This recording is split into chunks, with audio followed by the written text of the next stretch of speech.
And we're live. Alright guys, let's do this one more time.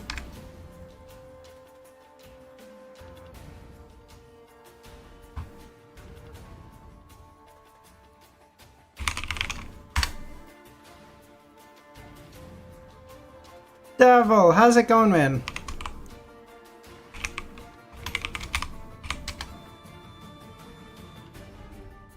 Okay.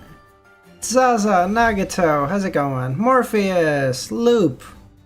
Loop, you didn't get a member. Loop and Adam, you both didn't get. Okay, you guys have to have the fucking things turned off. No chance. This ain't your final stream. There's like 30. Yeah, no, I know. I know there's side stories left, Kami. I know. DSV, no worries, man. I appreciate you popping by. Lucius, how's it going? I'll be back before stream ends. Mystic, how's it going? I'll get your XP. What do you got? 1900. Excuse me? How many hours of farming is that? 25 hours. What the fuck? Man, how's it going? Okay, so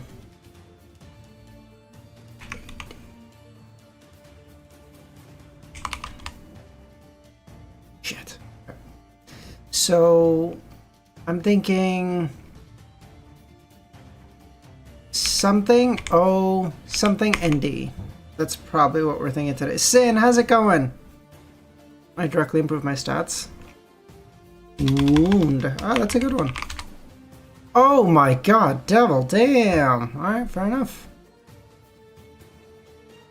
Chat stalling for me. Wait, what though?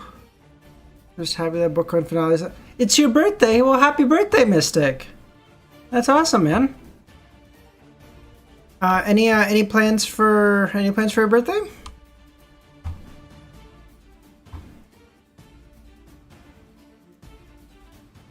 Unhinged. How's it going?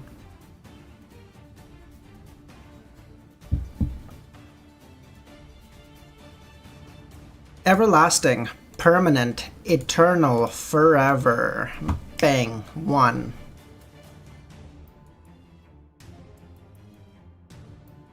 Launches, return, no.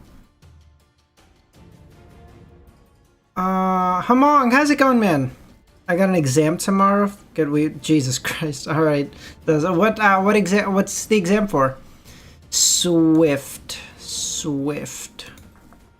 Returns.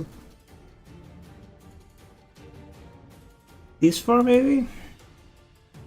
No. Physics. Oh. Pioneers behind Institute's rails? How? What? Pioneers?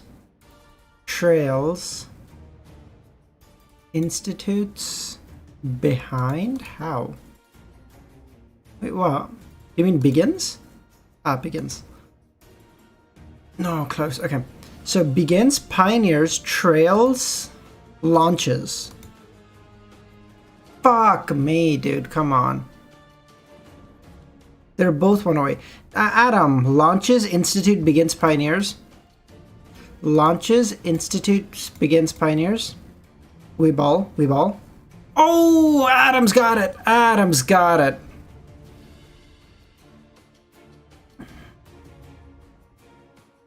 Okay, we've got one chance to get the last 2. 1. Okay, we got this. Okay.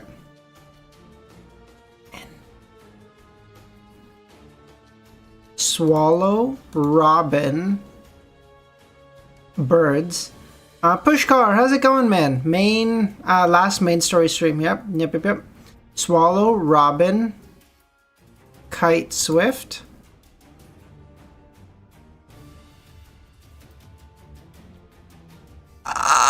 Let's go!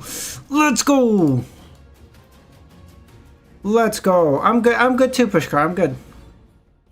Thank you, Unhinged. I appreciate that. Kites are a type of hawk-like bird. Ah, cool. Thank you. Days ending trails returns. What is this? Happy, Ooh, we got it. on a good start today. Hawk 2. Today, calendar. Assistant. Help. And today we reached the no hope. At this point, we are 1 week short of the 7-month anniversary of my first LTM stream. So it basically took by the time I finish like side stories as well, it'll be 7 months to finish Lord of the Mysteries. Crazy work, man. Today, JS, I don't know if I've seen you before. Thanks for popping by. How you doing? By the way, did anyone put a Reddit post by chance? I don't know. I don't ever use... I'm not allowed to go on the Reddit, so... I mean, I will be after this. Aha. Let's go.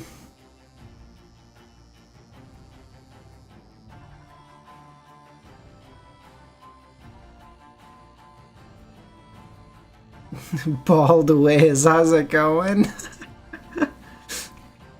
Bug, how's it going? Did I become a member? Daniel, fucking everyone in chat is a member for this month. Money, Viewer, and Sal, of course, made sure that everyone is a fucking member today.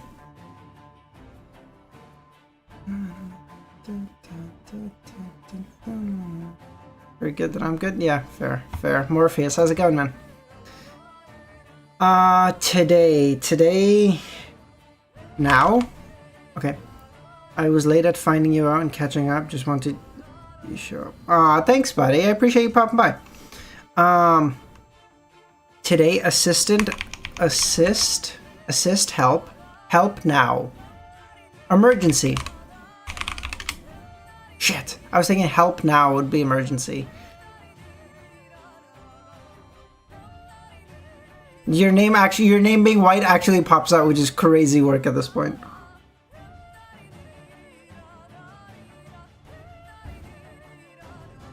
Oh, DevZerve.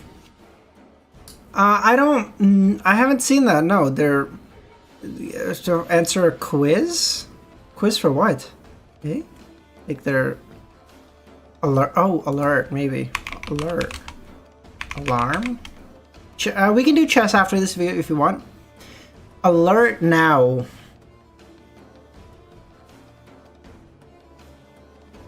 I really think emergency should have been it, but whatever. Alert now. Scream. Scared. Scared now. Scared now.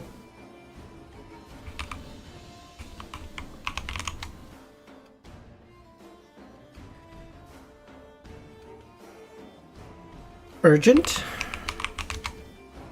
Fuck you.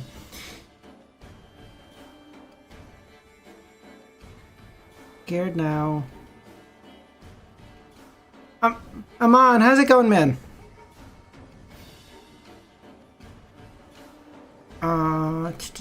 Scared now. Fuck me, dude. What is this? Scream. Alert, emergency now. How is it not urgent? What? Urgent now. Startled. Quick. Loop, thank you. Quick. Alright, let's do chess really quickly. Let's do a game of chess. We got 6 minutes. We'll do a 3-minute game. We should be done. We should be done before starting time. Let's go. Oh, you bitch.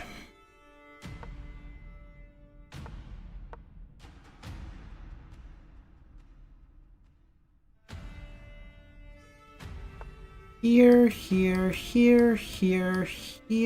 but then here and here. Don't know. Oop.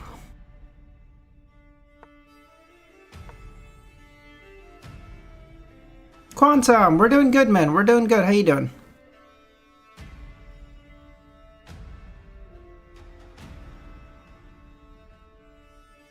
Okay.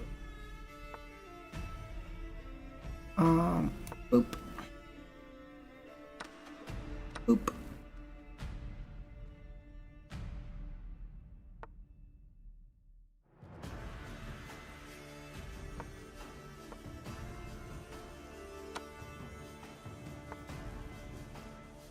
Why would you fucking bother? Okay, fine. Yeah, gone. I mean, I guess his point is now my pawn. Oh, excuse me? Ah, this pawn is protected. Oh no, but we're good.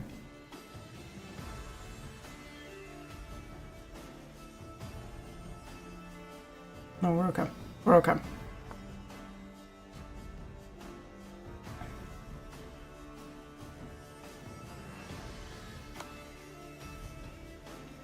Oh, that was so stupid. His queen sees it. Oh, he didn't see it. He didn't see it. Let's go. He didn't see it. Oh, get fucked. Oh, we got so lucky. He didn't see it.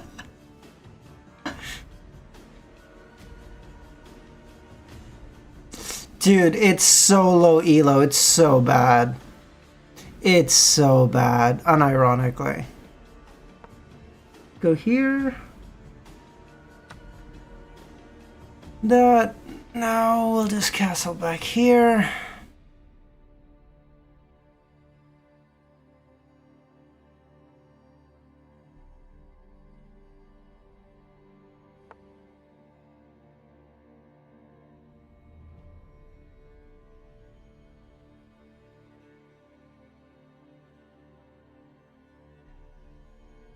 I don't know why you would bother, but sure. Merlin, how's it going, man? Well, he doesn't think well, but he thinks fast at least, so I guess that's something. Yeah.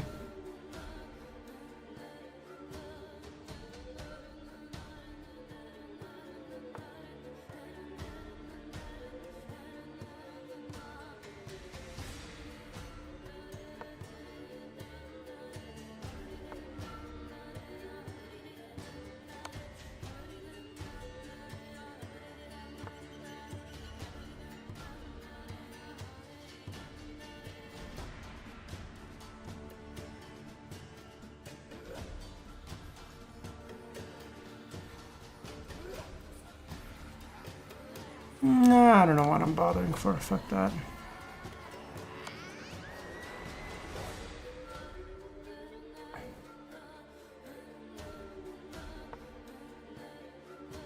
Threaten this, because this is protecting this. Alright, that's a good move, I think. That's fine. Now let's just do this. Do you want to visit on this stream? Eh?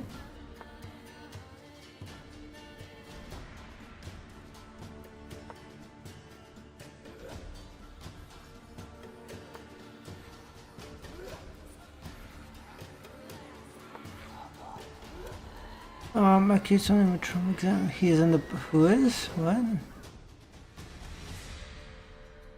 What the fuck? Who is me? Okay.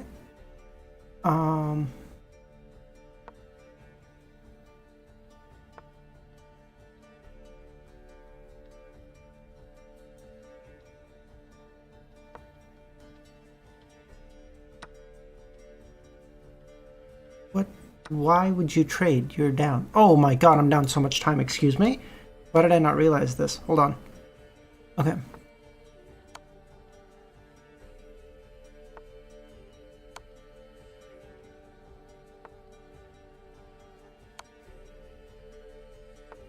I thought I had way more time. What? I mouse slipped. So hard.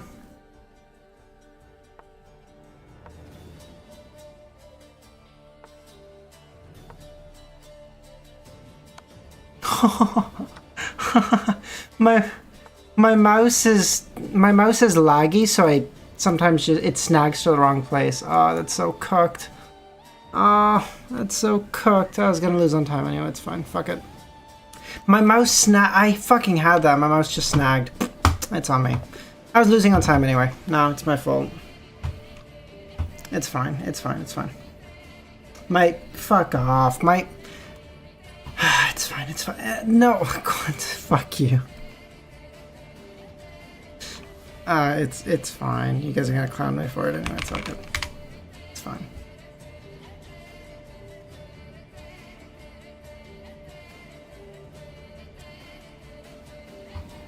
Even with 20 seconds, it should have been fine, but yeah, I don't know. As soon as I lost that rook, it was just over. Cope harder. Fuck you. Fuck you. What next novel? Daniel, after Lord of the Mysteries, we're reading, well, we already started, The Perfect Run. After The Perfect Run, it's going to be Mother of Learning, then ORV, and then COI.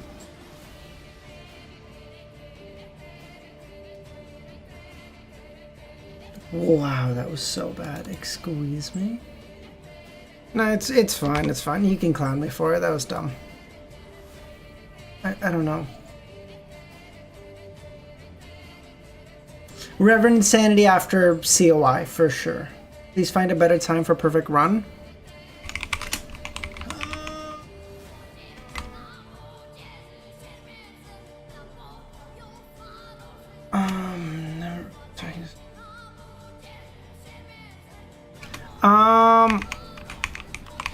I should have won, but I didn't, so.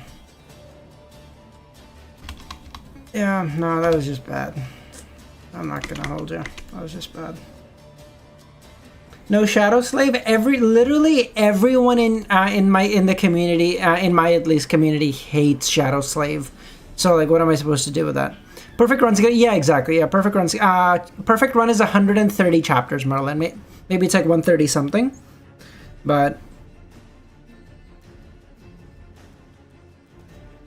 We're talking to each other. Does it mean we're schizophrenic? It means you are, for sure. I'm actually kind of fine. I'm fine. Okay. Home ground advantage. Okay.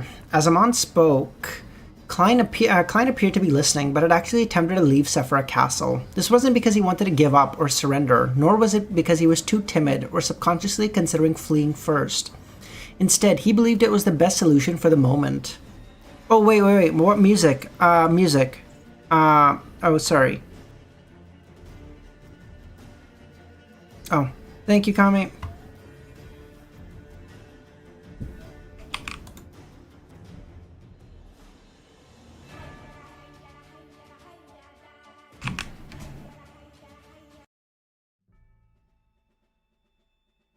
This mouse is actually irritating the piss out of me. It keeps snagging everywhere. It's so irritating.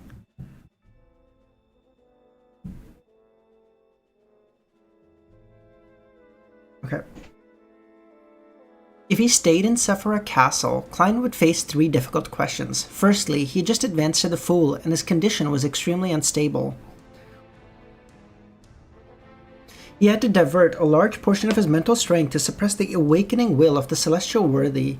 Second, there was no way for him to obtain help of his allies. He could only fight alone.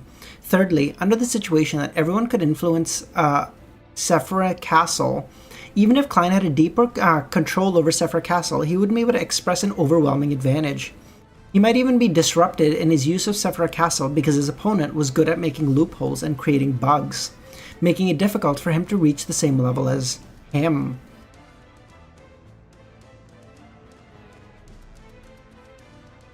This way, when a Sequence 0, the Fool faced a half-crazed, dual-pathway error door, and even if he wasn't in a scenario facing a 100% failure rate, the chances of winning were very low. And by taking the opportunity to escape Sephira Castle, Klein could obtain the help of his allies and reverse the situation. If Amon were to chase after him, Klein would interfere with his return to Sephira Castle and make him face his allies. At that moment, the primordial demoness would definitely not attack again. The ancient sun god might not even be able to reproduce the power of a half-great old one anytime soon. With the lead of the goddess, the 6 orthodox deities were enough to deal with Amon. Even if Amon, who was in control of the authorities of Error and Door, wasn't easily killed by the orthodox deities, they could definitely weaken him and seal him. After Klein stabilized his mental state and deepened his control of Sephra Castle, he could kill him later. This process was almost irreversible. Even if the ancient sun god could still produce the level and status from before, his limit appeared to be suppressing 3 orthodox deities, not including the goddess. Of course, the outer deities were undoubtedly unwilling to see the birth of a new Lord of Mysteries. Once such a thing happened, they would definitely try their best to interfere, preventing Amon from dying. However, before the barrier collapsed, their influence would be rather limited, and it wouldn't be of much use. Actually, I just realized I am still using my mouse in the wrong way. Give me a second. My mic, rather, not my mouse. Alright, let's just do this. You guys shouldn't see much of a difference, but all the same, this is how I've always had it, so let's just keep it this way for the last one too.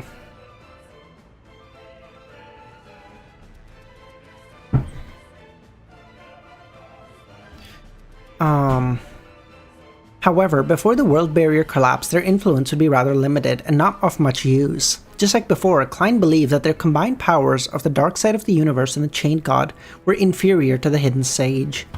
Even if the outer deities managed to affect the situation, Klein wouldn't suffer any losses. After all, those existences wouldn't allow Amon to kill him either. He could find a place to hide and stabilize his mental state.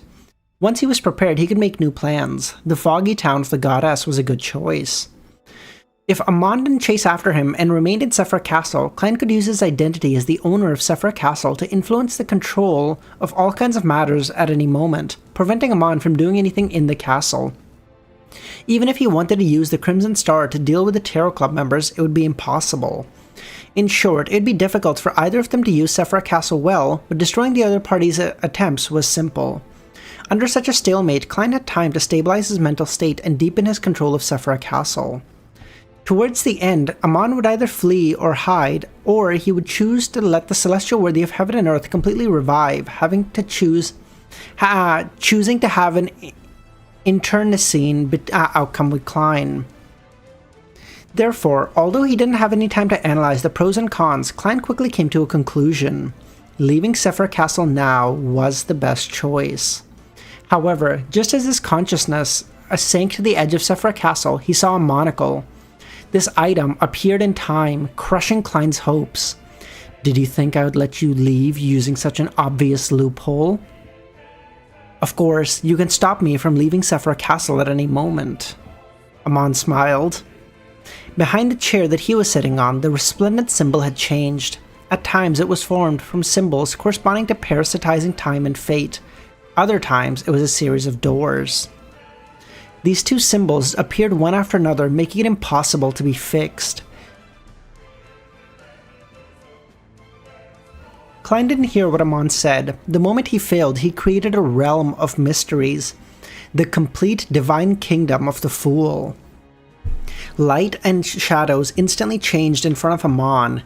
It brought with it the disappearance of the Grand Palace, model table, and luxurious high chair, bringing with it an ancient castle. Amon wasn't sure what the ancient castle looked like because he was standing in a corridor inside the castle. He could only sense the changes in Sephra Castle with the limited vision he did have.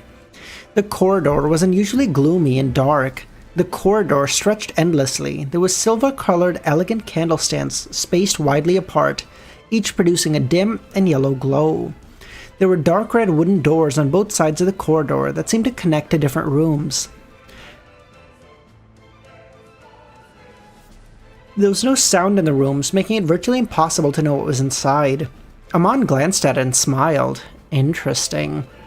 As the most powerful cryptologist, he naturally knew this was a divine kingdom, one that couldn't be broken through with brute force.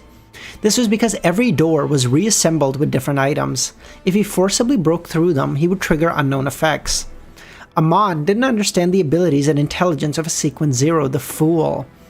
He didn't plan on experiencing any more surprises or accidents. That's crazy work. Literally, Klein just said, like, domain expansion, infinite void. He's like, get fucked. To put it simply, Klein was definitely in one of the rooms, not somewhere else. One had to bear the corresponding responsibility for the benefits obtained. Wait, hold on, what? However, once the Divine Kingdom rules were fixed, its owners would be similarly restricted. To put it simply, Klein was definitely in one of the rooms. One had to bear the responsibility for the benefits one obtained. With great power comes great responsibility. You want to use this method to stall for time and stabilize your mental state, Amon whispered. Then, wearing a pointed hat and a black robe, he walked to the nearest dark red wooden door. There were no holes on the wooden door, so he couldn't see inside. In other words, it was very difficult for Amon to know if Klein was here without opening the door. Amon smiled, extending his hand and drawing a rectangular shape on the wooden door. Inside the rectangle, bits of starlight emerged and turned transparent, revealing the scene in the room. Without the authority of Door and the ability of Bug, Amon forcibly opened a door without triggering the effects. Following that, he cast his gaze into the room. There were no tables, chairs, or other furniture, but a blue sea. Indeed, this connects to the sea outside, Amon said. Once he twisted the door, he would leave Sephra Castle and appear in the sea outside. At that moment, with Klein being wary, it was almost impossible for him to enter Sephra Castle again, just like how Klein was unable to leave Sephra Castle. This was the reason why Amon didn't forcibly destroy the Fool's Divine Kingdom, but opened one door at a time. Wait, what does he mean forcibly destroy? Like, he could? I thought I said before that Amon couldn't destroy the Divine Kingdom of the Fool.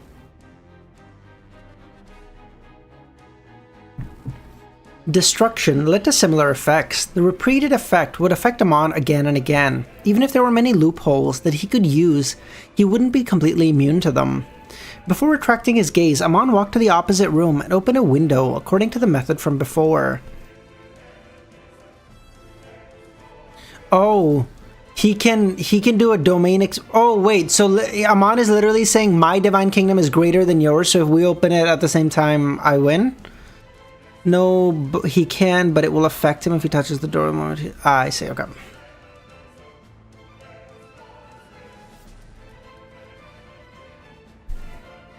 However, this time it was pitch black inside and he couldn't see anything.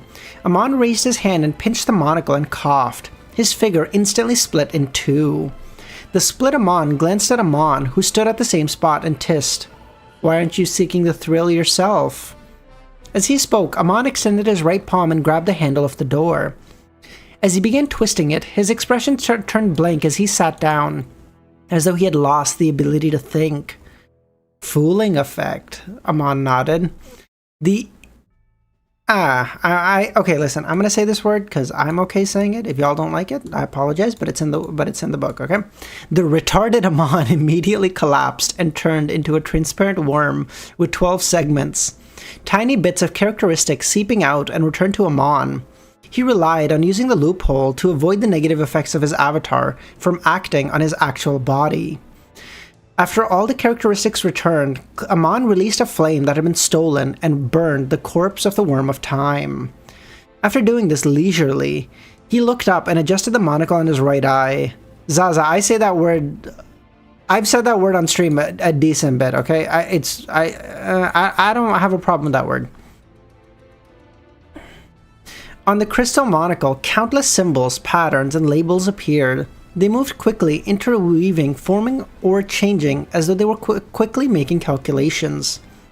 This was a combination of a cryptologist's powers of decryption and the Key of Stars' authority on position. The two attempts Amon made were mainly to gather intelligence, grasp the rules, and prepare for cracking the secrets of the Fool's Divine Kingdom. Soon, the symbols, patterns, and labels formed a scene on the monocle. Behind the dark wooden door, a few slippery tentacles extended from Klein's body as he sat on a high-backed chair, calmly watching the entrance. Amon smiled, and with a flash, he appeared in the room. However, everything suddenly collapsed. The Klein with the Fool's aura quickly turning into a paper card. On the card, Roselle Gustave was wearing a gorgeous head accessory and colorful clothes. His eyes filled with longing, the Fool card from the Cards of Blasphemy. Klein knew that solely relying on paper figurine substitutes and adding the fooling and grafting effect to his true aura wouldn't be enough to deceive a top-notch swindler like Amon, so he used the Fool card with some convergence powers as his paper figurine. Although Sephra Castle couldn't be used again, this was Klein's home turf. There was his junk pile, the various items he had gathered, and the newly obtained Truant's brass book that he had borrowed, and the magic wishing lamp. Wait, so the Church of the Fool is gonna have 002, the Truant's brass book? Oh, that's goated. And the magic wishing lamp, I guess, but that one we're probably gonna have to give back. That one we're gonna give back to the queen, so I guess it doesn't matter.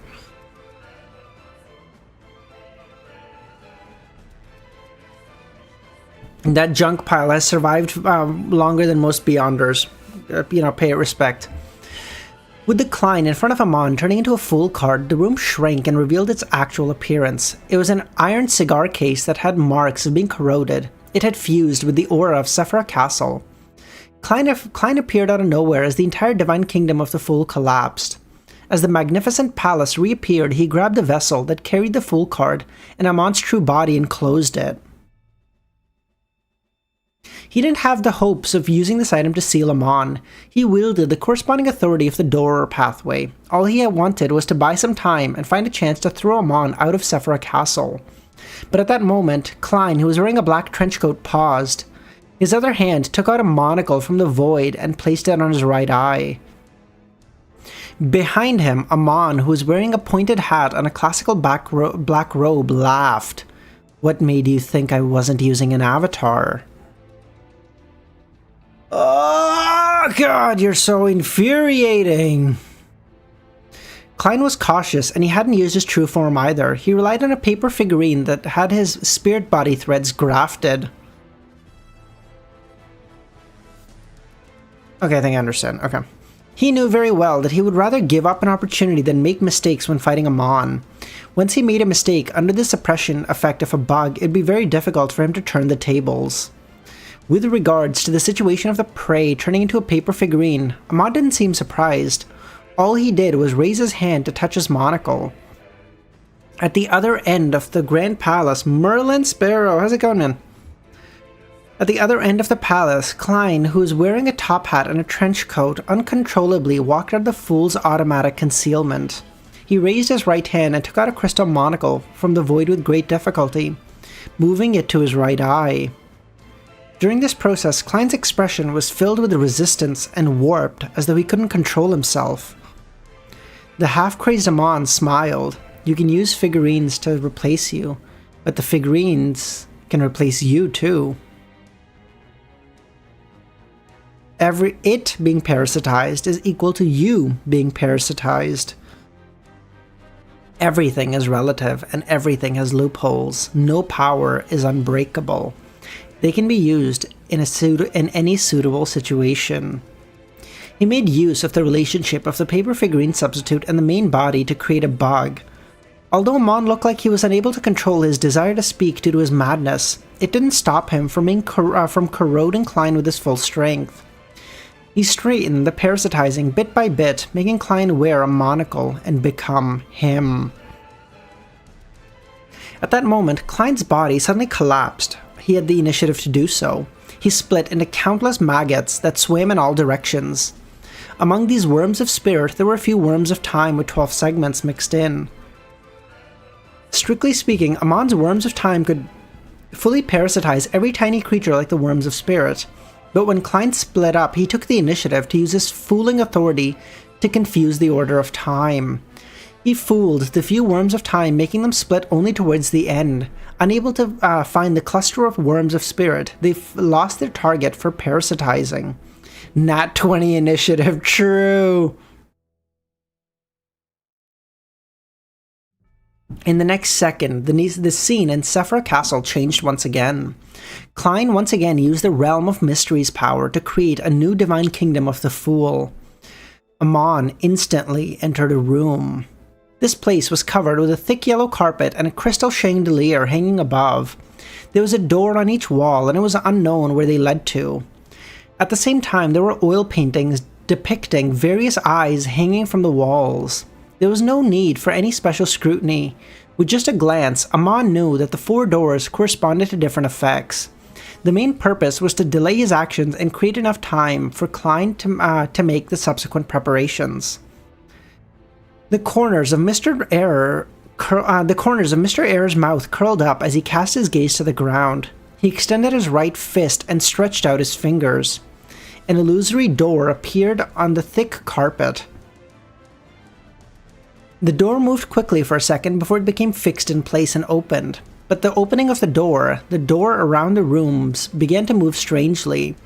The doors creaked and opened at the same time in the pitch-black wilderness.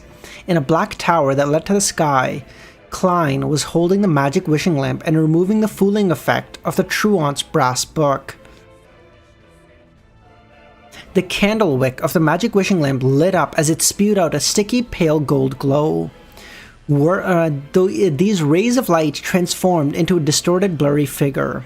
Klein didn't consider making a wish with the genie to transfer Bernadette's wishes onto him and change the ownership of Magic Wishing Lamp. This was because there would be only one outcome. He would die on the spot and return from the fog of history with the Miracle Invoker powers.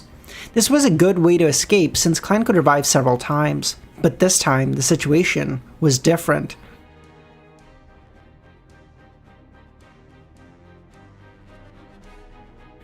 Once Klein died, it would mean that he had given up his identity as the owner of Sephra Castle, making it a paradise for Amon.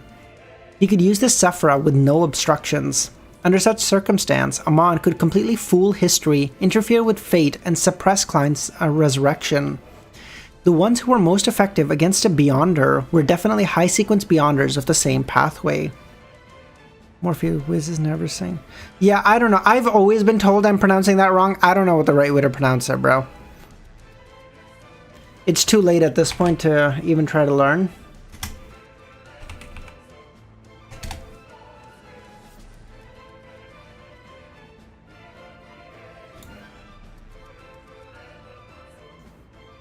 If the genie didn't exert a certain influence, the rules set by the brass book definitely wouldn't be biased towards Klein. It would only restrict all existences other than itself.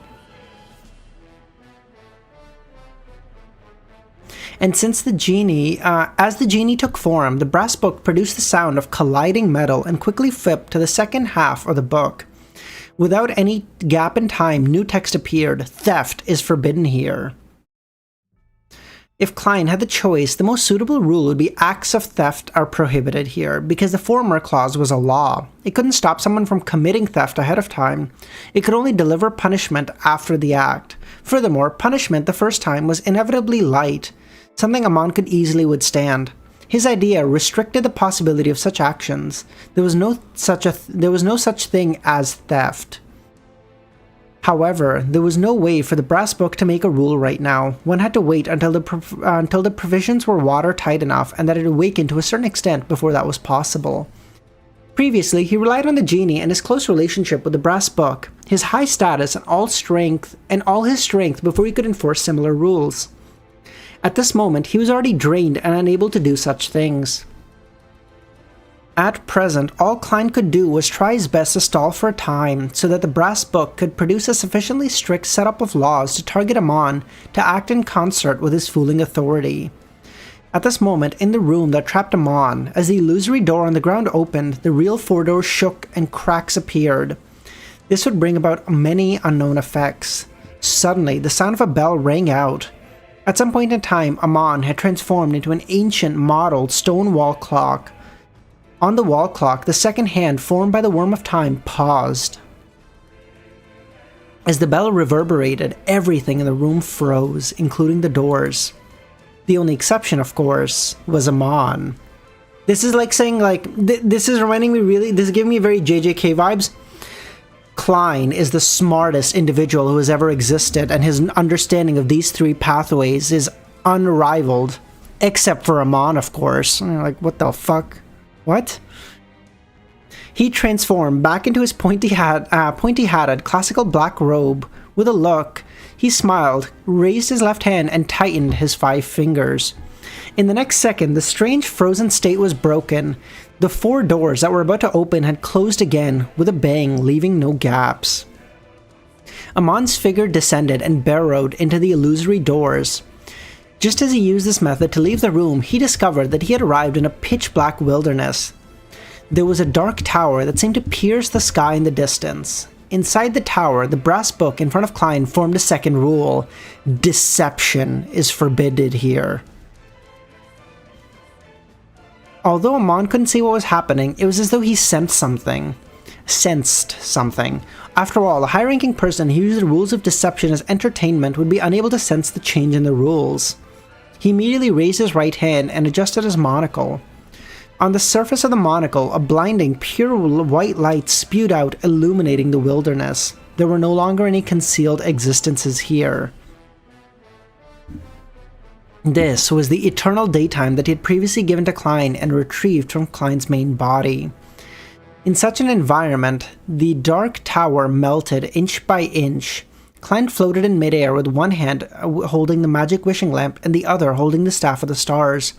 In front of him was the open brass book. You know what I imagine Klein is right now?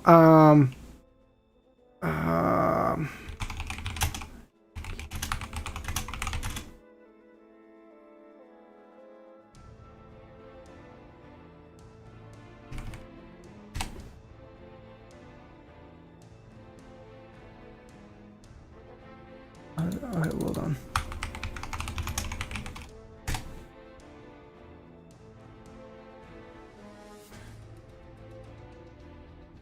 I can't. Fuck it. I can't find it. It's fine. Let's read. It's fine.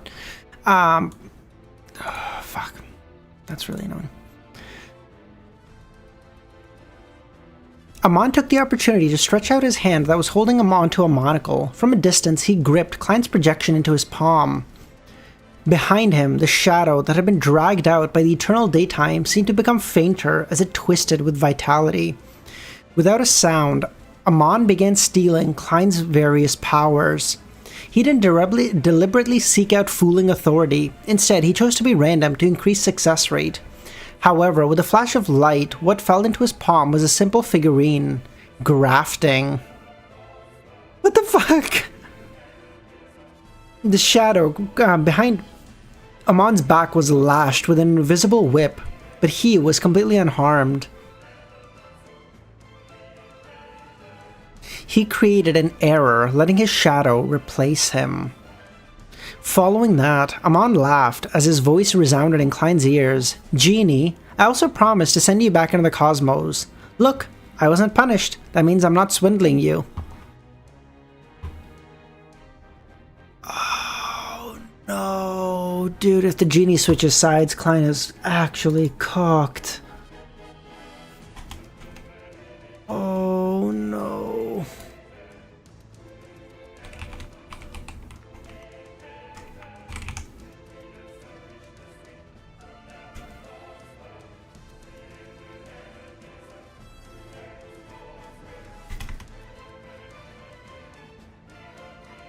Why is viewer clowning Morpheus so much?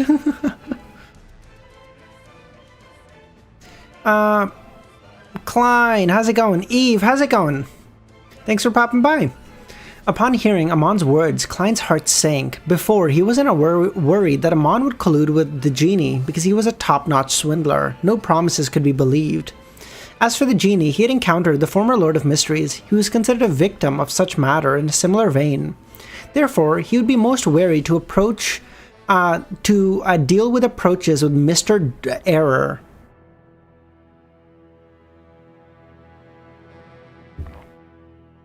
This was the result of a lack of trust. Sometimes lying, cheating, and swindling could indeed increase profits in the short term, but were bad in the long term. But now, the brass book had just formulated the rule of deception is forbidden here, and Amon didn't receive any punishment. At the same time, Klein and Genie didn't notice him using any loopholes. This proved how true and effective Amon's words were. It was from the bottom of his heart, and it wasn't a scam. The genie could only rely on his own level and traits to distort the sentence from I can promise to I promise. It would make it difficult for Amon to go back on his word. Even if he did, he would suffer damage at the level of a great old one.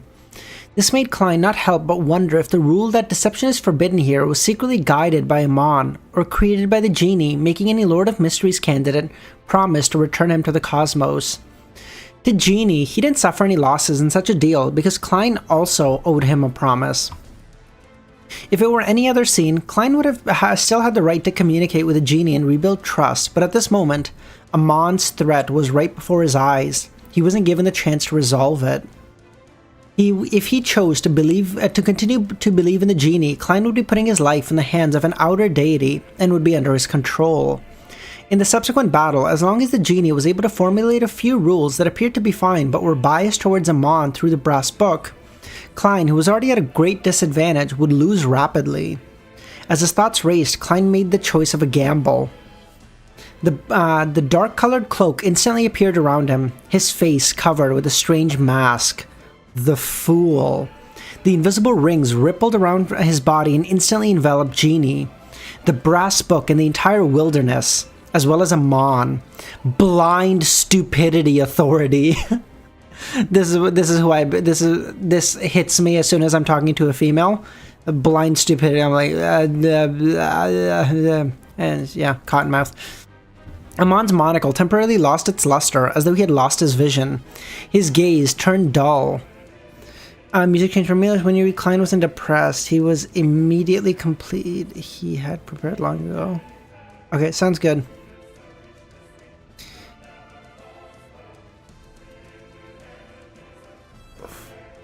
The speed of text being written on the brass book slowed down, as though it would take 15 minutes or even an hour to come up with the next rule. The genie's blurred and distorted golden figure shook as it rapidly shrank back into a magic wishing lamp that looked like a water flask. It was unknown if it was escaping or it was just an instinctual reaction. Sensing the opportunity, Klein attempted to use Sephra Castle as he prepared to graft to something to himself. Just as his consciousness sank, a monocle appeared at the edge of the Sephra Castle, blocking his path. Although his intelligence had been greatly reduced, Amon still seemed to remember to stop Klein from leaving Sephra Castle. His eyes quickly regained clarity as they were still dyed black. His mouth opened as he laughed. I've written this matter into my instinct. It's a good way to resist the effects of blind stupidity. Klein, how's it going? Clearly, he had cheated the rules and lied to himself, making his instincts believe this was what he wanted. Klein wasn't depressed. He had completed grafting moments ago. In the cosmos, a giant star that emitted light and heat dimmed.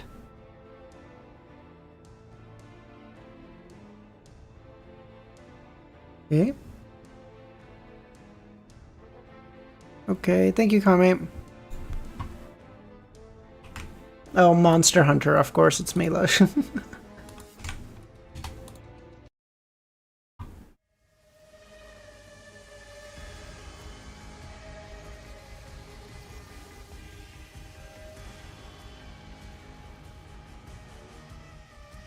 In the cosmos, a giant star that emitted light and heat dimmed. In the wilderness, with the effects of eternal daylight, an orange sun with a destructive aura and a heavy feeling descended from the sky.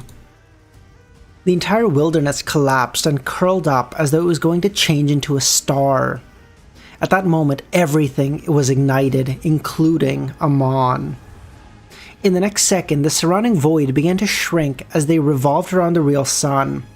Everything in the world disintegrated or vaporized. All that was left standing was the magic wishing lamp and the brass book, which were still struggling to withstand the flames, barely suffering any damage.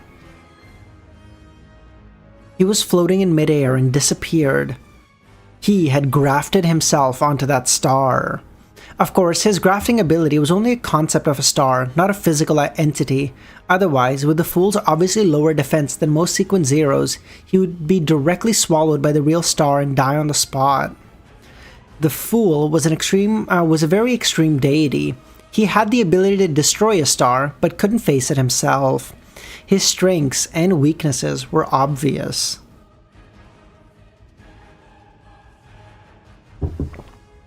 So I love how the coward that Klein is gets the least durable god. He's like a glass cannon build, exactly, Merlin. In addition, conceptualized objects couldn't directly affect the surroundings and harm the enemy. It wasn't enough to write the words immense mass, gravity, high temperatures, high heat, and fusion to create similar effects. But the fool, Klein, had the authority of fooling. He made his surroundings change in accordance to the concept of a star. This was an intense change and also a type of fooling. Amon, who was wearing a pointed hat and a black robe, ignited the illumination of the stars and began to vaporize. At this moment, his figure distorted as he was instantly dyed with a resplendent starlight. He turned illusory, as though he had transformed into an astral door. Why does anybody even fucking try? At that moment, Amon no longer resembled a physical creature. He was closer to a collective body of the symbols, like a wandering astral world tunnel, key, door. This was the ability of a planeswalker to use the astral world to head to different planets and worlds. They were able to transform themselves into symbols, allowing them to effectively use the astral world. At a sequence 0 door, the qualitative change in such a power became conceptualized. Amon transformed himself into a concept creature and avoided the damage by the star. A figure appeared behind him. It was Klein. Almost at the same time, Amon's thoughts slowed. His spirit body threads were grabbed by Klein. Obviously, Amon's not going to become a fucking marionette, but oh my god, that by itself is crazy work. Using the chaos brought about by the star, Klein dispelled the combination he had used with the corresponding concepts and grafted the location of both doors and arrived behind Amon. Originally, without the concept of reassembly, the star's influence on the surroundings would immediately stop. However, Klein had fooled time, allowing the effects of the first 2 seconds to linger until now, fooling Klein. If possible, what Klein wanted to do now was deepen the control of Amon's spirit body threads and turn him into a marionette, but he knew very well that in his present situation, the probability of success was basically 0. On the other hand, Amon could withstand damage and steal the spirit body threads back. On one hand, Amon could withstand the damage and steal the threads back. On the other, he might be able to use the connection established between the two of them via the spirit body threads to bug and influence Klein in the future. Before he had confidence, Klein didn't want his actions to appear rash. The main goal of capturing Amon's spirit body threads was to make him sluggish, a performance of the Fool's authority. During the stage of transforming into a marionette, with Klein's present state, he was naturally more willing to choose a low-level but effective method. This would be less of a burden on him and wouldn't seriously affect his mental stability, like when he uses the authority of fooling. At this moment, apart from Amon, his enemy also included the Celestial Worthy. Of course, Amon was the same. If he didn't suppress the Celestial Worthy's madness, the latter would have already revived in his body. After creating a brief pause in Amon's thoughts, Klein had 3 choices. The first, to take the opportunity to escape Sephira Castle, but he wasn't sure if Amon's instincts were still working and would still attempt to stop him. Second, to summon the projections of the historical void, but it wasn't of much use. The effects of an angel level could do little in this battle of gods. Damn, we've reached the point where it's like, damn, I could summon Ma'am Ariana to help me, but she'd be a fucking burden right now. It's a fucking waste of space. Oh my god, excuse me? I could summon Mr. Azek, but like, I'd have to protect him. Ugh, what?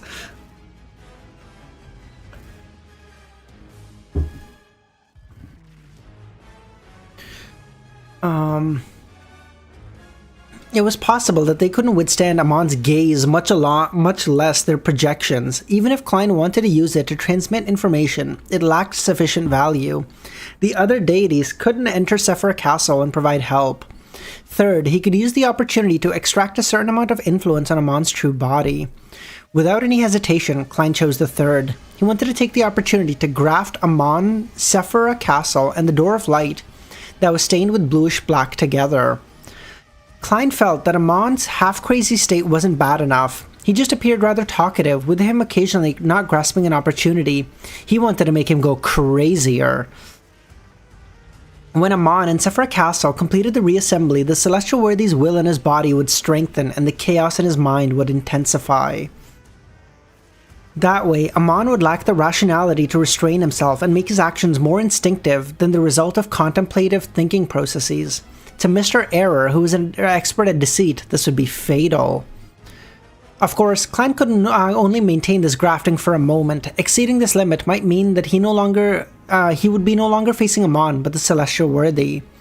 When the time came, the other party would gladly accept the gift of Sephira Castle. He could then fight Sequence 0 the Fool with a Sephira, 2 uniquenesses, and a corresponding Sequence 1 characteristic. Of course, originally, Klein would have relied on his fooling authority to reduce Amon's intelligence, but firstly, he wasn't able to use the power at this level for a long time. Second, as a dual pathway true god and a wielder of many authorities, the duration of blind stupidity on him was rather limited. Therefore, Klein had no choice but to take the risk of grafting. And the madness would accompany Amon until doing so, he found a new balance or met the best psychiatrist. In the blink of an eye, a cold mask appeared on Klein's face once again. The strange door of light that was stained with a hint of bluish black suffused with Amon's body. Sephira Castle. Damn, Klein is basically Klein is... This is the equivalent of Amon in the last battle when Amon was like, oh, I gift this to... Like, I can't like attack you, but here's a gift. Klein is like, oh, you wanted Sephira Castle, right? Here's my fucking gift to you, asshole. Here you go.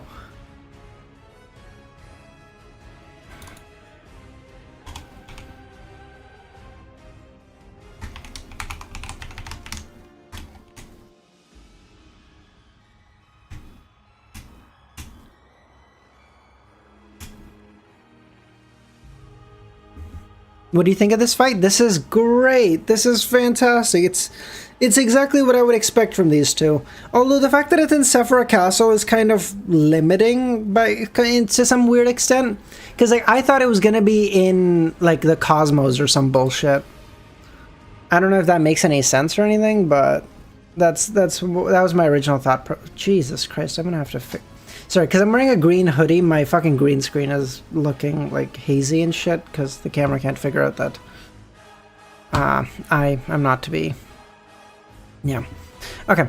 Amon and the strange door of light were grafted together. His face grimaced as the darkness in his eyes intensified. They'd get munched on in the Cosmos? Oh, maybe.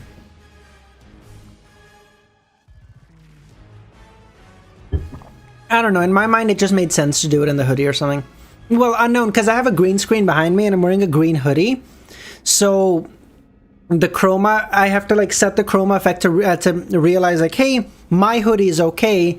The green in the back you have to blur out, so like you'll see a bit of haziness like here and stuff. And that's because of that.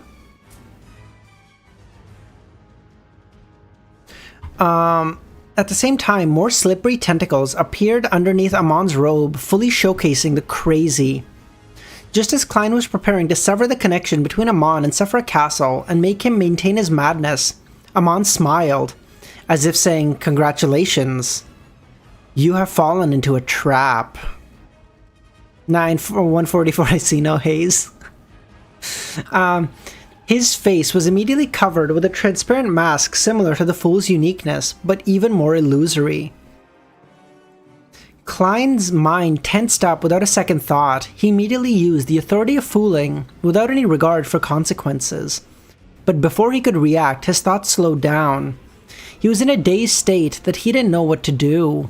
Fooling. Amon actually used temporary reassembly between him and Sephira Castle to escape Klein's interference and activate the power of Fool's Domain. Such an action didn't exceed his instincts and was more like a meticulous trap. Amon didn't seem crazy. This true god of dual pathways immediately removed grafting of himself to Sephira Castle, allowing the mysterious door that was tainted with a hint of bluish black to fade away to prevent himself from being tainted even further. What? We're so on track. What do you mean? We're actually ahead. What are you talking about? After dealing with this latent danger, Amon raised both hands, his thumbs and index fingers to touch each other to form a oval. In the oval, starlight lit up, perfectly embracing Klein. On the heels of that, Amon's hands suddenly parted to the side as though they were tearing something apart. This seemed to be a heavy task. With the tearing sounds of paper, the area where Klein's body was seemed to turn into glass. Under the impact, countless cracks appeared, a form of regression and a destruction of space. Unable to withstand it all, Klein's body could only transform into a paper figurine that flew in the air as the void around him collapsed and shattered. These bits of paper were instantly swallowed by the darkness. By the time the space collapsed, Klein's paper figurines were almost exhausted. Of course, he also relied on the level and traits of the Fool to forcibly escape the effects of blind stupidity.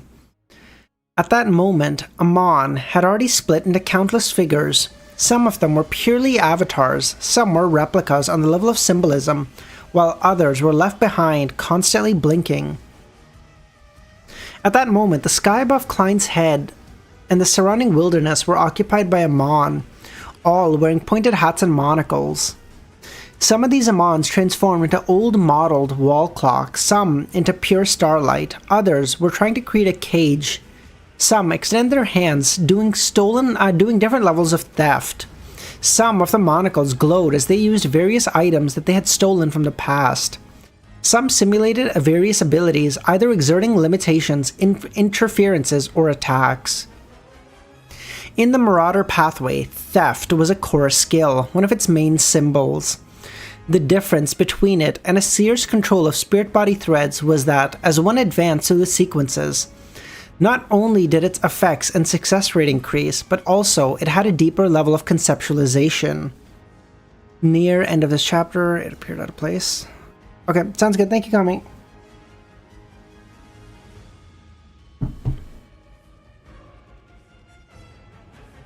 At sequence 9 through 7, theft happened on items. At sequence 6, it happened on powers. At 5, on thoughts and ideas. 4 and 3 became life itself, including parasitic theft. At 2, the idea of theft broadened to fate, identity, self-awareness, and characteristics. As for sequence 1, theft could happen on time, anchors, and even authorities. When an error faced a true deity, they could also use theft that had reached the level of an authority. With a gong, the ancient wall clock paused. This seemed to cause the corresponding environment to freeze. Even the destruction caused by the sun's blast froze. At that moment, Klein seemed to lose his body. All that was left was a translucent, dark-colored cloak and a bizarre, ice-cold mask. Under the cloak and mask was rich darkness. Nothing could be seen other than slippery tentacles. In such a state, Klein seemed to escape the limitations of fate. In a frozen environment, he moved like a fish. Through various cracks in reality or concepts, he emerged from the encirclement of the Amons. He had used the fooling authority once more. This time, he fooled time. Yeah, sure, why not? Love that. The ancient wall clocks vanished, and in the desolate wilderness that seemed almost collapsed, time returned to its normal flow, and Amon stopped their attempts and emerged into one and blinked behind Klein, preventing him from having a breather. His left palm reached out as he retracted it and clenched his fingers. Around Klein, the space suddenly twisted, became shrouded in shadows, and making it look like a thin fishnet veil. But he fooled Atsuki. Yeah, no, I did get it. It's just, yeah. It's a bit of a mindfuck. I did get it, though.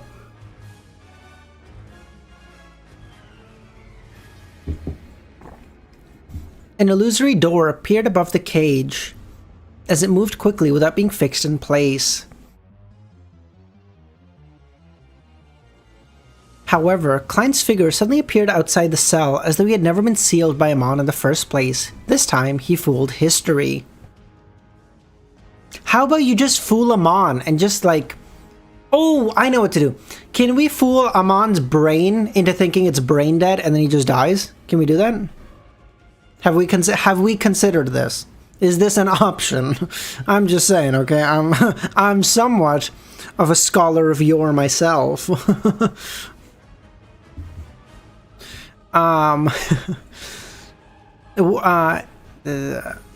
This was the Scholar of Yours power deepening under the Fool's authority.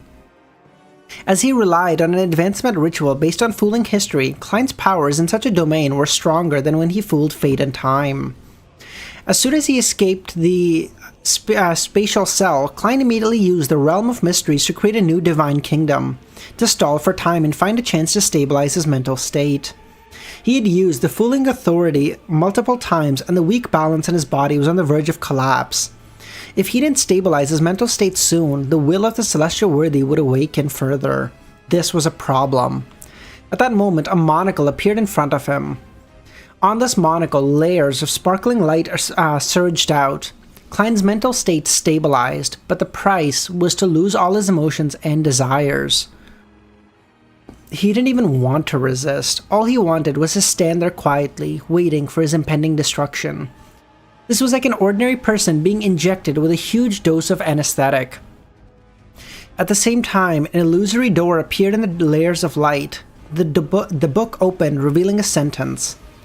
Tormented by the Lord of Mysteries' mental corruption, Klein Moretti had always been in great pain and a state of extreme confusion. After the intense battle, he finally reached his limits due to the influence of the mind. He had decided to give up and stop resisting.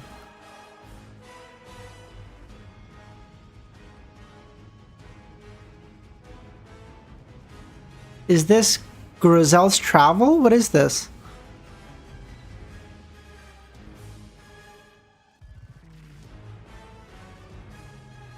Behind the huge crystal monocle, Amon, who was wearing a pointed hat, quickly outlined himself like a mountain. He looked up at Klein, who had given up resisting, and his dark eyes turning lighter. I stole it. How is it? Stole Adam's prophecy ability? Oh my fucking god. Klein raised his head to look at Mr. Error, and he tried hard to open his mouth, weakly saying, "You were pulling off a deception from the start?" Unfortunately, he realized it too late. Amon then made his thumbs and index finger touch, forming an oval. In the oval, starlight lit up, illuminating Klein. On the heels of that, Amon solemnly separated his hands, tearing apart the void where Klein and the environment relied. The void was like glass, shattering into pieces. But all that collapsing and destruction circled around Klein's body without hitting him. He was like a small fishing boat that calmly cruised through a storm, appearing out of place and disharmonious, as though it didn't seem to belong there. This is where the music changes, Kami? Was that not what you said? Thank you. Damn, Kami is fucking on it. What?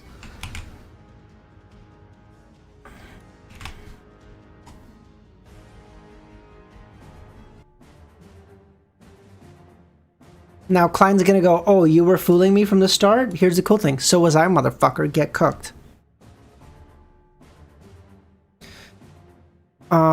The attendant of music, the Lord of Music at this point. From the moment you entered Sephira Castle and said the first word, you began your deceit. At that moment, Amon said he had taken the risk to release the suppression of the Lord of Mysteries in his body in exchange for the identity of Sephira Castle.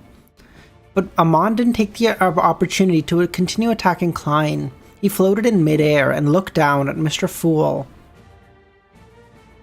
Klein didn't make any attempts either. His tone was rather calm, as though he was preparing for something. It's simply releasing the suppression of the Lord of Mysteries which allows you to enter Sephira Castle at the cost of being half crazy. If simply releasing the suppression of the Lord of Mysteries' will allowed you to enter Sephira Castle at the cost of being half crazy, Antigonus would have done so long ago. The Annihilation demonic wolf Flagrea from even earlier would have done it as well. You and Mr. Door had countless opportunities. Clearly, it is impossible to invade Sephira Castle just by making the Lord of the Mysteries awaken and using half-craziness to concert with error. There's no way you can fight a suitable bug in this matter unless you get him to replace you. Only when you possess the door authority to go anywhere did you see hope. By creating a backdoor and using bugs, you could make Sephira Castle treat you as a Lord of the Mysteries and give you some authority. Of course, this would require the awakening of the Lord of the Mysteries to a dangerous state. Without the hidden identity, you wouldn't be able to deceive Sephira Castle. After absorbing the door uniqueness, you didn't immediately infiltrate Sephira Castle to deal with me, who was weaker. It was because at that time you were unable to withstand the awakening of the Lord of the Mysteries' will within you, having just advanced. I believe you've already found a safer solution. If I hadn't advanced to the Fool so quickly, you might have been able to enter Sephira Castle in the best state to resolve everything later. And now, you have no choice but to bring this plan forward. There's definitely some problems with you. You took the initiative to throw out the price of becoming half crazy on one hand, to make me think of countermeasures in this direction and lay out traps in key areas where you wanted them. And also, you wanted to divert attention from the other things you wish to conceal. You're not half mad at all. You're insane.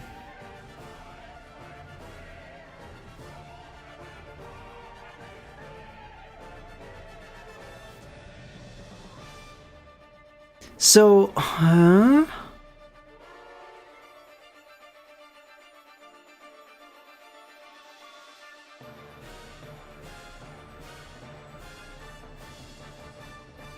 So the Celestial Worthies awakened all the way?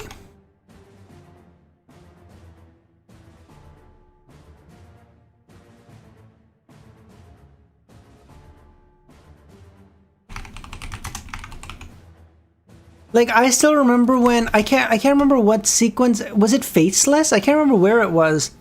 But it was like at a point where Klein advanced, and then he was hearing Klein, like the original Klein Moretti in his head, and he had to like go kill him or something, or like, and I still remember thinking like, damn, I feel like this is gonna come back in the future. Like, what the fuck is going on here?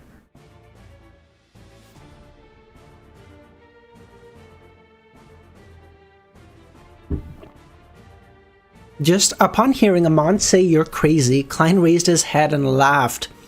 I just gave up according to your arrangements. It's just that it's more complete than you think. As he spoke, an illusory brand appeared on his forehead of the ice-cold and bizarre mask. It was a strange door of light tainted with bluish black. As for Klein, he had done something similar. Under the transparent, dark-colored robe, more and more tentacles appeared. They were densely packed and extended until they occupied the sky. The dark eyes flashed. Klein looked at Amon and said with a smile, "For me, instead of you becoming the Lord of Mysteries, wouldn't it be better if we let the past him revive?" After his mental state stabilized and he figured out the key to Amon's surprise attacks, Klein's thoughts of giving up, removing his resistance towards the Lord of the Mysteries' will in his body, allowing him to revive further. It was precisely because of this that he was able to control Sephira Castle at critical moments and borrow the power of error to avoid the collapse of the space created by Amon.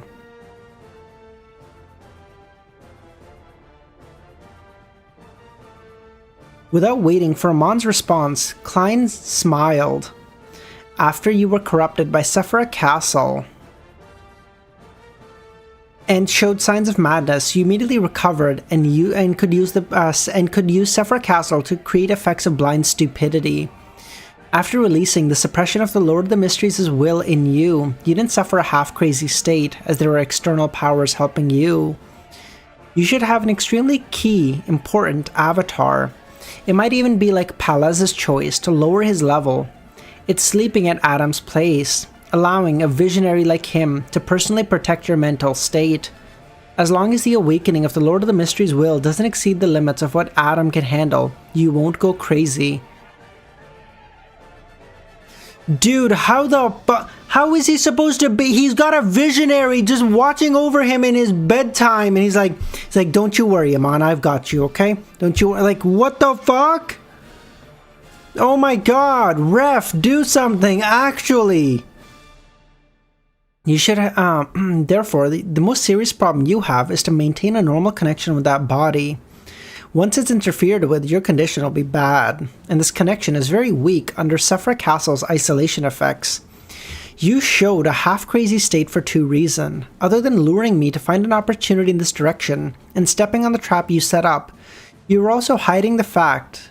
This fact so I wouldn't target this aspect. Of course, there are other problems outside these ones. After all, you aren't fully prepared. If I discovered these problems earlier, even as a king of angels, I could defeat you. Damn, my guy said, oh, you're a dual pathway god? Brother, as a king of angels, I would beat your ass, okay? You ain't all that. Get the fuck out of here. Amon listened quietly and raised his head to adjust his monocle. He smiled. Upon seeing this, Klein smiled back. You truly are a powerful, cunning, and terrifying person, truly worthy of the title of the God of Deceit. If it wasn't for the fact that I long considered what I would do when forced into a corner by you and had no other choice, I would have hesitated. And if I did, I would have died. In that case, Amon would control Sephira Castle, preventing Klein from returning from the fog of history for a resurrection. Amon stared at the increasing number of sinister tentacles extending out from Klein's dark-colored robe as he smiled. The Lord of Mysteries is about to truly awaken within you. Klein's smile had a nerve-wracking feeling to it. You can compete with me on this point. Our next battle is very simple. A competition of who awakens the Lord of the Mysteries' will to a greater extent. He's playing a fucking game of chicken with him? He's saying, nah, brother, let's see. Is he... Oh, shit. A competition of whose control over Sephira Castle is deeper. 50%? 70? 90? Until we reach 100. And with a bang, we explode, and he's back. What do you think? You gonna take the bet? Let's see who can hold out longer. It's thrilling. It's very suited to you, no? It's like a roulette that's popular in FASAC. Two people, each having a revolver and a bullet inside, taking turns pulling the trigger at their temples. Whoever gives up first results in the opponent winning. If no one gives up and persists till the end, there won't be a winner. He would be the winner.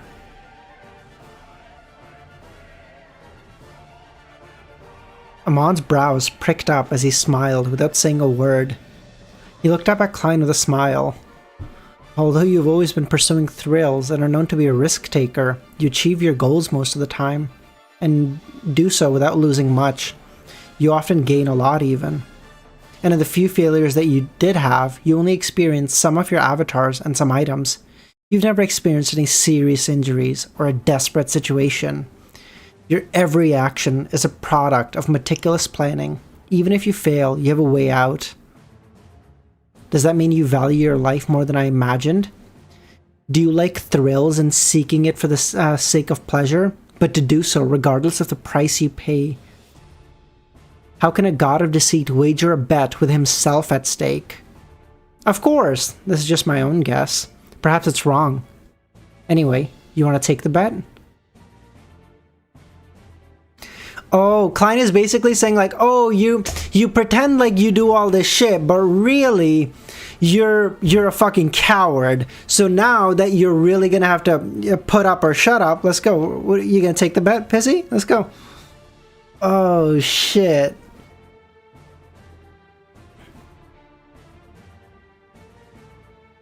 You're crazy, Amon said. Klein replied, in the eyes of others, sure, this is crazy. But to me, it's a simple choice. Compared to you, I'm more willing to believe in the former Lord of Mysteries. He is a true great old one, looking down on the universe from high on above, treating every living being as insects. This would make him distance himself from reality. Besides, I should still have time to get the genie to be my witness. I'll get the Lord of the Mysteries to promise me certain things. To him, it's pretty simple and worthless. Having said that, Klein smiled. I won't lose too much. Just myself. Oh, that is such a hard line. Oh my god. Oh god. Oh, call an ambulance, but not for myself. Oh my god. I won't lose much. Just myself. Wow, that's such a... Jesus Christ, that's such a good line. There are always some things that are more important than others. Amon maintained a smile without saying a word. Klein surveyed the area and found a magic wishing lamp and the brass book amongst the floating fragments in the wilderness as he laughed. Look, I didn't get punished. That means I'm not lying. I'm telling the truth. In fact, the laws set up by the brass book had long since been abolished since the Divine Kingdom was destroyed during the Star's descent. Later on, the Amons dared to attempt to steal, but Klein's main goal wasn't to prove anything, but simply to show his determination and firmness, or perhaps even his madness. Of course, what he said was the truth. He was indeed willing to put it into practice. Otherwise, there was no way he could hide it from Amon or put enough pressure on him. Amon smiled. Sounds interesting. Isn't it? Let's go, Klein said, without any hesitation. Amon's smile froze as his palms gathered together. Beneath his black, classical robe, there were slippery, sinister tentacles. His aura changed a little as his body seemed to have a dark cloak around it. At that moment, Amon became more like the Lord of Mysteries. However, he wasn't competing with Klein in the progression of the awakening of Lord of the Mysteries. Instead, he was using this to deceive Sephira Castle to create a corresponding bug and create a chance at escaping. If the authority of the error were to take effect at the same level, it would have two preconditions. First, the medium and target had to be similar enough. Second, there was a certain connection between the first two. There were certain logical contradictions between certain matters or objects. Fourth, some rules were indeed incomplete. Fifth, while not directly affecting the target construct an erroneous environment as a divine kingdom. In this aspect, the restrictions of fooling were even fewer, but once error satisfied the conditions, it would be difficult to defend against or terminate it. Amon now wanted to take the initiative to disguise himself to satisfy the first category. This was similar to the invasion of a virus, first to make the other party believe that they were on the same side to avoid detection, then parasitize any defenses to complete their goals. When a fruit looked like a strawberry and smelled like a strawberry and tastes like a strawberry, it would be considered one, but in reality, there may be exceptions. At this moment, Amon's appearance resembled that of the Lord of Mysteries. His aura was like the Lord of Mysteries. His powers were like that of the Lord of the Mysteries. His mental imprint was even that of the Lord of the Mysteries. With his authority of error, it would make Sephira Castle believe that he was the Lord of the Mysteries. Suddenly, Klein's damaged the fool's divine kingdom collapsed. The grand palace and the ancient model table appeared. The grayish-white fog beneath Sephira Castle rose and enveloped the space. The grayish-white fog split into two halves, clashing fiercely at a spot, producing vortexes at one after another, as they tore open a gap that led to reality. The power of Sephira Castle was at odds with itself. It was as though it didn't know which Lord of Mysteries to obey. Amon's figure vanished, using the door's authority to rush out of Sephira Castle. Just as he touched the edge, his body paused before being sent flying back. At the fool's seat, Klein smiled as he sat there. His glabella and the strange door of light around him became more obvious, as though they were corporeal. Amon is running away and Klein is like, let me go get my chair real quick. You know, I'd hate for anyone to steal it, you know. The owner of this castle and stuff, you know, the throne is mine, of course. What a fucking piece of shit.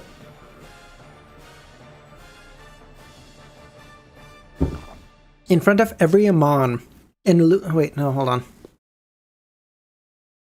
This released an immense convergence force that reached an unimaginable level, like an invisible hand pulling Amon back. Amon's body suddenly split apart, transforming into countless selves. And in front of every Amon, an illusory astral door appeared. Silently, the astral doors opened at the same time, but in the endless darkness behind the doors, tentacles appeared, blocking Amon's escape. At the tip of each tentacle, resplendent starlight lit up, enveloping Amons. These Amons couldn't help but gather together, turning into a conceptual cluster. These concepts included, but weren't limited to, pointed hats, robes, monocles, fate, time, doors, bugs, Trojan horses. Klein stood up and smiled at the conceptualized Amon. You can also awaken the Lord of the Mysteries' will further, but this is different from death. It'll affect the body at Adam's side. A conceptualized Adam rapidly regained a physical form, as he relied on the door authority to escape his current state. The corners of his mouth curled up into a smile, but he didn't respond to Klein. He seized this opportunity to use the error authority to deceive. Using an avatar outside that he had prepared ahead of time, it could be used to replace him and swap places with him. This was similar to the swapping of Marionette in the Seer domain, but at this level, the principles were different. It wouldn't be affected in most situations. However, Amon still failed. He realized that his error authority had been suppressed. As Klein got up, more and more tentacles appeared around him, the smile on his face becoming more and more exaggerated.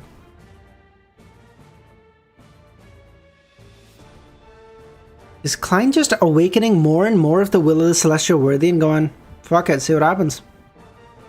What the fuck?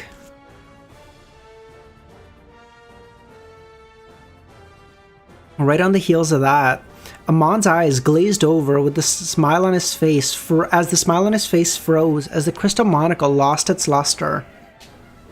Right on the heels of that, at the same time, the cold, bizarre mask on Klein's face squirmed, the blind stupidity effect. In the next second, he grafted himself to a certain concept in the cosmos, as he used his authority to influence the corresponding environment. The surrounding slippery tentacles aimed at Amon like revolvers. Amon's eyes that were still glazed over, a supernova exploded. An unimaginable sea of scorching light surged over, shattering his monocles and drowning his body. Fuck. I won't lose much, just myself. Oh god, oh my god, that's such a good word. That's such a good sentence, dude. What? That's so hard. He's like, listen, motherfucker, I don't give a fuck about me. I'll die happily, okay? Just can't let you be the Lord of the Mysteries. Damn.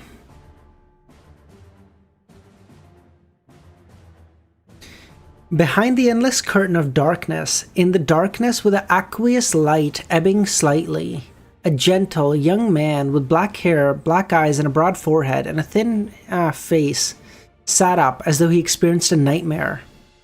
The Amon that's by Adam's side, I guess? In a classical black robe, he stretched out his right hand, attempting to take out a crystal monocle from the void and wear it, but he didn't obtain anything.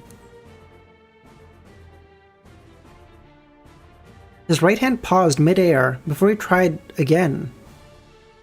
At this moment, he heard a gentle but emotionless voice. To him, there's something more important than life. To you, apart from yourself, there is nothing worth caring about. When the matter is developed to such a point where one is to put their own life on the line, it would imply your loss. The corners of Amon's mouth curled up as though he wanted to smile and reply, but he didn't say a word. As the voice continued, born as a mythical creature, your lack of anchors is also a problem. This makes you know what courage and sacrifice are, but it's hard for you to understand. Who is talking? Is it ASG talking to his son, saying like, it's kind of like, hey, it's my fault. You were born too strong, my bad.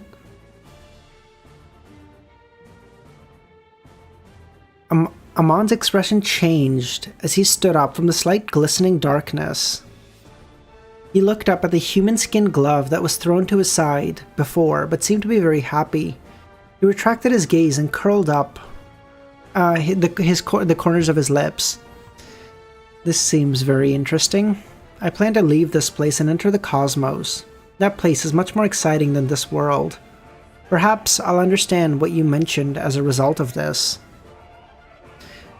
So wait, why can Amon no longer grab the monocle or whatever? He stole his characteristic? Or not his characteristic, sorry. He stole his uniqueness? Is he still...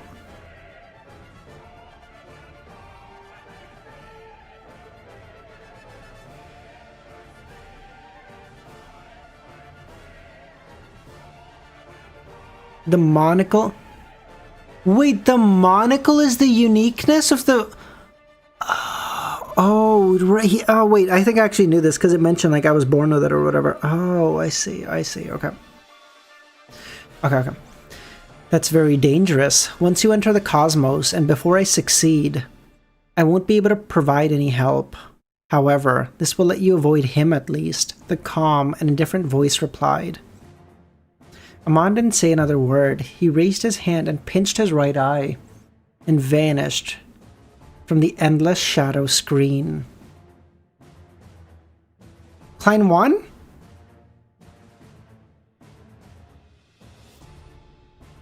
Oh, that's so... So, he took the...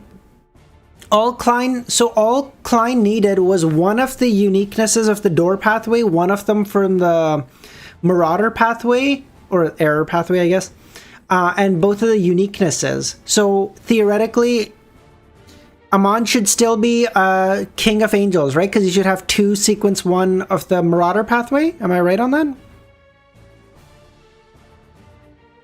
He should still be a King of Angels. Amon ate a supernova to the face. Oh, sorry. Okay, yeah, let me keep reading. I'm sorry. Okay. As the ancient palace above the fog, in the ancient palace above the fog, as Amon was completely obliterated under the power of a supernova, Klein couldn't help but heave a sigh of relief. If he had a choice, he naturally didn't want to sacrifice himself to revive the Celestial Worthy. He had hoped to personally protect this world and seek out the meaning of life. Of course, if he didn't have a choice, he wouldn't hesitate to awaken the Celestial Worthy. He was only certain that he could do this, and Amon was also aware, so he didn't force him and only attempted to escape. What? But, okay, maybe I'm crazy, but didn't Klein say it was literally better for him if Amon became the new Lord of Mysteries rather than the old Celestial Worthy Awakening? But why in the last moment did he decide, like, nah, fuck it, fuck it, we ball, fuck it? In the battle just now, it had developed into a battle of courage. The one who wasn't afraid of true death would yield the absolute advantage.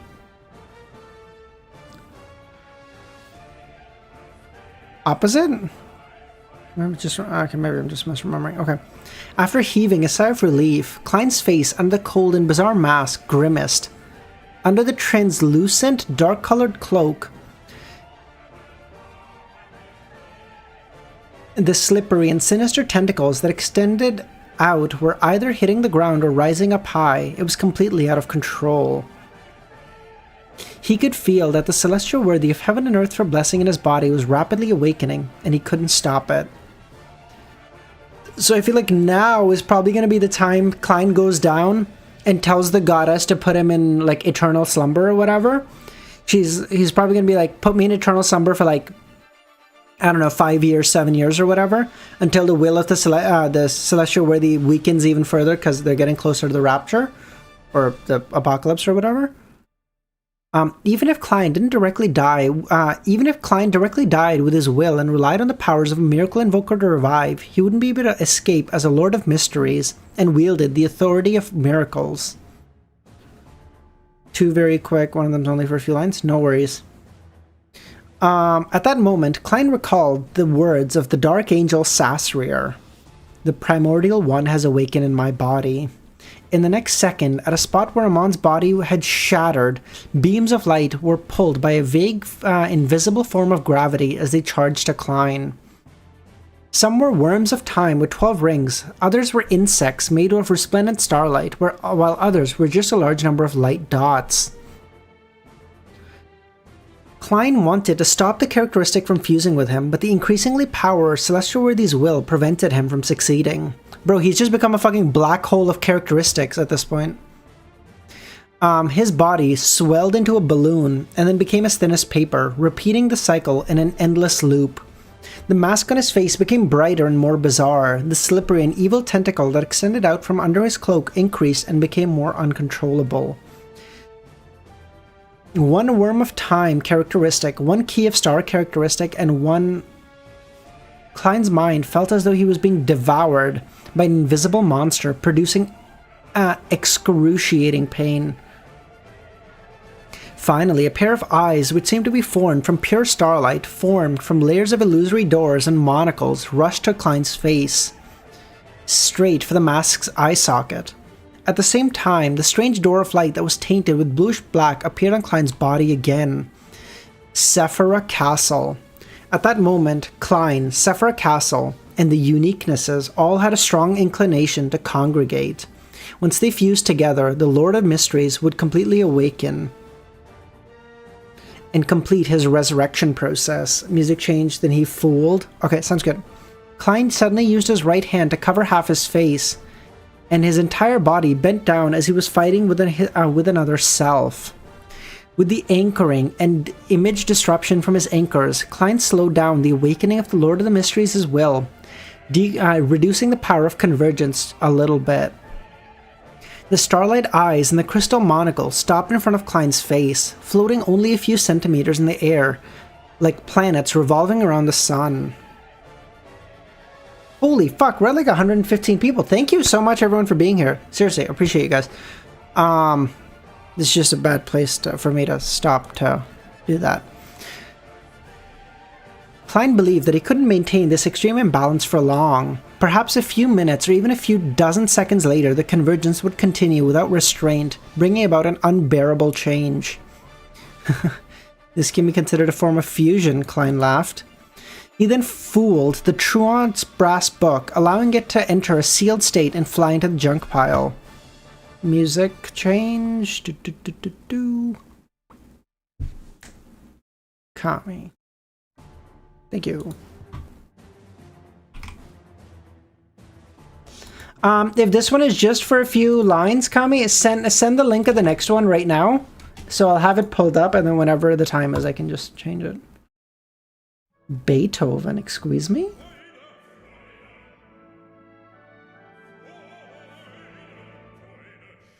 This is the next one? It is, perfect.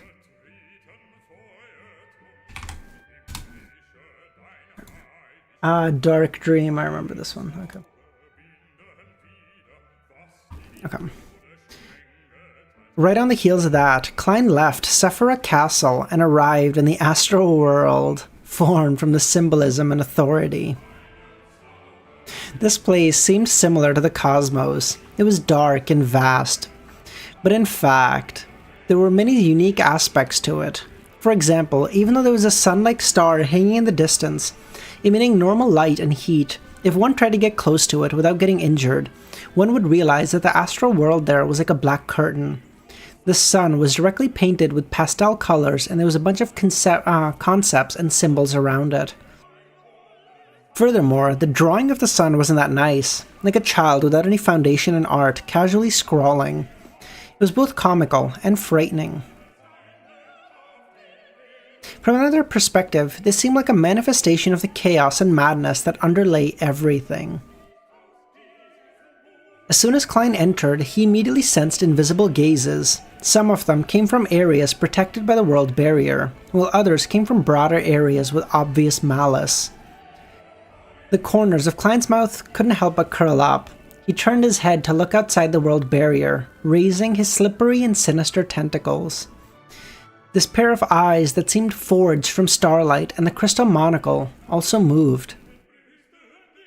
All of a sudden, all the attention from the cosmos shrank back. Only the hand-drawn crimson moon was left there hanging as it flashed with light. So you're telling me Klein did this and all the great old ones went said, fuck no, never mind, I'm not looking, I'm sorry, I fucked up. I'm sorry.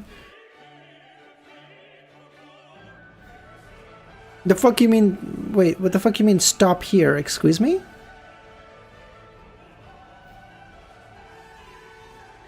Kami, what do you mean change music here? What do you mean stop here?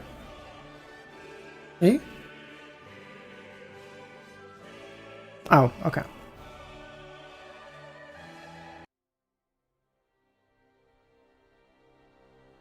Everyone just, like, the Celestial Worthy hasn't even come back yet, and they were all like, oh, I fucked up, I'm really sorry.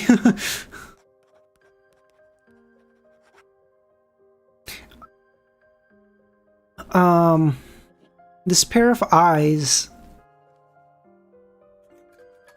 Wait, no. Klein laughed as he came to a dark kingdom filled with night vanilla and slumber flowers. At the same time, the goddess appeared on the borders of the divine kingdom in a layered, star-speckled dress, her face covered with a translucent veil. She didn't transform into her giant form as she looked at him at eye level before raising her right hand and revealing a bird-shaped accessory. At the head of the bird-shaped accessory, a series of illusory doors appeared in the bronze-like eyes, allowing a drop of colorless water that had a strong aura of eternal stillness to land on Klein's cold, bizarre mask. The will of the Celestial Worthy for heaven and earth for blessing entered a state of eternal slumber, likewise for the majority of Klein's consciousness. All he had was a tiny bit of lucidity. He's going to sleep, yeah. Under such circumstances, he made the mask retract and transformed the cloak into a black windbreaker. He then made the crystal monocle turn into a pair of black gloves, making the eyes forged from starlight into a cane inlaid with star speckles. This whole final battle is called the Fool's Gambit. Oh, this is actually really good too. Oh, that's actually a great title. That's why I made you play chess. There was only a change in appearance, but it didn't change anything in reality. Once the two items were separated from Klein, they would return to their original state. Of course, if Klein stabilized himself, he could accommodate them and change the corresponding concepts and symbols over and over, allowing them to stay in this form forever. This can't be sustained for long, it just delays the matter, the goddess said. If the river of eternal water is used repeatedly, the Lord of Mysteries will awaken even faster, because he will trigger some unknown changes and adjust his condition. Similarly, the specialness of Sephira Castle and my blessing will be erased, allowing you to enter the state of eternal slumber. It was as though Klein wasn't discussing his own matters as he smiled and nodded. Got it. See, even this, it was as though Klein wasn't discussing his own matters, because he's become so detached from, like, his humanity right now that, like, even telling her, like, oh, your consciousness is gonna go to sleep, it was like, okay, no problem. Like how as soon as he became like an angel, he stopped caring about money or whatever, because that part of his humanity kind of died. The goddess said in a tone that seemed to be comforting Klein. Regarding this matter, the method Amon used and his actions exceeded my expectations. He truly is the god of deceit. It's not that you have no chance at all in what comes next. You can try first to completely control Sephira Castle and pull the will of Lord of the Mysteries to enter a state of slumber. In the dream, you can resist and fuse with him. I can bless you, but the most important thing is still left to you. Becoming a great old one doesn't have any rituals. No rituals can change the awakening of the primordial one's will. But the ancient sun god believes that the order to accommodate them can increase one's self-awareness to an extent, increasing the success rate. First, accommodate the sequence 0 of a pathway, then control and fuse with the Sephira. Only then accommodate the other uniquenesses. That is the best order. That's what Amon did, right? Or that's what Adam did, sorry. He became Sequence Zero of the Spectator pathway, then took control of the Chaos Sea, then went to accommodate the other uniquenesses. Or, well, the uniqueness of the fucking other one. You know what I mean.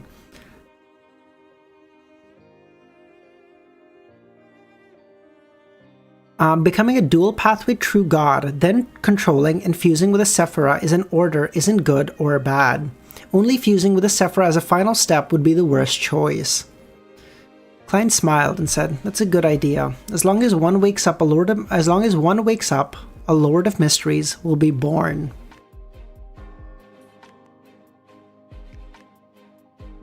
This might be him or me.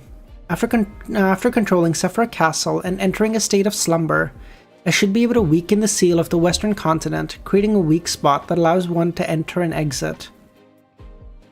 The goddess didn't say a word when she heard Klein's words. Klein smiled. This is my choice. I had anticipated this day long ago. I will finally face him.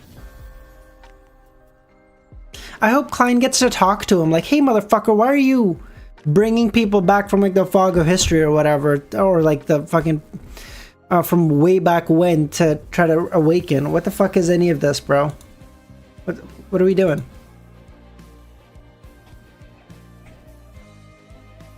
A sudden gathering? Are we gonna do a last...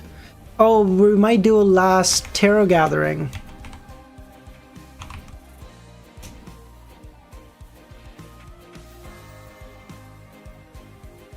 Oh, please don't tell me we do a last tarot gathering. Oh, that's so depressing. That's so sad, please. Oh, that's gonna be so sad. Fuck. God damn it.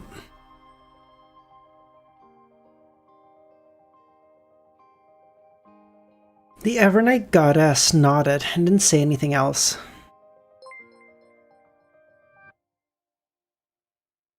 Thank you, Zaz. I appreciate that, buddy. Yeah, no,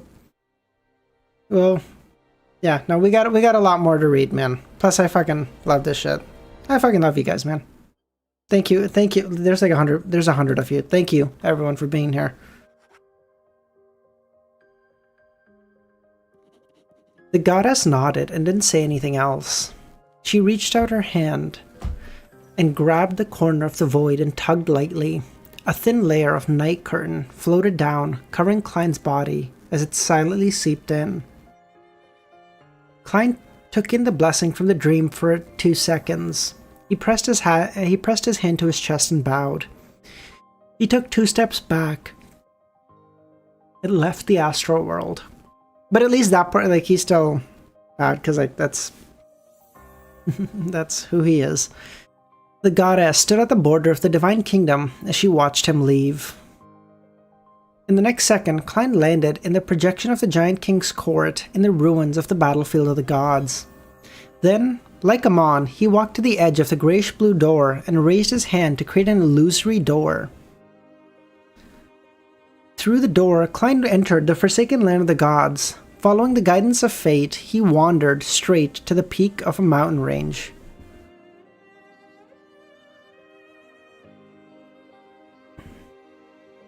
There was a huge crucifix there, one covered with a faint shadow. Klein stared at the shadow for a few seconds before sighing. He bent down and picked up the ancient mirror that was placed near the cross. He then turned and vanished from the forsaken land of the gods. At the same time, the Worms of Spirit, who didn't need to be on duty in Sephira Castle, informed him of Queen Mystic's location. Klein raised his hand, took out the magic wishing lamp from the junk pile. Using the ownership connection between it and Bernadette, he used another wandering to appear on a rather hidden island where Emerald City was. Your loyal, humble servant, Erides. True. Bernadette was flipping through the last album catalog from Intes as she sensed something. She saw Gehrman holding the magic wishing lamp in his hand. "Thank you," Klein said in his normal voice. Bernadette pursed her lips as though she wanted to ask something. But at that moment, her eyes flashed as though she had seen and prophesied something. She silently reached out and just took the lamp. Klein then took out a metal cigar case. Solovq!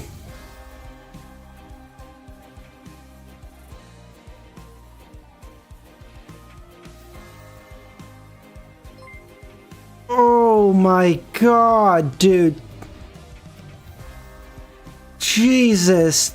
Thank you, dude. You didn't have to at all. Oh my god. Pushkar, thank you as well, man. Oh my god.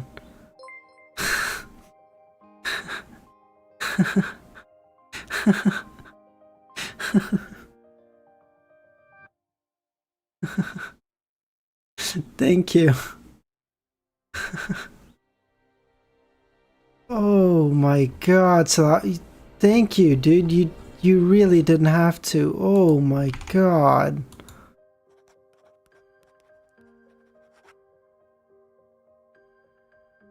Oh wow.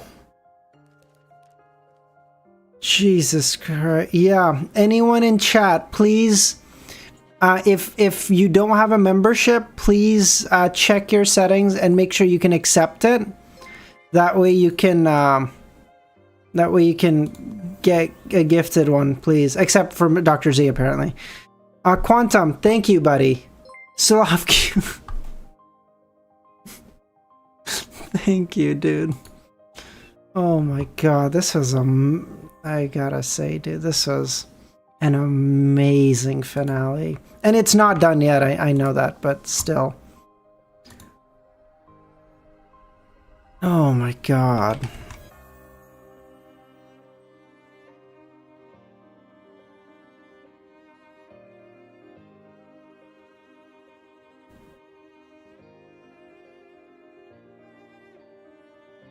Jesus, Salo, thank you, dude, so much.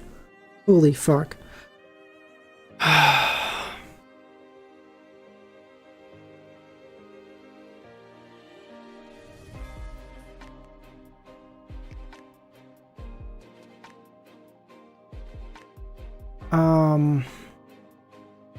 Where am I? Hold on. I lost my spot. Hold on. Nah, seriously. No, I seriously, I fucking love all of you guys, okay? I hope you guys will be there for, you know, the other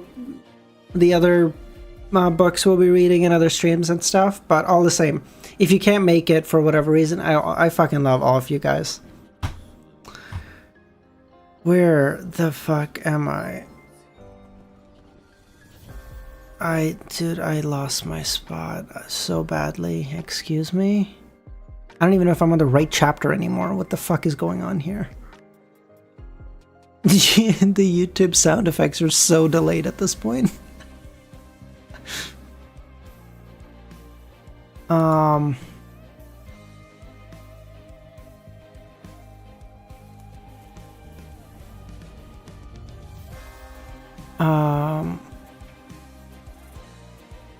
Klein then took out a metal cigar case that had signs of corrosion and said, "This is your payment." Even without the eyes of mystery prying, Bernadette could sense the cigar case was extraordinary. She could roughly guess what kind of corrosion had happened to it. However, she didn't choose to accept it because of that reason, but she suddenly felt that she had no reason to reject it. Dude, my OBS is on fucking fire. Quantum, thanks, buddy. Thank you so much. OBS is actually having a stroke. She hesitated for a moment before taking the case. But now he was Lyola, if you're if any of you have turned on that requirement for getting memberships, I think once you turn it on, close the YouTube app and then come back in and it should hopefully work then. I finished the book 2 months ago. I cried at the end. Gee, yeah, like this, it's so good, dude. It's so good. It was even if he was still in a crazy state like before, Klein definitely would have smiled and said in an exaggerated manner, "This is a gift from your uncle. Take it." But now, he was only left with that little last bit of lucidity. He had to put a lot of effort to prevent himself from falling asleep and not having the impulse to act like a clown. After leaving Bernadette's Emerald City, Klein seized the opportunity to wander to Backland, to Dr. Aaron Saris's home. Will Ossepton, who was sitting in a pile of toys, raised his head to look at Dwayne Dantas in front of him. Tears streamed down his face as he choked. "I finally feel the opportunity." It's very serious, but all the same, I'm a fucking child, okay? "I finally feel the opportunity." He was referring to the opportunity for accommodating the Fate Pathway's uniqueness. Klein squatted down and said, "I'm here to help you accommodate it. I'll steal your childhood and youth and allow you to instantly grow up. Then by relying on a level above the sequences but below that of the Great Old Ones, I'll forcibly help you accommodate the Die of Probability. Of course, that alone won't be enough. It'll require an additional fooling and bug." The tears that dripped down Will Ossepton's face stopped as he muttered in astonishment, "So the two choices are actually the same." Typically speaking, the accommodation of a pathway's uniqueness required one to be naturally born with it, seek an existence at the level of a Great Old One to help, or rely on a simplified advancement ritual to complete it. There were no other possibilities. The Snake of Fate, Will Ossepton, clearly wasn't born with the uniqueness, so only had two options left. His focus had been on holding a simplified ritual, which was to wait for the opportunity of fate. Who knew that this opportunity was actually when Klein was approaching the level of a Great Old One? In essence, the second method. With this in mind, the chubby child, Will Ossepton, cried even harder, as though he had been deceived by fate. "Let the Life School of Thoughts demigod send over the Die of Probability. Normally, with your luck, the Die of Probability should be..." Wait, what? Oh, this is Klein, sorry. This is Klein saying, no, never mind, I'm sorry. "Let the Life School of Thoughts demigod send over the Die of Probability. Normally, with your luck, the Die of Probability should be by your side." Klein ignored Will crying. "Let's begin as soon as possible. I don't have much time left." Will stopped and looked at Klein. "Forget it. Let's just wait for the next opportunity. Given your current state, it would be a huge burden for you to forcibly help me accommodate it. Perhaps you may lose control on the spot, and I do not wish to face the Lord of Mysteries." "Okay. Next time. I have a premonition." With that said, Will looked into Klein's eyes and said, "I have a feeling that the next opportunity will be even better." Klein maintained his reverie-like expression as he said, "Is that a prophecy?" "No. It is a blessing." Klein nodded, stood up and took a step back, and faded. He returned to Sephira Castle and sat on the high-back chair, allowing the grayish-white fog to envelop him.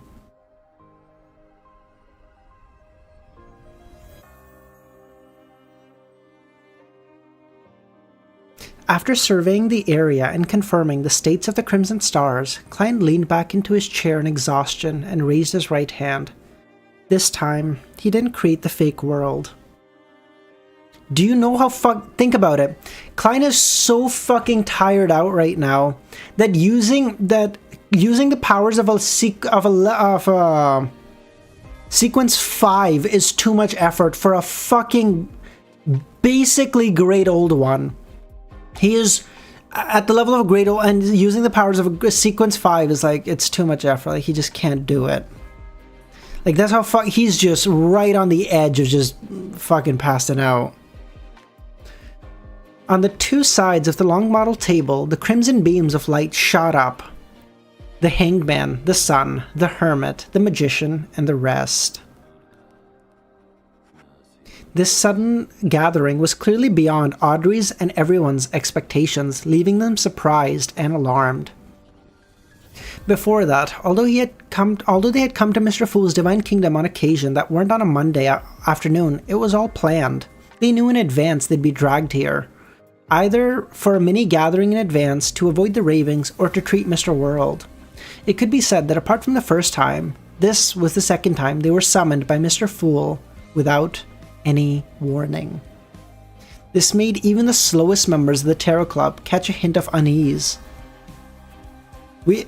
The only two people who would remember this would be Alger and Audrey, I guess, because they'd be the first, because they were yanked up here by accident, and now everyone's getting pulled up here, and it's like a final, like, hey, I'll see you guys soon, okay?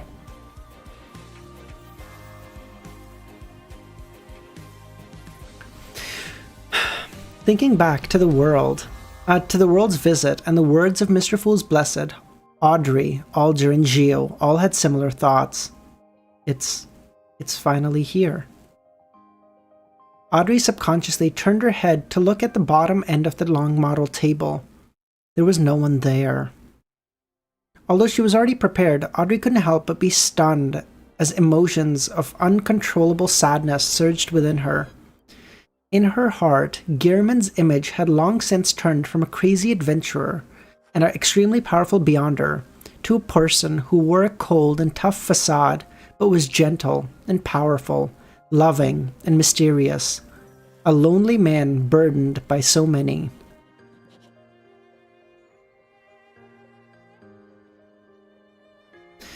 She believed that amongst the tarot members, she knew the world best apart from Mr. Star.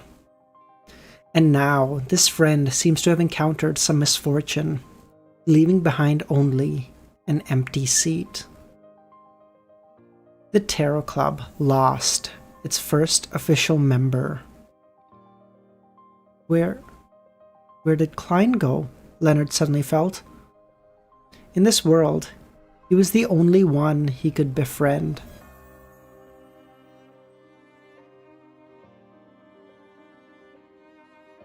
Previously, when Klein suddenly appeared in the southern continent and threw the gold coin into the cathedral box, Leonard already had a strange premonition. The feeling that Klein was about to receive the judgment of fate and was bidding farewell to the past.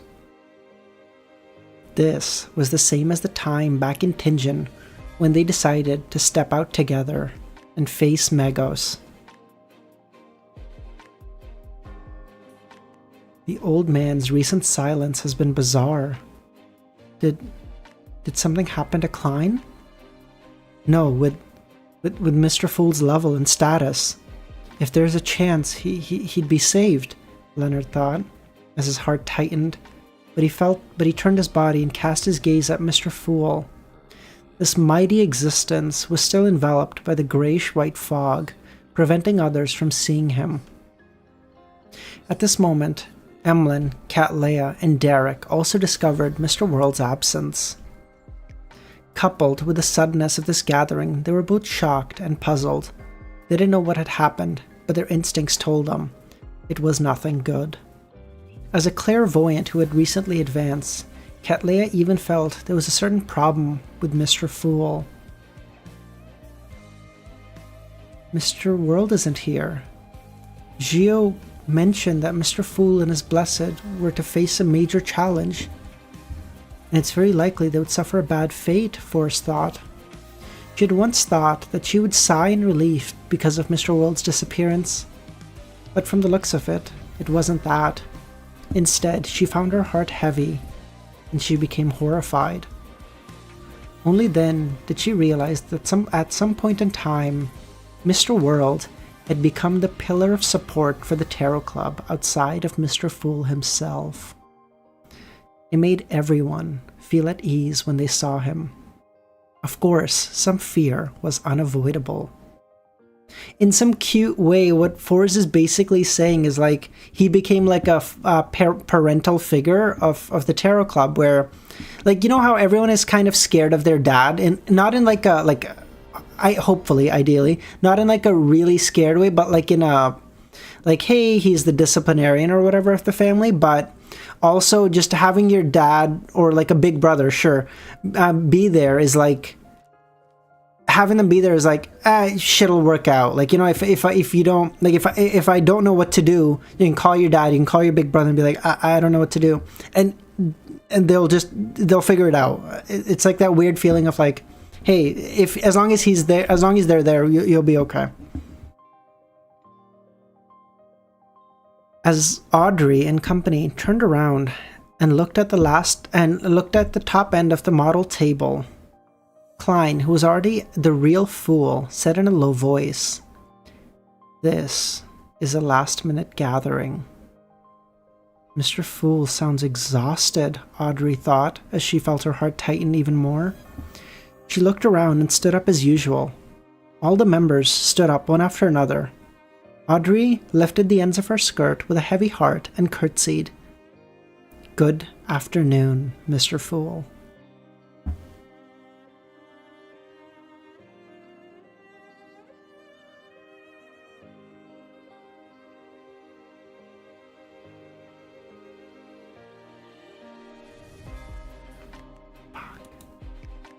Damn it. God damn it, we're finally here.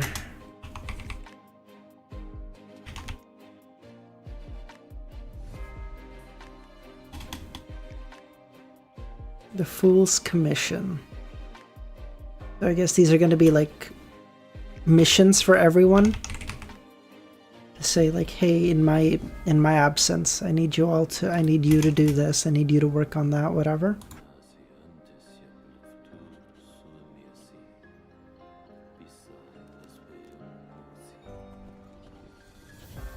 The other members of the Tarot Club appeared rather solemn as they followed Miss Justice's usual greeting. After they sat down, the Fool surveyed the area and said, "I will be entering a state of slumber." Upon hearing this, everyone felt their speculations had been confirmed. But Leonard, Emlyn, Derek, and the other members who were not given a previous warning felt their hearts sink as they became increasingly flustered and filled with puzzlement. Of course, they weren't that surprised. The abnormal, last-minute gathering and the abnormality of Mr. World's absence seemed to indicate something horrifying had happened today. Klein maintained his last bit of clarity as he said, "This involves a war that is at the level of above the sequences. It has something to do with the apocalypse to an extent." Indeed, Alger acutely caught the words "above the sequences."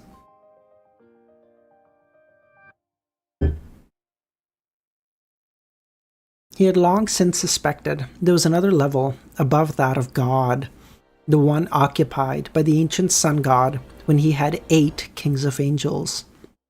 Now, Mr. Fool had confirmed this guess. Cattleya and company also noticed the hidden message in Mr. Fool's words.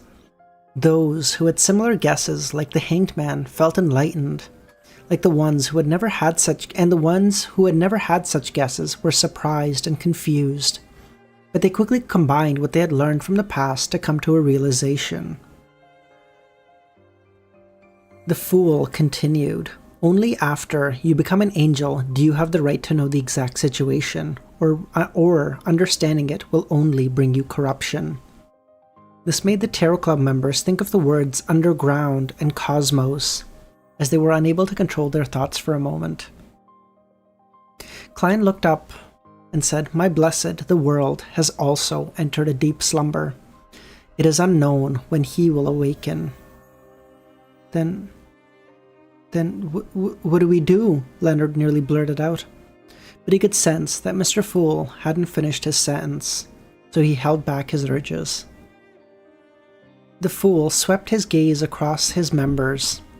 "Next is a long-term commission for all members. Spread my name more widely, but do not clash with the other Orthodox churches. When necessary, you can choose a more concealed method to proselytize.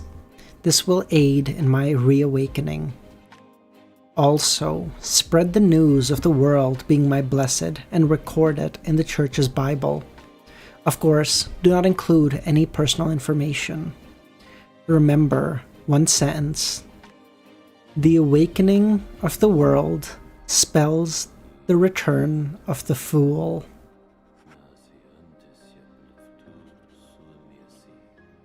Klein wanted to increase his number of anchors. It may be useful in the battle with the Lord of the Mysteries. At the same time, he wanted to mold the world into a saint of the Church of the Fool, an angel beside his divine throne, so his image could greatly share an image with the believers and obtain his own anchors. To put it simply, Klein planned on having a believer contribute to 2 sets of anchors. After all, to him, be it the world or the fool, they were all an identity of him. Furthermore, the image created by the anchors wouldn't be uniform. They were different and wouldn't affect him. At the level of the fool, the churches would spread the name of the deity, the fool's sacred emblem, and all kinds of religious teachings without any concrete images.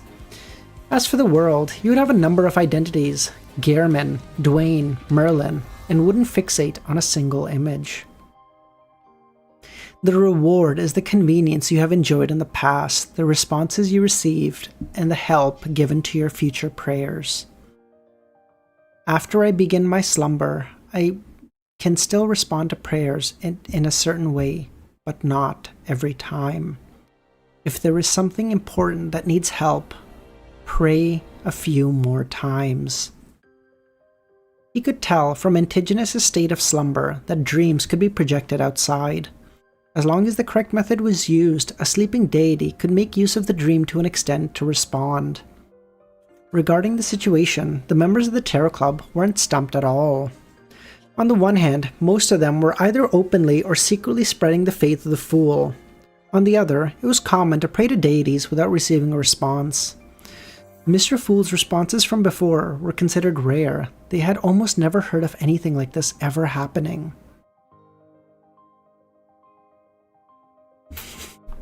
Burnt. Take that back, okay? This is not the beginning after the end. Shut the fuck up. To be able to receive a response through repeated prayers on important matters was better than most clergymen of the Orthodox churches. Yes, Mr. Fool, they all responded. Among them, Leonard was the only one that responded from the bottom of his heart. He was the most eager and impatient. To him, spreading the faith and biblical canon of Mr. Fool was to awaken Klein. At this moment, the Fool cast his gaze at Cattleya. The previous commission to gather all information regarding the hidden sage coming to life is still effective. If you wish to take the risk, then go further and investigate the present state of the hidden sage. This will be dangerous. You can reject it, and the reward is a wish. Mr. Fool, is this related to awakening you? Is it related to surviving the apocalypse? Perhaps. Perhaps not. I cannot give you a definitive answer right now. I see some visions. This time, Klein deliberately didn't create a high-level persona of the Fool, because he already was the Fool. Also, watch over your subordinates that are beyonders of the Earth and Moon pathway. Cattleya fell silent before saying, I'll accept this commission.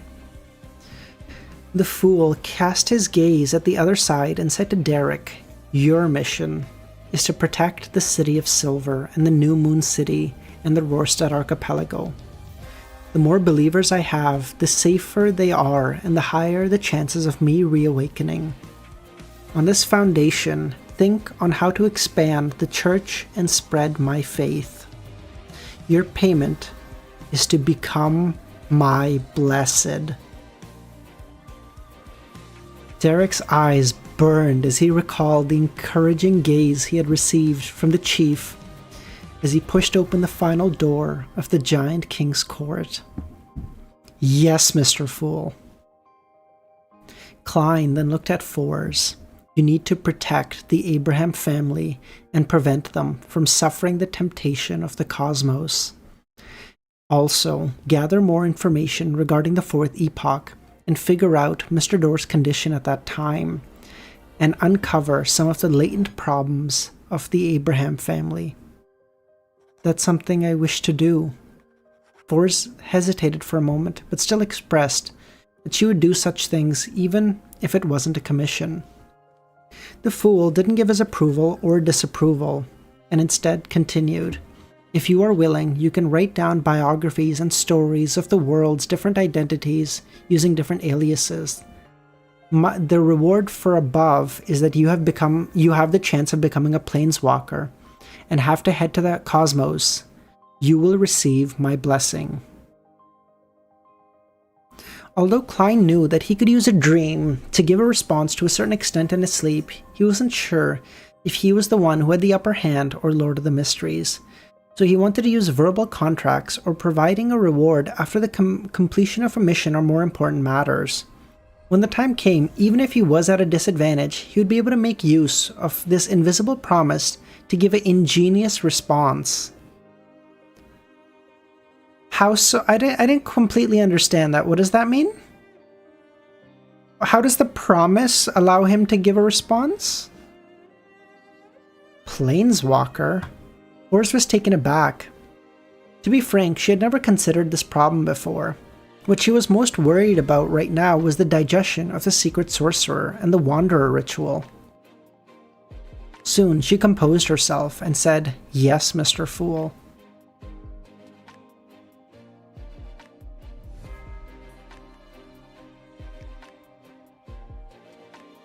Catch or dream? You say mysticism, bro, like it's an answer. Mods, shoot that man. Like, what the fuck is that answer? Excuse me?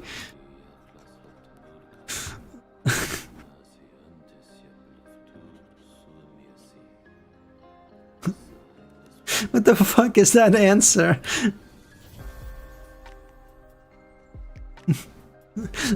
Oh, you're Dr. Z. I apologize. Okay, mods to the lashing post. Like, what the fuck is that answer?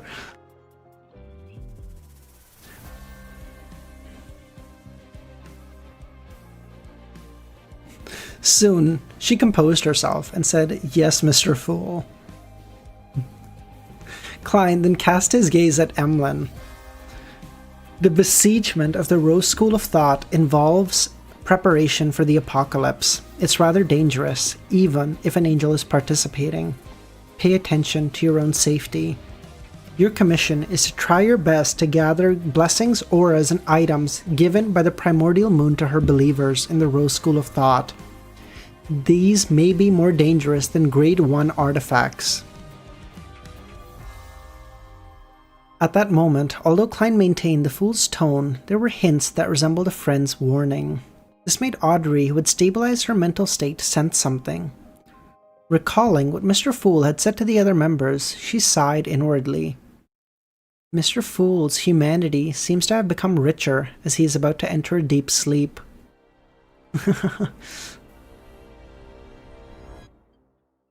While Emlyn was slightly surprised and puzzled, Klein continued, "Apart from participating in the besiegement of the Rose School of Thought, I hope that you can form a pharmaceutical company and perform research on how to mass-produce the medicine with magical effects."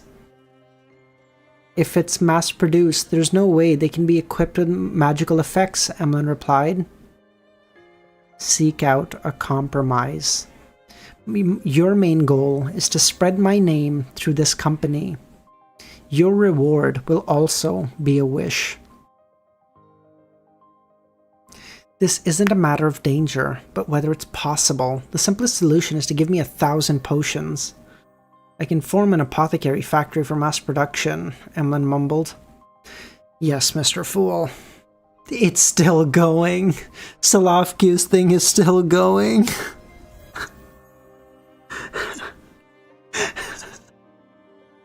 How long has it been?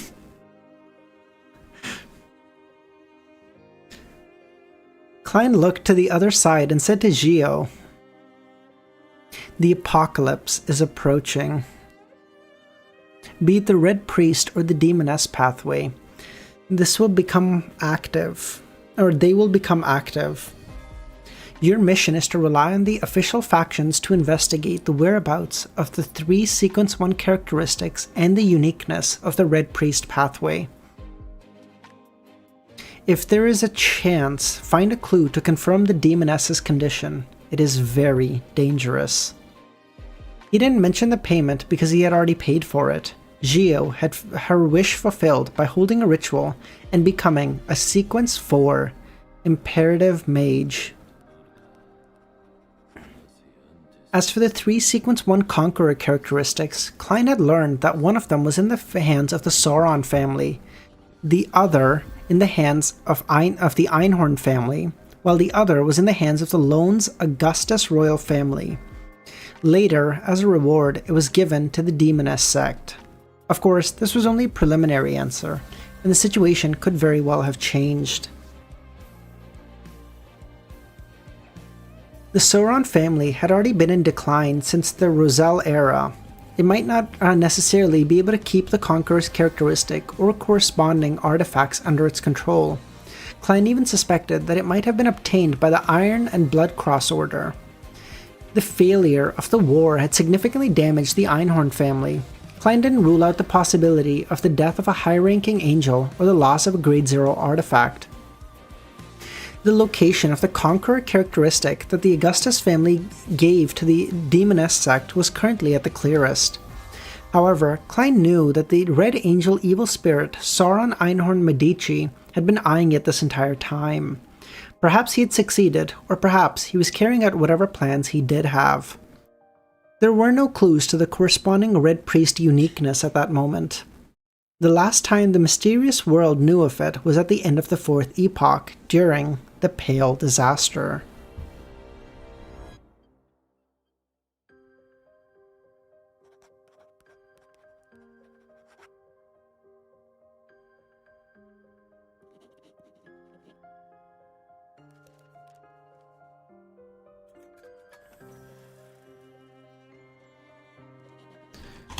$13.90.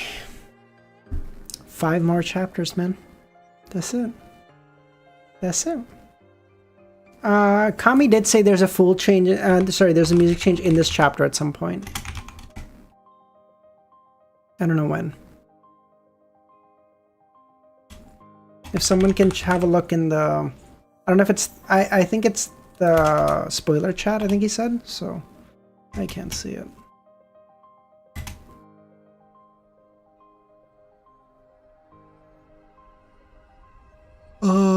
Music change after staring at the scene for a few seconds. Okay, got it. Thank you, Amnesiac. Can someone just send in the link for the music whenever you have a second so that I can just have it ready for whenever it's needed? Gio had always been looking forward and uneasy as to what her mission would be. She looked forward to it because she had already chosen to accept Mr. Fool's gift, so she had to pay the price. Knowing the mission earlier allowed her to prevent unnecessary second-guessing due to the unknown guesses. Thank you, Amnesiac.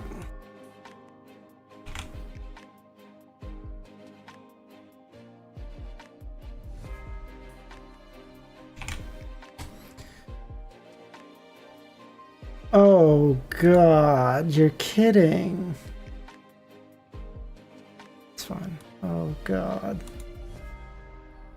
Sorry, you just saw what the music is.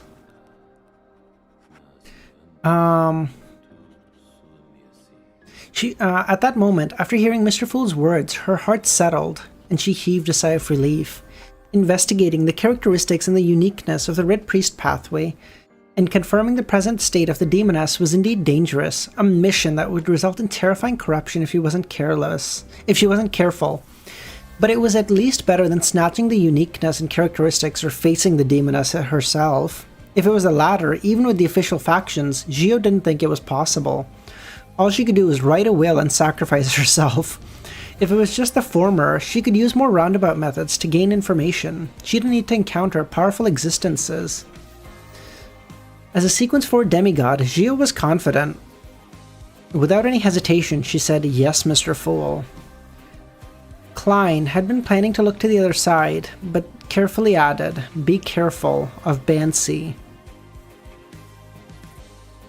Without waiting for the Tarot Club members to start making connections, Klein said to Leonard, "Your mission is similar to the moon's.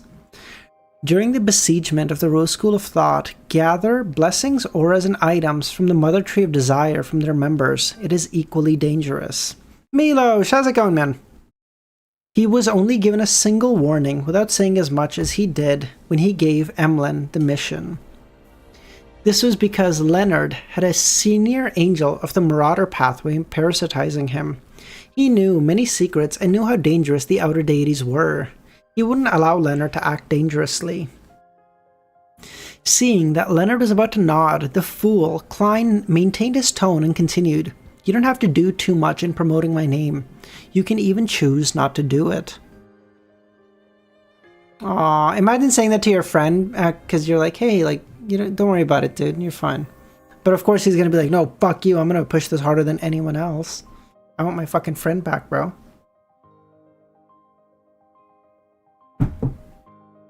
As one of the 22 high-ranking members of the Church of the Evernight and one of the few high-ranking deacons, it was very easy for something to happen to Leonard if he spread the fate of the fool. He would be misunderstood by his colleagues and cause conflicts. Miraculously, to Klein, the moon's actions didn't seem to be misunderstood in a strange way. To the people and the sanguine around him, anything he did wasn't too strange. That's right, Leonard had already recovered from his previous eagerness and realized the cruelty of reality, but he still wanted to do something. At that moment, Klein added, "You can share the stories of the world with song and poetry. Other than that, try your best to raise your own level to prepare for the apocalypse. The reward for all these missions is a wish." Although many characteristics had fallen to the real world when the god of combat died, Klein didn't know how many Sequence 1 characteristics the goddess had obtained from the warrior pathway other than the uniqueness, but at the very least, a number of Sequence 2 angels of the Church of the Evernight had the possibility of becoming a Sequence 1 angel.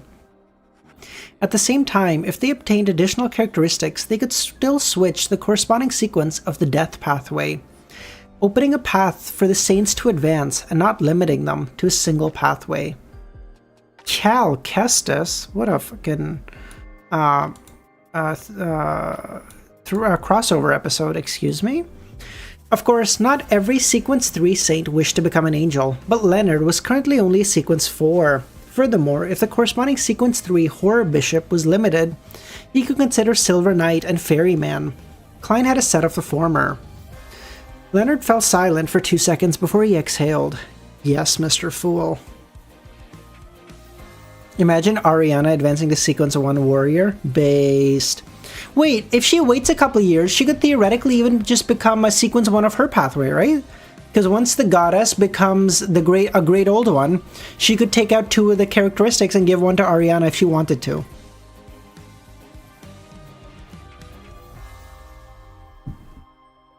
Leonard fell silent before saying, "Yes, Mr. Fool." Klein then looked at Miss Justice, who had been patiently waiting. "Apart from promoting my name, you have 2 missions. First, to assist Judgment and investigate the whereabouts of the Red Priest's uniqueness and characteristics, and confirming the present state of the Demoness. The other is to work hard and raise your level." One of my missions is to increase my sequence? Audrey was puzzled. In her opinion, this seemed to be telling an ordinary person, your mission is to earn even more money. Furthermore, this isn't of any value to Mr. Fool. Could it be he wants me to treat Mr. World in the future? The Fool then added, "The higher your sequence, the more opportunities you have to awaken my blessed." In this aspect, you can make use of external forces. The alchemists that Hermes rebuilds will be one of those choices, but you must be careful. You will pay a certain price for this. You can give up the reward you received before. This depends on your will and your thoughts. Yes, Mr. Fool. Klein's gaze landed on Alger. You will know what your mission is in time. Klein had already foreseen the corresponding scene. Without waiting for Alger to speak, he continued. You can bring the Sea God scepter, but during this period of time, all the prayers of the Sea God believers will be transferred to the sun, pointing directly at me. Although Alger still couldn't accurately guess what his mission was, he had already had a vague premonition, and said, "Yes, Mr. Fool." Klein retracted his gaze and said, "After this, on the first Monday afternoon of every month, you can gather here, but there will be no convener. If you need to do a private mini-discussion, pray in advance and wait. Let us end today's gathering here." Klein closed his eyes. The Tarot Club members couldn't help but feel a baffling sense of horror. It was as though a grand ball was coming to an end. They all stood up and bowed. Your will is our will.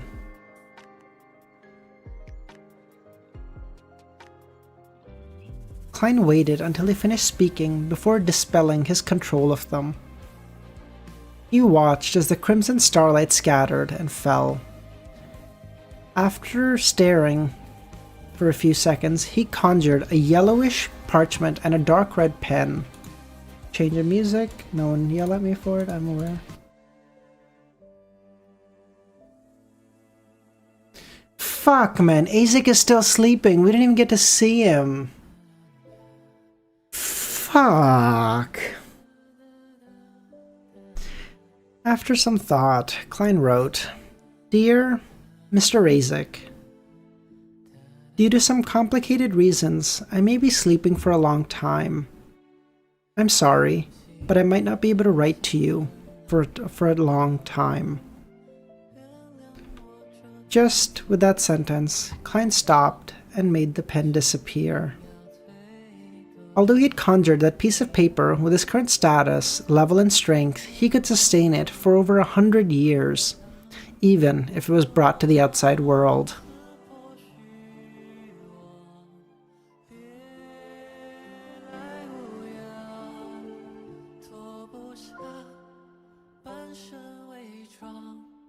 He then closed his eyes and summoned Azek's copper whistle and blew it, and released some of the restrictions of Sephira Castle.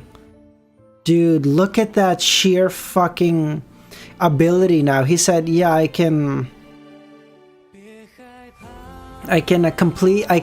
form a thing in Sephira Castle. It'll be maintained for over a century.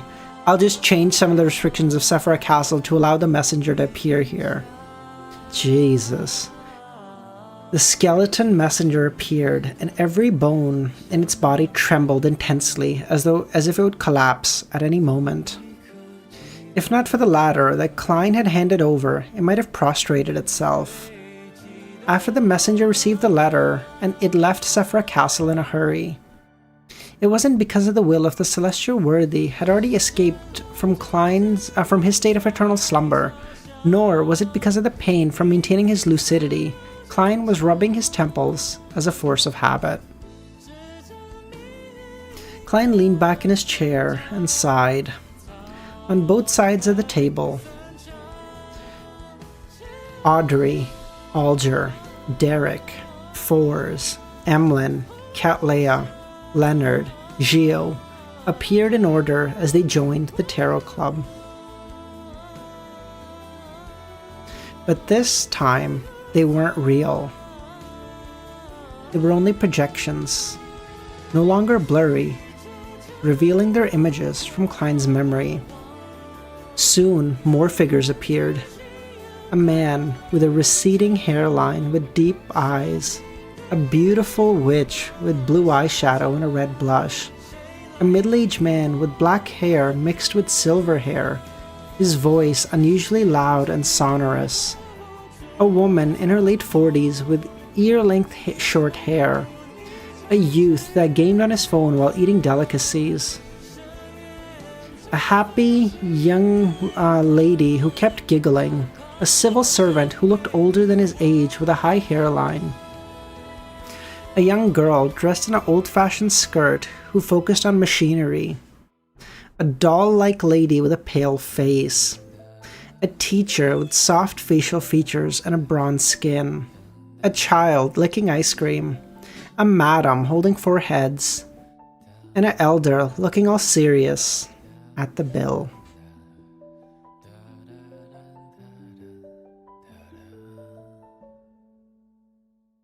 They either sat or stood, gathering beside the people they knew. In a flickering candlelight on the table, they discussed all sorts of things, followed the music, and danced. Klein watched silently as a lively scene, as his expression softened. After an unknown period of time, he stood up and passed through them into the depths of this space. Behind him, the figures, the candlelight, and the music all faded away. When he saw the strange door of light above the grayish-white cloud, Klein beckoned for Erides. At that moment, the transparent or opaque worms and insects that clustered together to form the lights in the strange door turned bluish-black, like a layer of thick fog that made one unable to see what was behind the door. After Klein arrived, he didn't immediately enter. He felt as though there was an extremely terrifying monster behind the door, waiting to devour him. He raised his head and looked at the cocoons above. He looked at the modern humans with different skin colors inside the cocoons. Closing his eyes to sense them, Klein raised his right hand and closed his fingers. Me too, Empty. Me too. Thanks, buddy. Are you scared? Wait, no. The cocoons cracked open as the people inside transformed into specks of light.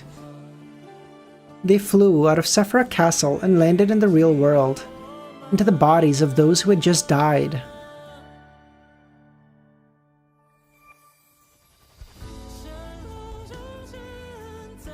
Wait. Did those people basically get transmigrated? Is that what happened?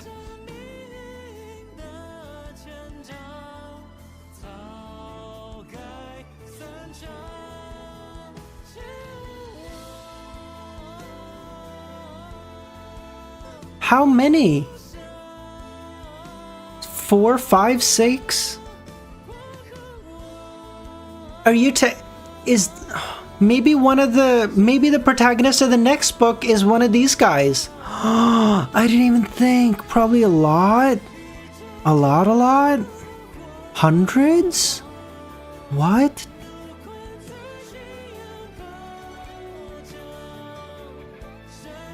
No, Nightwalker, I haven't seen it yet. We will after this. After doing this, Klein lowered his head and looked at the mirror in his hand.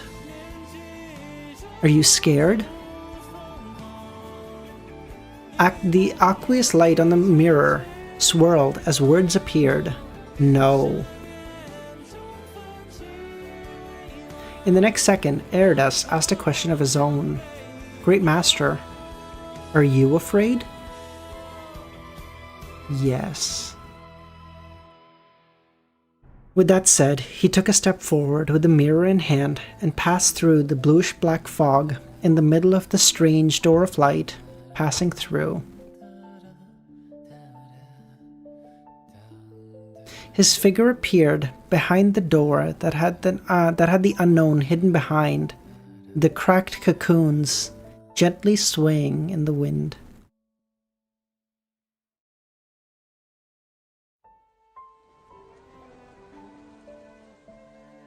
Is that... what do you figure... Did Klein do that as like a... I guess it was both a kindness and a kind of fuck you to the Celestial Worthy. To basically say like, hey motherfucker, no more backup options now. And secondly, it's like these people have been sitting here forever, so it's time to get this shit done. In the dark blue waves that seemed to never stop in the Berserk Sea, the future was like a leaf being thrown up, high up at the times and smacking down at others. In these waters, there were still pirate ships that were cruising. They were used to such situations and felt that it was natural for the sun rising. She wanted to ask, after Cattleya returned to the real world, she pondered for a moment before writing. She wanted to ask the Queen what happened recently.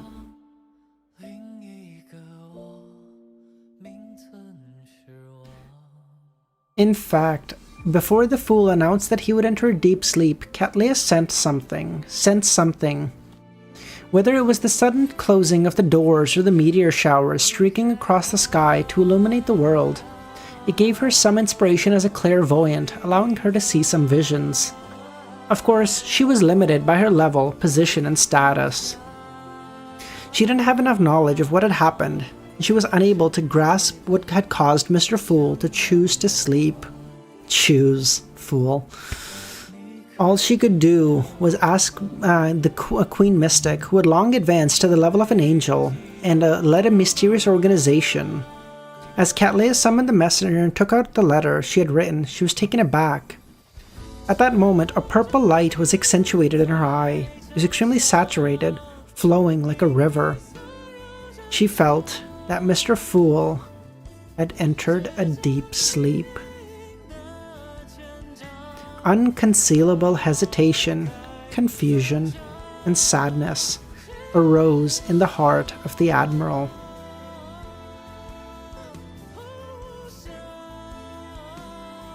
For some unknown reason, she felt palpitations as 2 drops of tears slid down her face.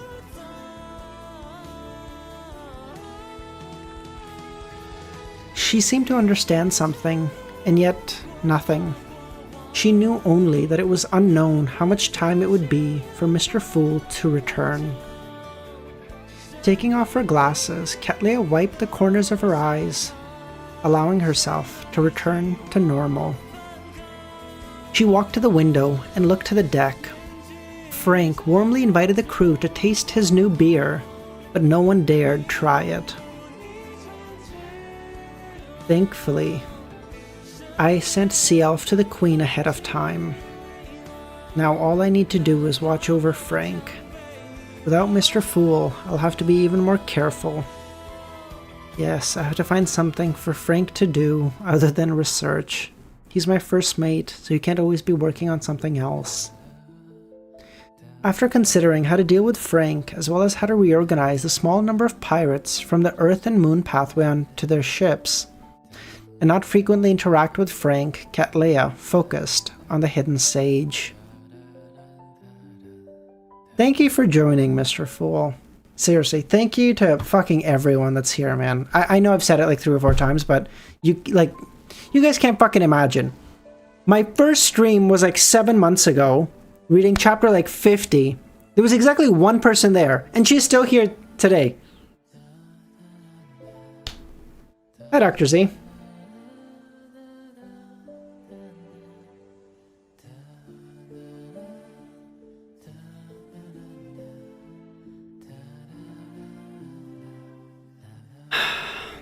Although she was already one of the 10 pillars of the Moses Ascetic Order, due to her background and the influence of the Hidden Sage, she had never received the trust of the president and the other higher-ups. She could only be an ostracized person who teetered on the periphery of the organization. From a certain perspective, her relationship with the Moses Ascetic Order was closer to that of a partner. On the one hand, she needed a faction and a powerhouse to project her over the 5 seas. On the other, she yearned to obtain the corresponding knowledge and materials. Ah.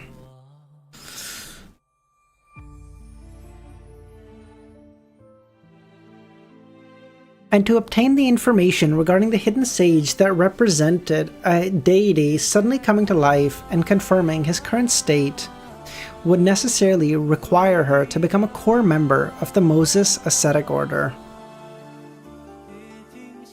Thank you, Dr. Z.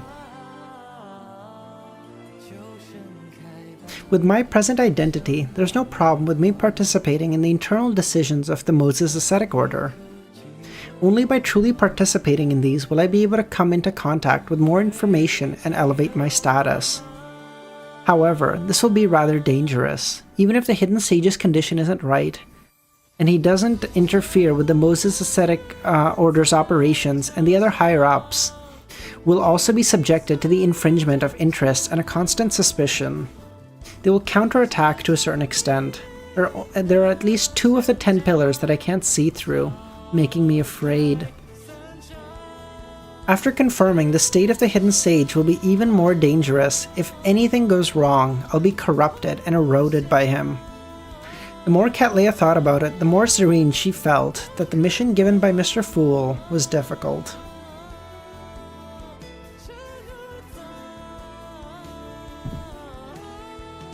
She had always been teetering on the periphery of the Moses Ascetic Order with her identity as a pirate.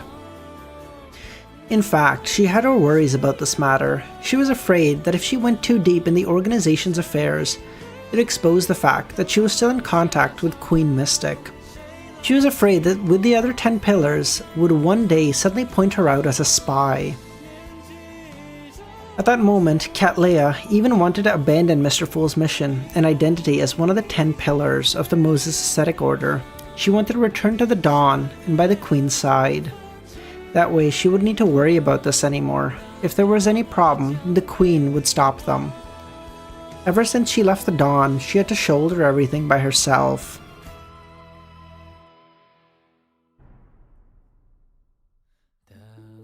However, this thought was given up by Cattleya. She sighed, understanding that she would never be able to return to the time that she was a little girl with no worries.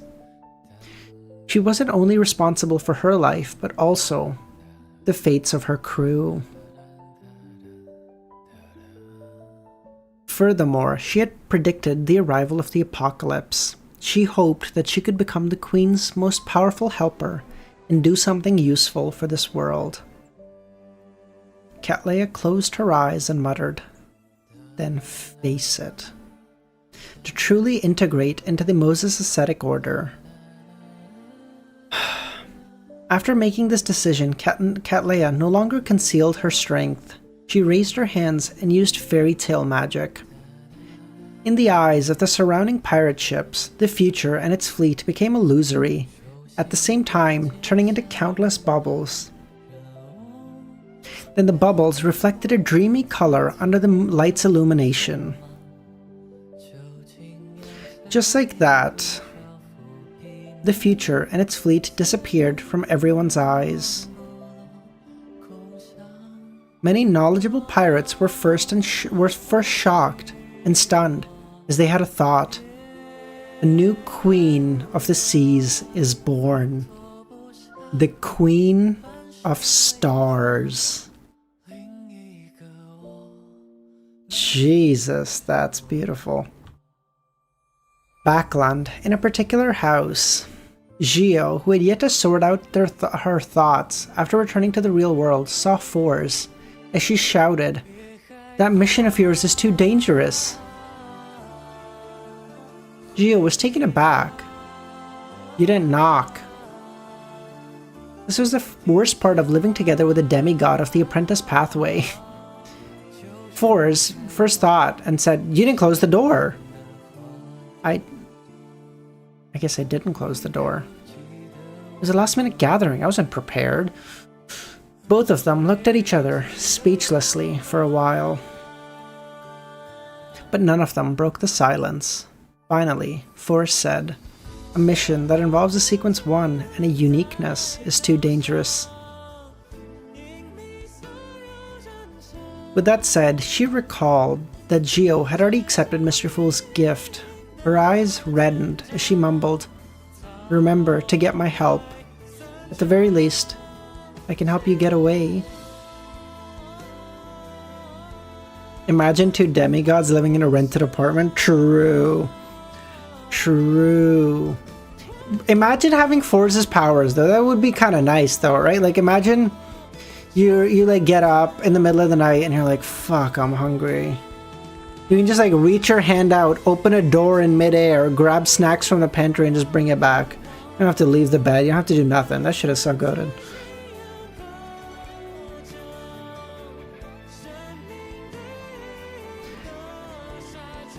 To them, the things they experienced before involved very few matters at the angel level, apart from Mr. Fool and Gehrman. At most, it was them being watched by he who must not be named. At other times, they would at most do trivial matters at the periphery of the corresponding matters. They had never faced an enemy who could be addressed as him. Therefore, even when she thought of her friend's missions, Forrest couldn't help but feel nervous. Geo smiled. I'm just investigating clues. It's not like I need to face them. The apocalypse is approaching. We have to do something. Look, even Mr. Fool has fallen into a deep sleep. What's more, trivial figures like us? If I didn't quickly become a demigod, perhaps there's nothing I can do. But now, there's some hope. At the very least, I can try to awaken Mr. Fool.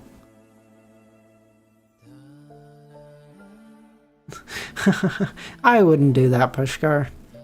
He already knows I won. What's the point of rubbing it in? Ors thought and asked, what are you gonna do now?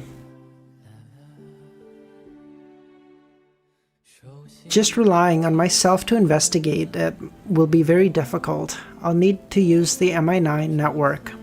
I plan on finding some opportunities to let them know that I'm a demigod. In order to not be suspected, I need Miss Justice to give me some hints and arrangements. I'll come up with a script for you, Forrest thought. I'll act as an antagonist and simulate a lunatic who attempted to advance to Sequence 4, and then you defeat me. As she spoke, the story took form. She sat beside Gio's desk and took out a pen and paper and started writing. After I write up the story, I'll get Miss Justice to make some amendments and make it more reasonable, she thought. As a secret sorcerer, there was no doubt she could prevent their conversation from leaking out. Gio thought for a moment and said, "Isn't your most important task to write biographies and stories?" That's simple. I already thought of plenty of scenes. There's a lot of material I can think of. Nothing of that sort. Forrest then placed all her focus on writing a script for Gio. She then cast her gaze at the ajar door and heard her brother, Rio Derecha, seemingly reciting the ancient Fasak words, a requirement for studying law to become a lawyer. Their mother, instructing the servants to clean up the living room. Their voices reached Gio's ears. Although she had no idea what would happen when she faced the MI9 brass, and even though she might encounter dangers on the mission, as well as the unknown future at the dawn of the apocalypse, Gio knew that if she didn't do anything, all the times she enjoyed with her family would be destroyed and drowned by the floods like most people. But now there was a path with a glimmer of light at the end. It needed the realization of sacrifice to grasp it with courage.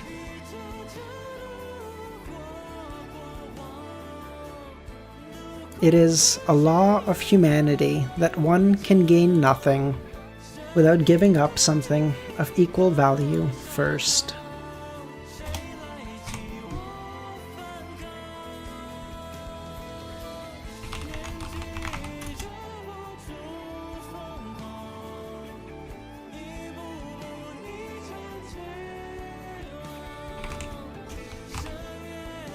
By the way, can I just say how, like, for all the shit that I give, oh my god, my voice is starting to die. For all the shit that I give, Will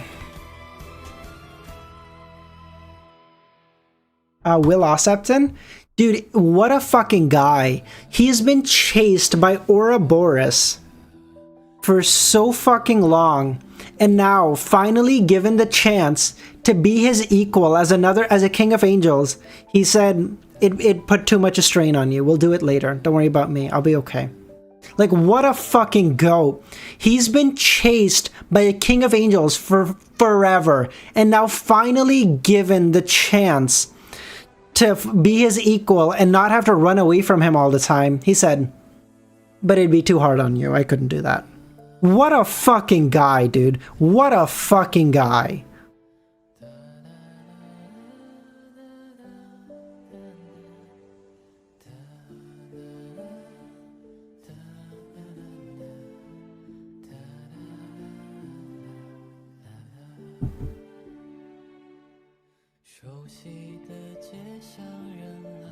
According to the Fool's Bible, true. He'd be stronger than Ouroboros? Well, Ouroboros has two sequence ones, right? So wouldn't they be relative? In a room beside the Evernight Cathedral in the southern continent, East Balam, Leonard's consciousness returned to the real world. Hold on. I'm just gonna turn on my fan. My room's getting hot.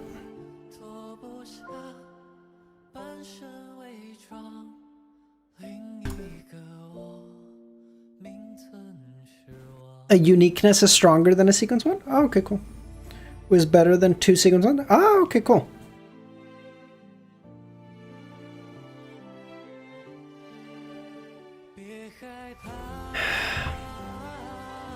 In a room beside the cathedral, East Balam, Leonard's consciousness returned to the real world. After a few seconds of bitter silence, he picked up a cup of coffee and took a sip.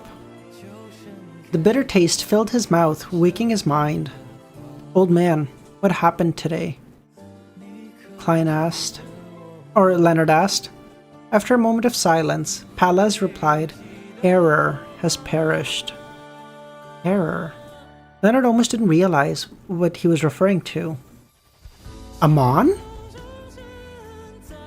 Yes, Pallas said. To be precise, Amon's main body has perished. Why was there no sign of it?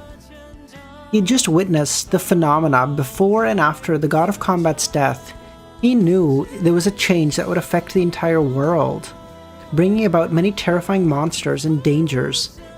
But now, two abnormalities suddenly happened. Doors and windows suddenly closing, and him seemingly forgetting something. In reality, the latter wasn't strange at all. Most people would encounter something similar during their daily lives. Pallas's tone shrunk. He must have perished in Sephira Castle. Sephira Castle? The venue of the gathering? A war between gods just happened there? Amon infiltrated Sephira Castle?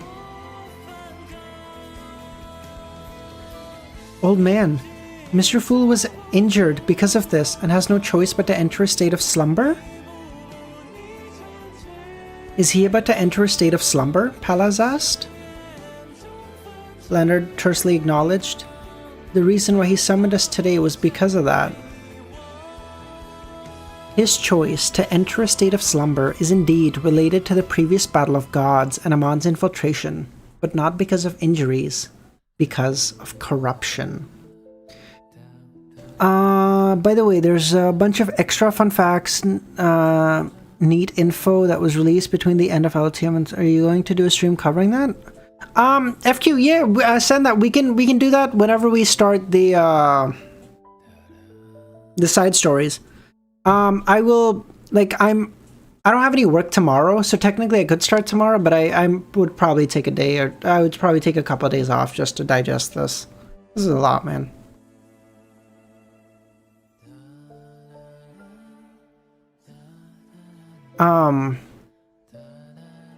Corruption? Leonard asked. Even at Mr. Fool's level, he can encounter corruption?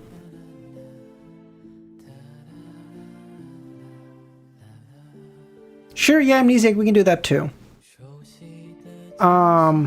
Everything has godhood, Pallas replied. By relying on godhood to become a powerhouse, one can never escape the shackles of godhood.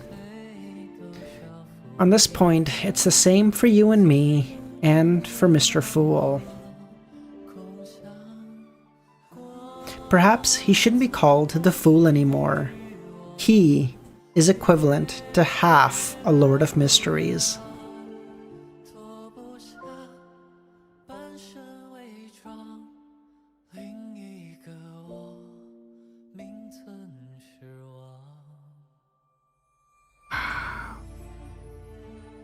The Antigonus, the son of Phlegraea, died as a half-fool. Klein, who has been in this world for 3 years, is right now equivalent to half a Lord of Mysteries. Damn. Lord of Mysteries. Regarding the problem of the mental imprint of a characteristic, Leonard indeed has a deeper understanding of it than most demigods. However, he still has several holes in his knowledge. Even though he had heard the old man mention this term, he didn't know what it was. Check it out for later? Oh, sounds good, Clownman. However, at present, he could confirm that Mr. Fool's level had transcended Sequence 0. According to the Fool's words at the gathering, and what the old man said, his strength was enough to kill a true god. Leonard didn't probe further. Old man, is Klein sleeping as well? Or why is Klein sleeping as well? Are you able to wake him as soon as possible? How could an old and weak angel like me know about matters at the level of a god? Pallas said. As for the awakening, even if the Fool has no better solution, how would I? Leonard remained silent, picked up his coffee and took another sip. Dr. Z, do you think Pallas knows? Do you think Pallas knows that Klein is the Fool? Or the Lord of Mysteries, I guess? He knows?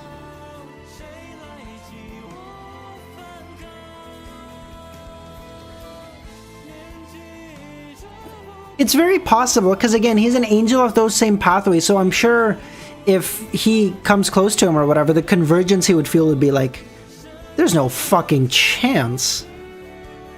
He's also, I guess, probably the second best cryptologist ever, so that's probably also fair.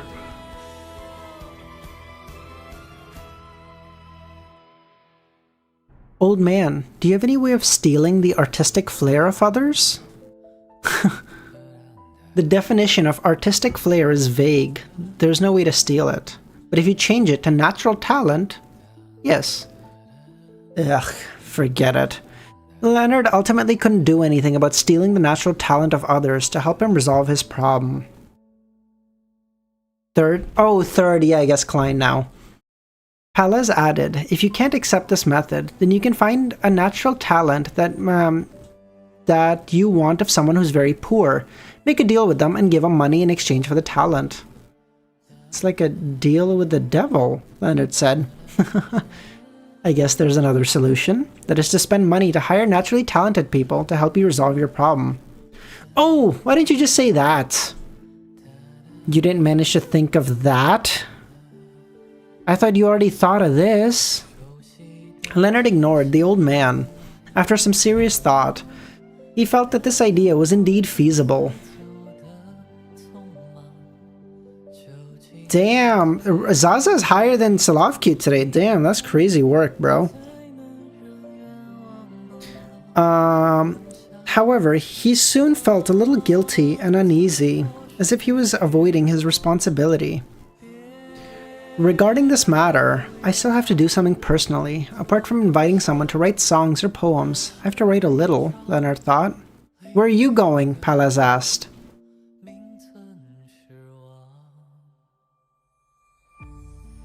Leonard frowned slightly as he said, I'm going to the nearby bookstore to buy some poem anthologies. Your previous message, Pushkar, what is up, man? How can there be a fool when Antigonus and other Sequence 1s are still there? Oh, I see, I see.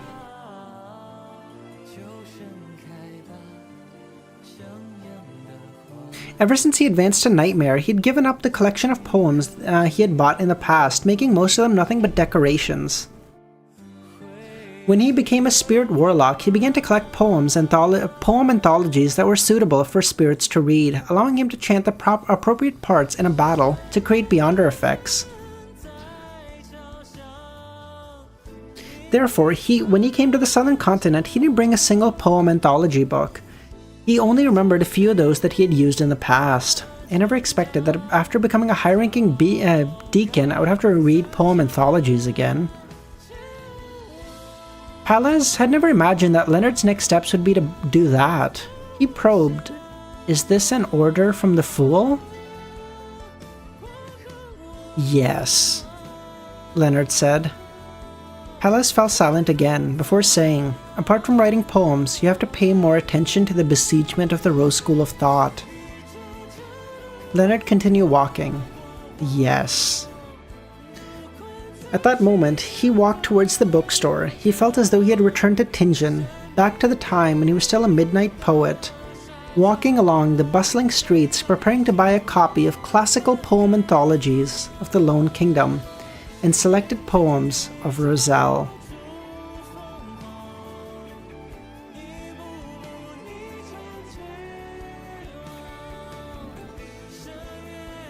Backland at the Harvest Church. After Emlyn regained his senses, he found himself standing in front of a window. I know. We're in Tingen. Very recently. The sun was already dim outside, and the flowers flourishing. His feelings towards Mr. Fool's slumber were different than the Tarot Club members. Also, take a legendary oh, true. I don't even know if I want to. Just, it feels like so out of place. It feels like... yeah,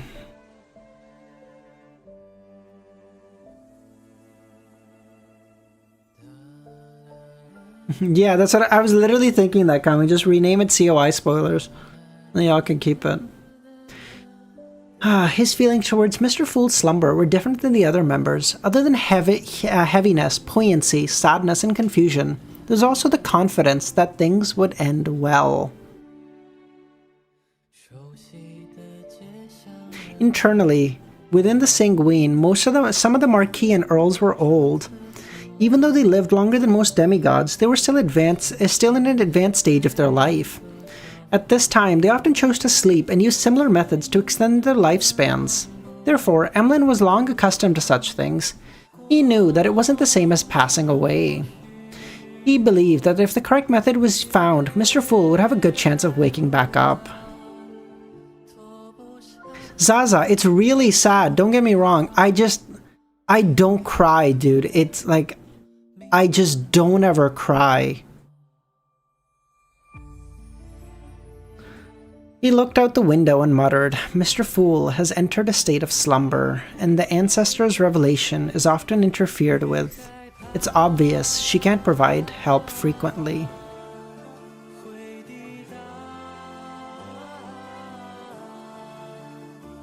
It's... sure.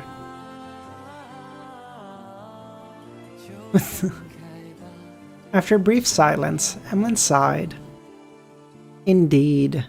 In the end, I have to face it myself and bear it. That alone is the destiny of the Messiah.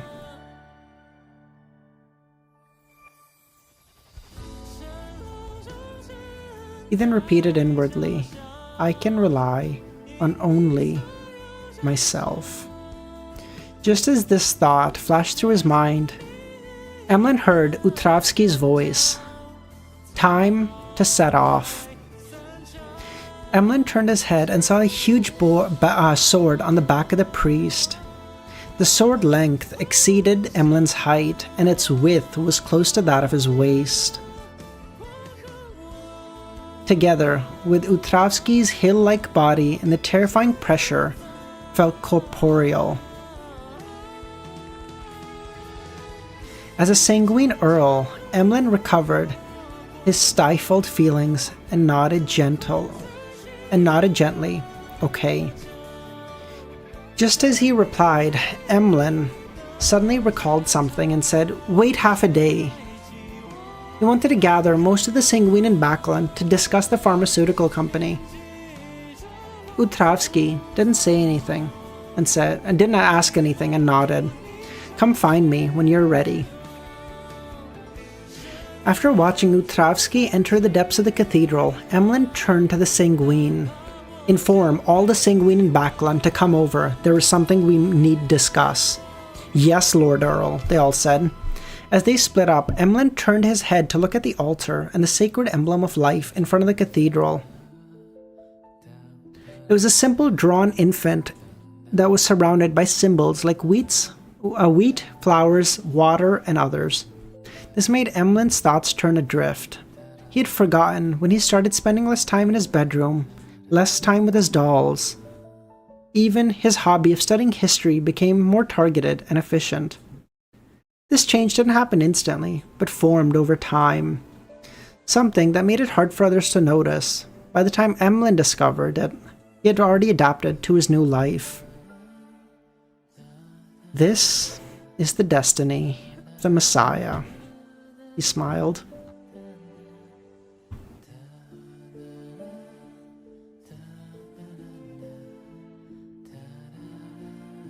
Where the dream begins.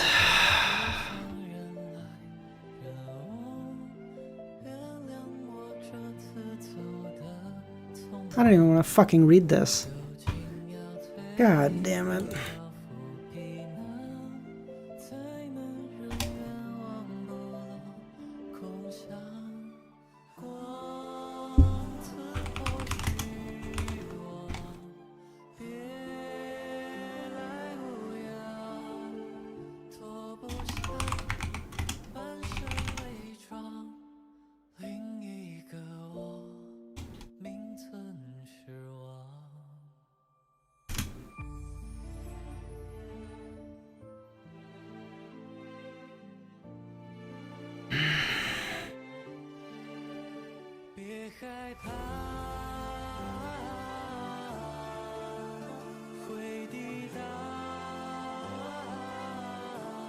Let's finish it.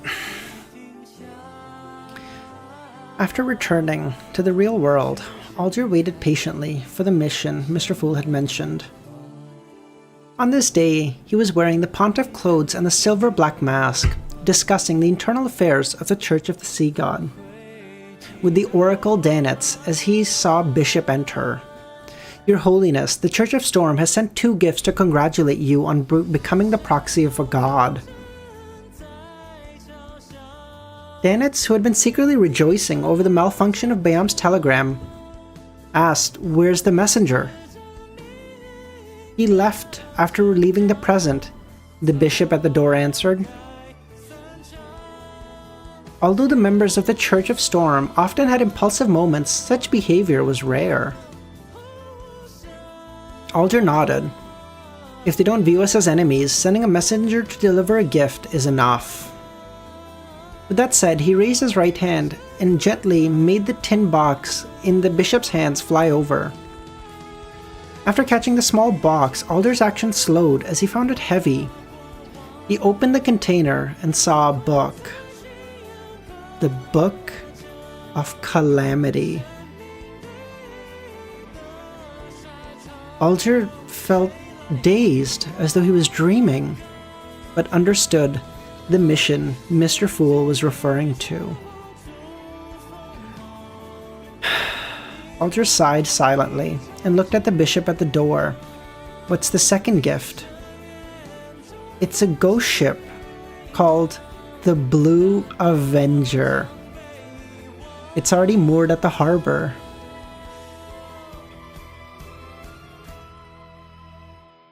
Damn, the Lord of Storm said, "Bro, give him whatever he needs. We're not trying to fuck with the new Lord of Mysteries, bro. I'm gonna get my ass beat, okay? I'm known as the Tyrant. I can't be getting my ass beat publicly. It's cooked." When Danitz heard that name, he looked at the Pontiff. I know it's Alger's ship. I don't remember the origins of it, unfortunately.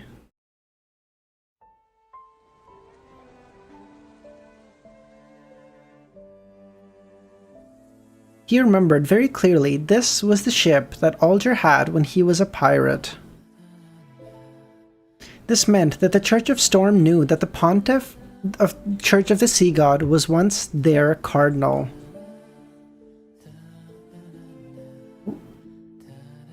It's a Tudor ship? Oh, I see. It's a Tudor era ship? Okay, cool. Alger mentioned it in Volume 1? Is this a congratulation gift or a challenge to war? Danitz thought. He then looked at the other gift, the extremely sinister Book of Calamity he had seen when he followed Gehrman. Help me return a letter to the Church of Storm and thank them for the gifts, Alger said. After the bishop left the room, he turned to Danitz and said, Oracle, I received the Fool's revelation. I'll have to complete a mission in the time to come. It may be a few years until I return. A revelation? Why didn't I know about this?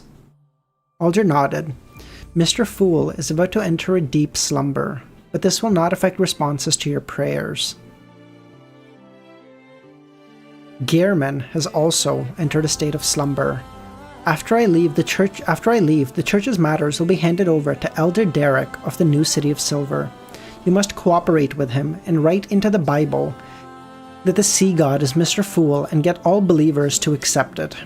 Our faith is key to Mr. Fool's awakening. You are his oracle, and you must make an example, and you must be an example in this aspect.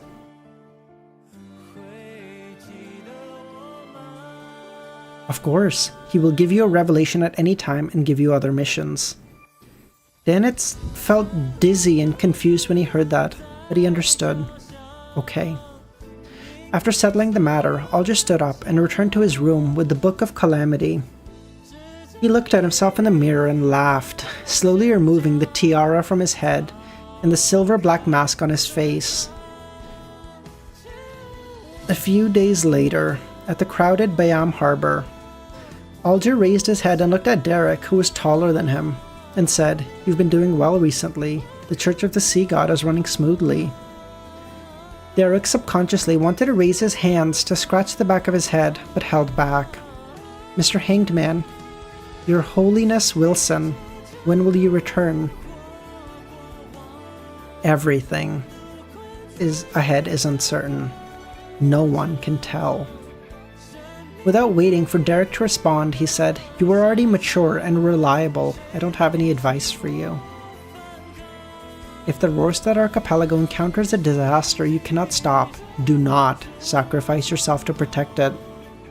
Huh? Derek was stunned. This was the most important place of the worship of Mr. Fool, the new home of the City of Silver, so how could he just give it up? To Mr. Fool, the most important thing is the believers, not the islands. To the City of Silver, the most important thing is the people, not the city.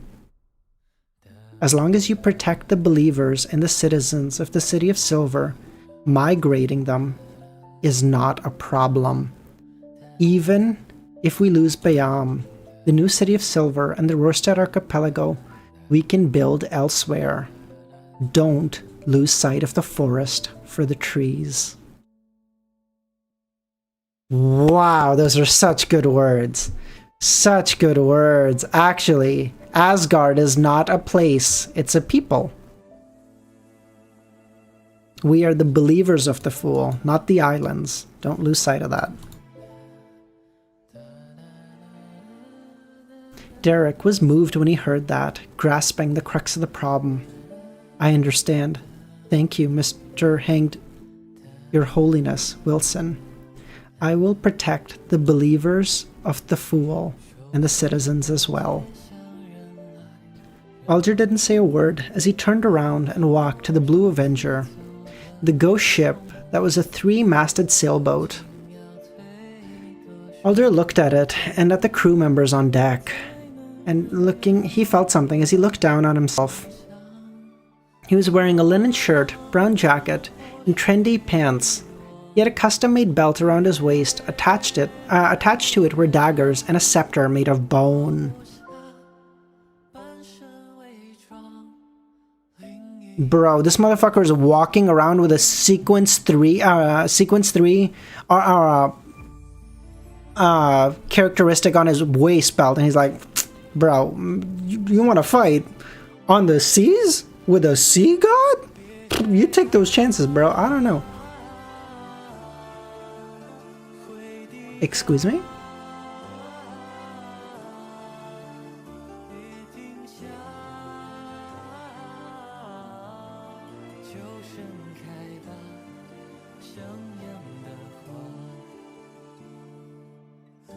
Is YouTube buffering for anyone? Or is it okay? Because YouTube says it's buffering, but all my analytics are telling me that it's fine. I don't know.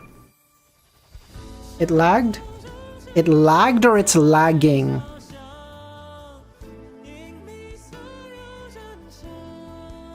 It should have lagged for like a second, I think, and then it should be okay, I think. It's okay now?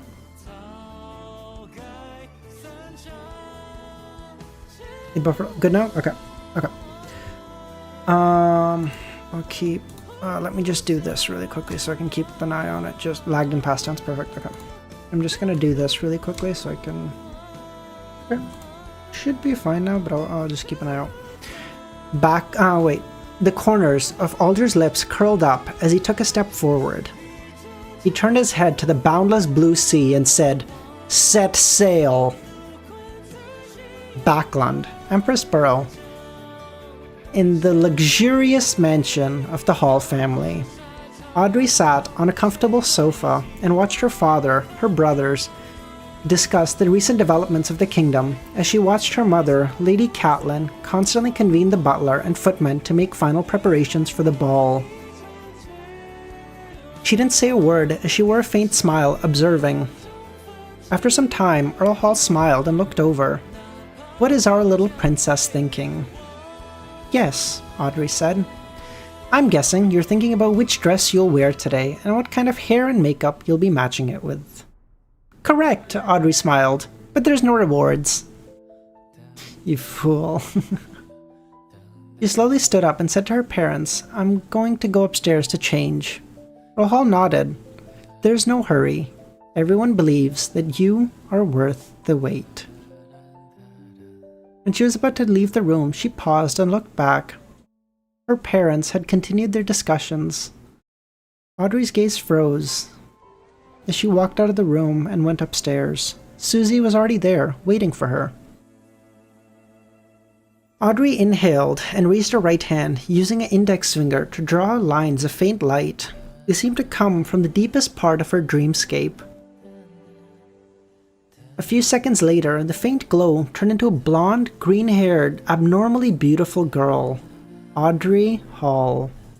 But unlike Audrey, the faint girl still carried a little childishness and a slight romantic bearing. "Good evening, Miss Justice," the girl greeted. "Good evening, Miss Audrey." At the last minute, the tarot gathering, she finally made up her mind to advance to Dreamweaver and prepare to split an identity to accompany her family. Fuck. Oh.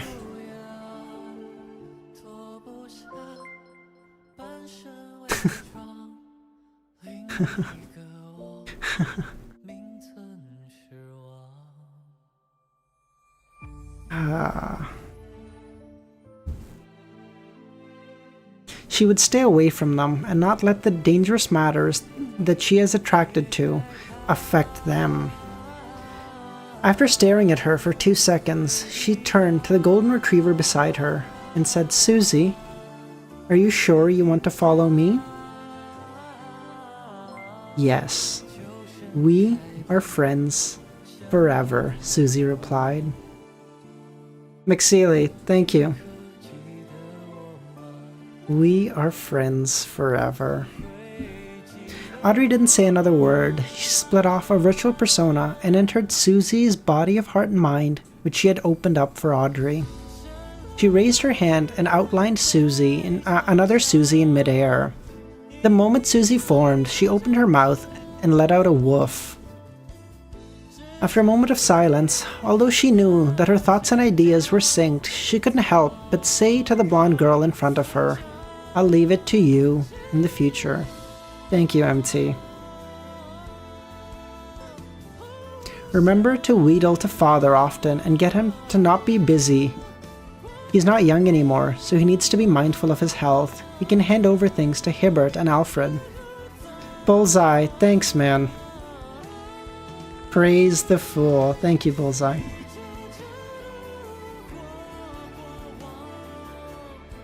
Also, counsel Mother and tell her that she doesn't need to pay too much attention to the opinions of others. She doesn't have to maintain a perfect image at all times. It's tiring. Don't forget about Hibbert. Cheer him up, and don't let him be so gloomy. He shouldn't complicate things from overthinking so much. Alfred won't threaten him. Alfred, oh Alfred. He needs a good wife to stop him from taking the risks anymore. Why are you crying? We've grown up. We can't be little girls anymore. I know. After Audrey said that, she pursed her lips and nodded. Thank you, Money. But unfortunately, like everything, all good things must eventually come to an end.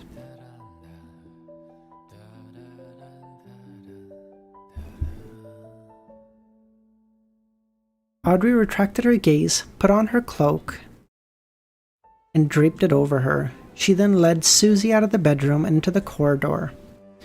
The hall below was lit with lights, and the guests came one after another to attend the ball. Lord Hall, Lady Catelyn, Hibbert, and Alfred were at the door. Audrey stood behind the railing and watched silently. She then lifted the ends of her skirt and slowly and solemnly bowed to her parents and brothers from a distance away. After maintaining such a posture for 2 seconds, she straightened her body and raised the hood from a distance away. To her side, there was bright lights and a bustling din. In front of her, many dark lights formed a sea of collective subconscious. "Let's go," Audrey said to Susie. With that, they walked into the dark, illusory sea. Audrey shouting from the bedroom and crying out, "You must come back!" But Audrey didn't turn around. She raised her right hand and waved it, indicating she understood. The figure wearing the blue cloak gradually disappeared into the distance, in the deep, silent darkness.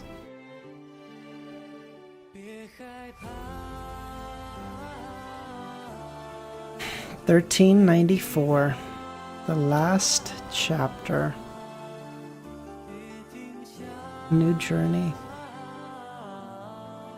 I think we would. I hope it's just a conclusion for, or like a catching up with Benson, Melissa, Azek, Sharon. I don't know, just seeing what they're doing. Just seeing, like, kind of like putting into perspective that despite that all this is happening, the world still kind of goes on. All the same. Time skip? Oh. Then I guess everyone working on their missions, I guess. Their respective missions, I guess.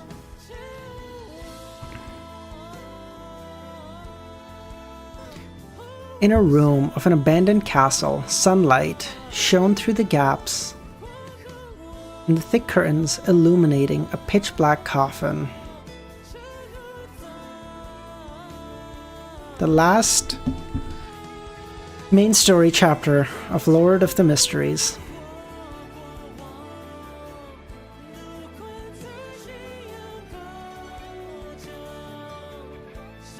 Let's get it done. Suddenly, the lid of the coffin creaked open and moved to the side, and with a thud, it fell to the ground. A few seconds later, Isaac sat up, looking lost. At that moment, he was wearing loose pajamas that had been popular in Lone years ago, resembling a noble who had just woken up in his manor. After Isaac narrowed his eyes, he looked around in confusion, as if he didn't know where he was. Then he saw brilliant sunlight penetrating through the cracks and saw the dust dancing in the sunlight. He saw letters scattered on the table, ground, and coffin lid around him, like giant snowflakes blanketing half the area. Isaac got out of the coffin and with a puzzled expression bent down and picked up a letter. As he read, the confusion on his face disappeared as he started remembering things. Isaac found a chair and sat down, allowing the letters to fly in front of him and stack up like a mountain. He opened the letters one by one, reading them one after another. There'd be pauses in between, as he fell deep in thought, as though recalling something. The sunlight passed through the gaps as the curtains dimmed. After a long time, it shone in again.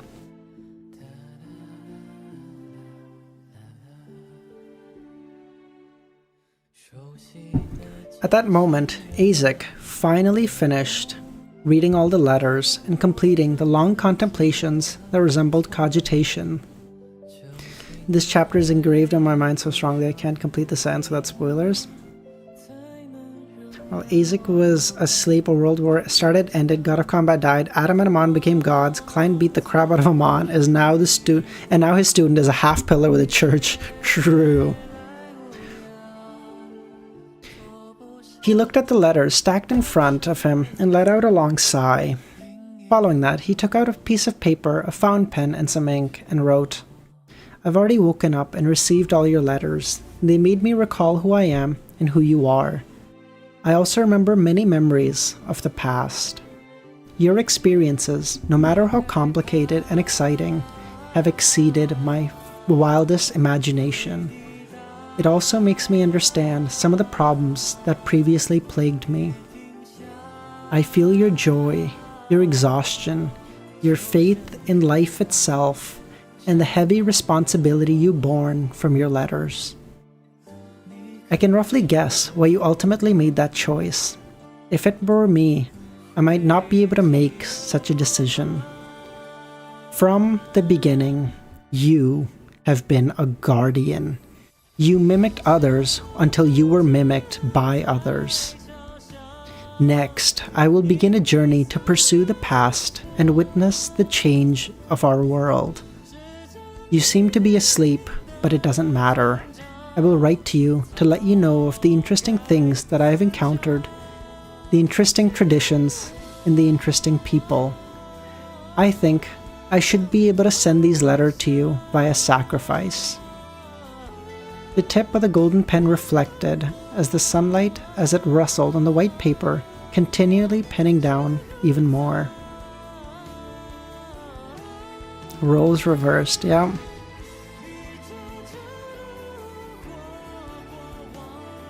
You mimicked until you were mimicked by others. This is such a short chapter. Wow, this is such a short chapter. Fuck off. Oh my god.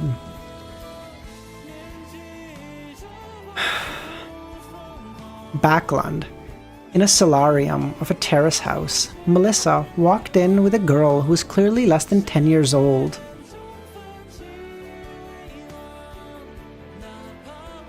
"Aunt Melissa, why are you here?" the little girl asked. "All the stories I heard had mysterious rituals held in the basement." With her hair tied up, the bespectacled Melissa smiled. "Those are unconventional mysticism rituals." She pointed at the altar that had been set up and said, "You may begin." "Really?" The little girl tilted her head to look at the bright sunshine outside. "Do we need to draw the curtains?" "There's no need. It's pretty good this way." After Melissa answered, She smiled at the little girl, while she awkwardly mimicked her usual method of holding rituals in a clumsy and unfamiliar manner.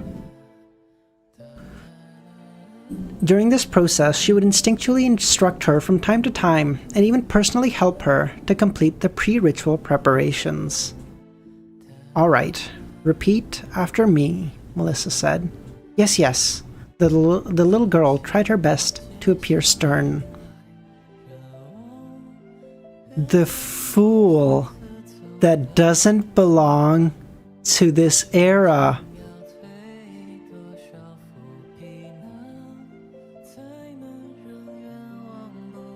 What?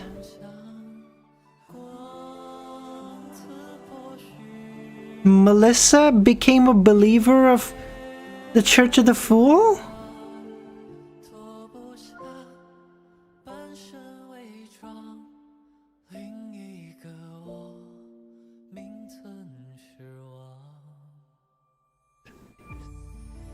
The pool that done belong to this Ella.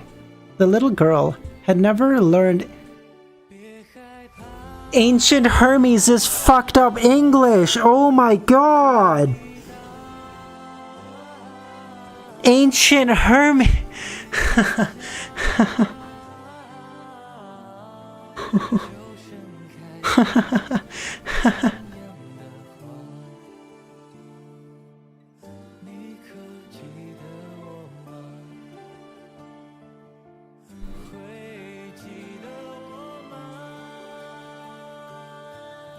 Are you fucking kidding me with this? You're kidding, right? Excuse me? Really? I'm sorry, excuse me?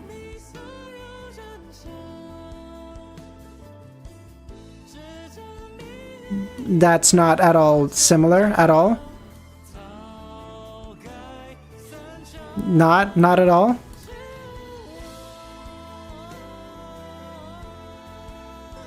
Really? Not at all similar? My bad.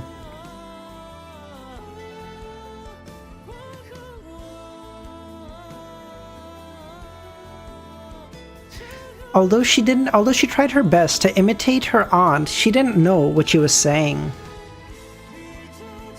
She's 10 years old. No, there's no fucking no, that is not the translator taking liberties, okay? There's no fucking chance a 10-year-old is speaking like this. There's no fucking chance.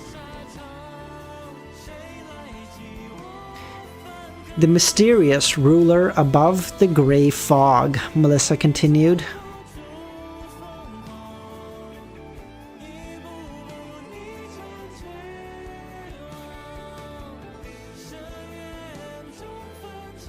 The little girl recited in all seriousness, "The king of yellow and black who wields good luck."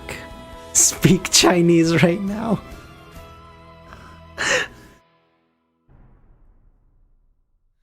After Melissa finished reciting the candles at the end, she didn't wait for the little girl to imitate her. It immediately burgeoned to the size of a human head. In the large flame, a slippery tentacle in a somewhat sinister pattern extended out. The little girl was stunned and hid behind her aunt. Melissa said, "Don't be afraid. Go greet him."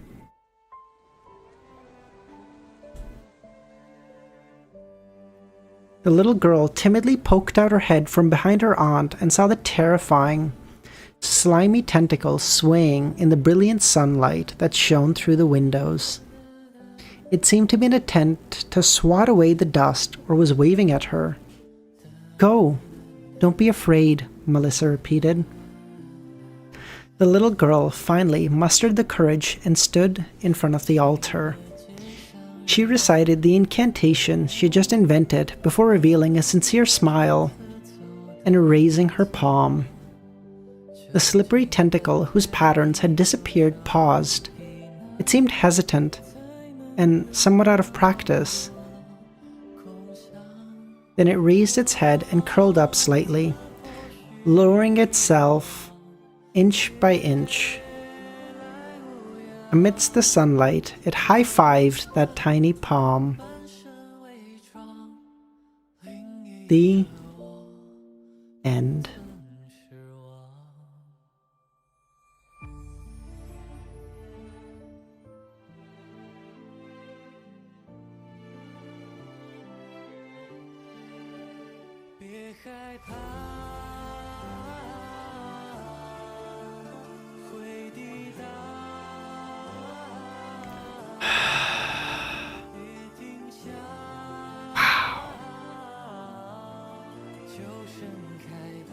What a piece of shit place to end it. Fuck you, Cuttlefish, and the fucking motherfucker. Precisely, drummer. Every journey has an end.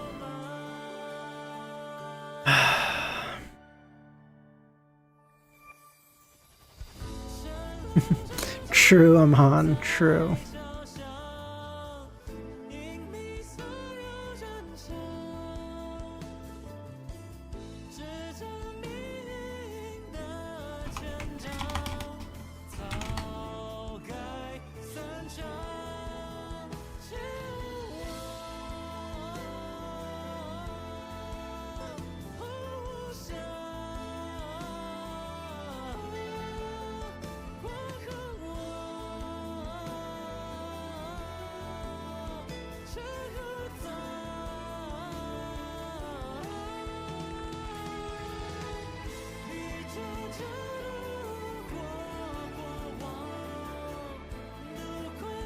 Lord of the Mysteries.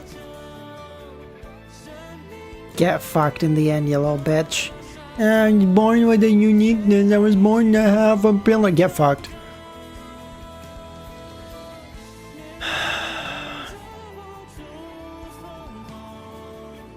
The Fools. Wow. Jesus, that's a lot of artwork. You know what? Actually, give me. I've had to piss for like an hour, but I've held it because I don't want to stop midway. I really have to. Jesus, money! Thank you so much, dude. Oh my god.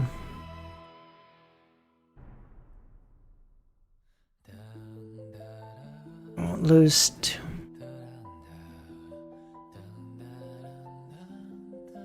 Seriously, dude, you didn't need to. Oh my god. Thank you. Thank you, Mystic, as well. Thank you so much, dude. No, seriously, thank you so much to everyone who fucking popped in. Thank you to everyone who's popped in, whether for this stream or in the past. Anyone who's watching the VODs, I appreciate you guys, you know, following me on this fucking 7-month-long journey. We're not Lord of the Mysteries may be done, but there's still a lot of Peak to read. So I hope I can count on you guys in the future. Yeah. Fuck, man. So let me. Yeah. I'll be sorry. I really have to pee. Give me 1 second. I will piss in my fucking chair. Just give me a second. Let me open it up to some peak art here. Here, you guys, look at that. I'll be back in 1 second.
Sorry about that, guys. Jesus.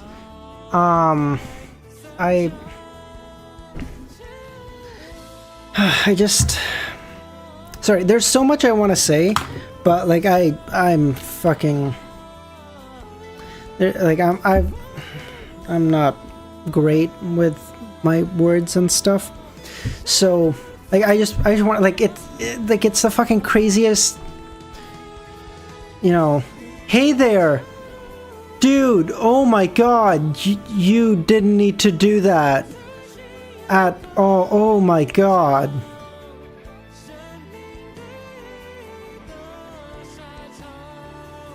Jesus, thank you, dude. Holy fuck. Wow.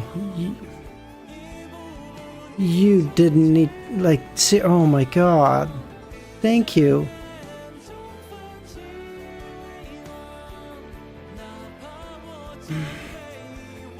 Like, let me... Okay, sorry, let me just get through this really quickly. I just want to say, like... Man, it's so fucking crazy how, like, such a tiny thing can change, like, so much stuff. Like, I heard of the Lord of the Mysteries a year ago. Well, I guess not even a year, but like 7-8 months ago. Because I heard the Donghua was coming out, and I was like, oh, let me try reading it. So I read like 10 chapters. I read 10 chapters or so, maybe 20, I can't remember. And I made a video about Lord of the Mysteries. And in that video, I said one throwaway line, like all the way at the end, and it was like, oh, like maybe if you guys would be interested, I might like try reading it on stream, because it's a really long, series. And there was one comment at the end that was like, oh, like, dude, that'd be like an infinite content glitch. I was like, fuck. So I read like 50 chapters and I was like, fuck it, let me try. Let me just do one short stream. And I did one stream. It was like maybe an hour. Maybe. And one person showed up. That was Dr. Z. But she was like, yeah, you should do this. This is great. And I didn't know Easy was doing it at the time. Because again, I didn't know anything about Lord of the Mysteries. So I did it again. And more people showed up. And I did it again, and some more people showed up. I can't even explain to you guys like how much of a fucking awesome journey this has been. Like, thank you to every single one of you, whether, you know, you tuned in to watch videos, or you tuned in to watch VODs, or you pop in for streams, whatever. Like, I seriously can't thank all of you enough. Thank you so much, guys. Okay, enough with the sappy bullshit. I don't mean to make anyone... Yeah. Damn.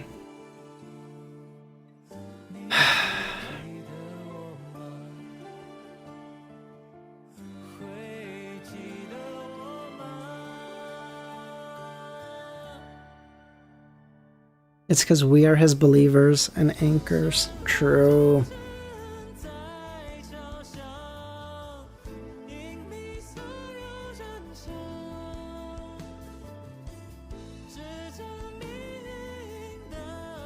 Nah, again, no one ever has to feel any, like, never be like, oh, like, you know, I showed up later, or I showed up, fuck all that, dude. That's not what any of that's about, right? It's just about being there for something you like, and I hope you guys enjoyed.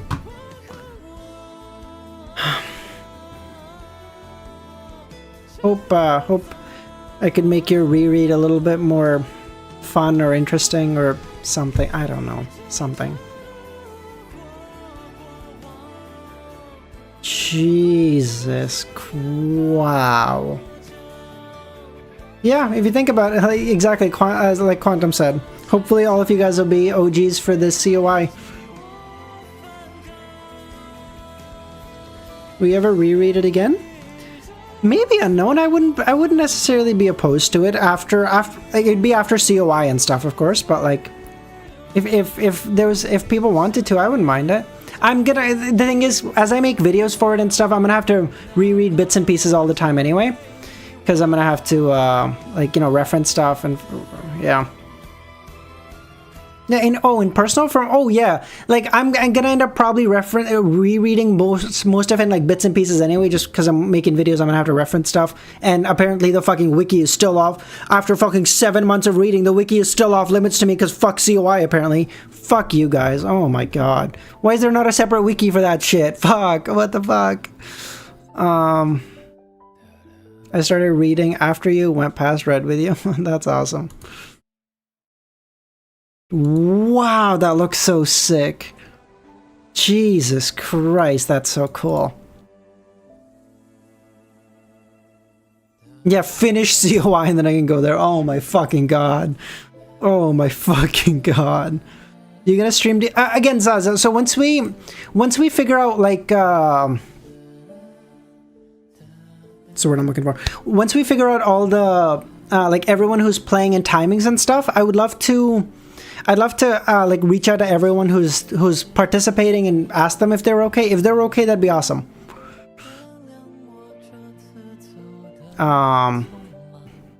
Damn, all this art is amazing. Yes, Nagito, I'm gonna go make that now. I'm gonna go make that now that I'm done.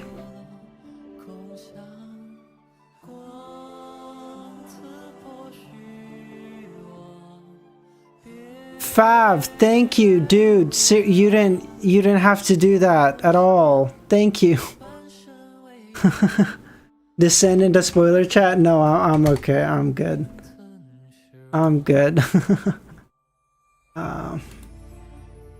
Damn, y'all are really trying to take away Zazo's crown altogether. Put him at 4th. Thank you, Fav. Seriously, thank you so much, dude.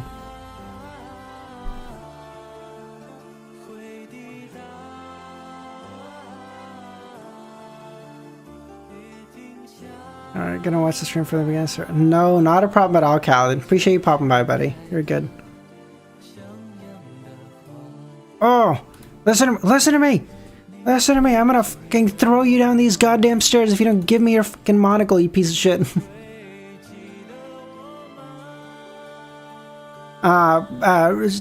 Told badly. Young man beats up old man for his monocle. Like...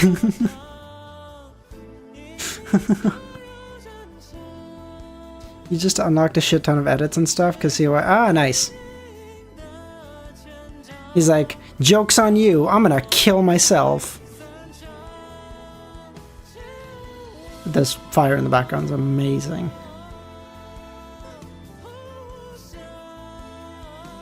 It was a great journey. No worries, I appreciate you popping by, MT, man. Klein is older than Amon. Okay.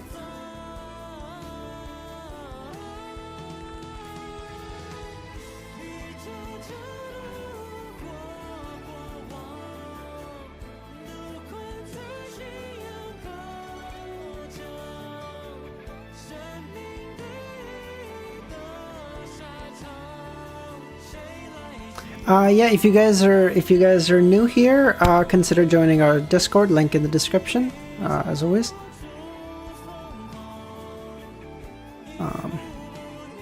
Damn, these are so cool. Amon, a real angel. It's like,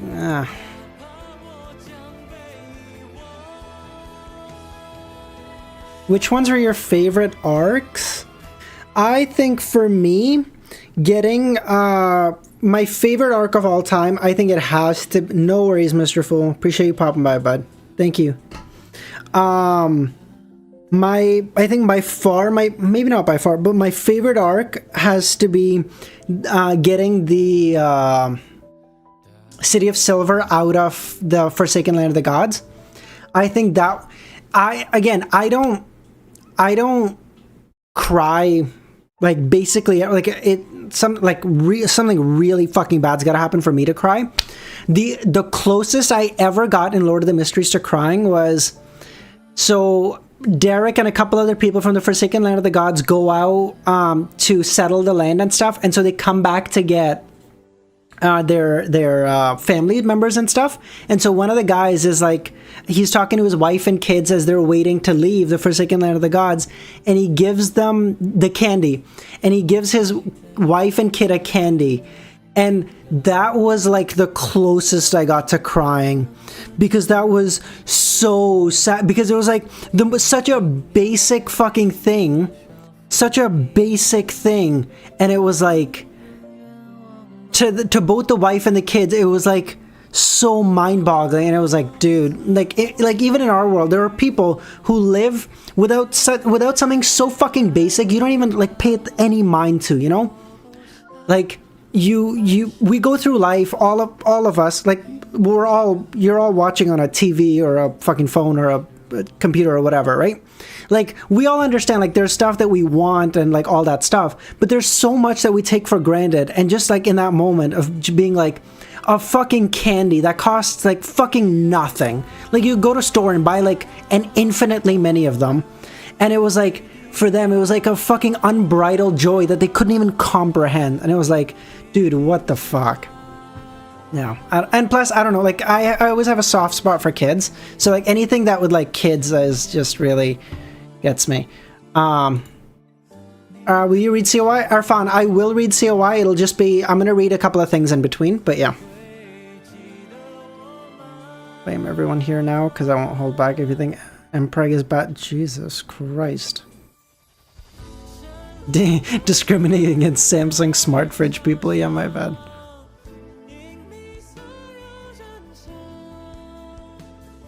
Damn, Mon looks so dope, dude. What the fuck? Moon. Yeah, I felt this. I felt this dread for. Thank you, by the way. Sorry. But like, I've felt this dread for days. I was unironically like, I don't know if I. Like, I have to finish. I know, but like, I didn't want to. I was like, what the fuck? Trust me, I know. That slight anger. Like, do you guys see this? My fucking mouse is like twitching. Do you guys see that?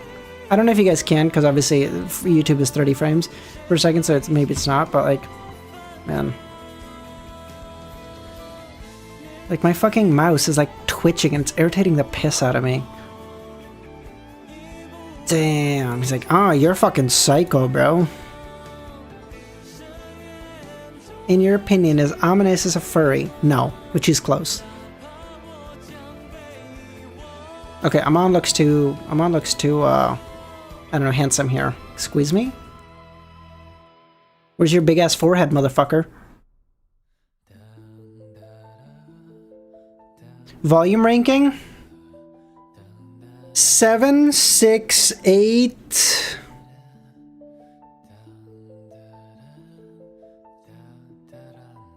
3, 4, 1, 2, probably. If you start reading, I won't hesitate to stay and read it with you. No, Goth, we're gonna read ORV. That's after, in between. After this, we have to read. We already started reading Perfect Run, and then we're gonna do. I might have missed 5. I definitely didn't miss 8, but I might have missed 5. We're gonna read Perfect Run, Mother of Learning, ORV, and then it's a COI.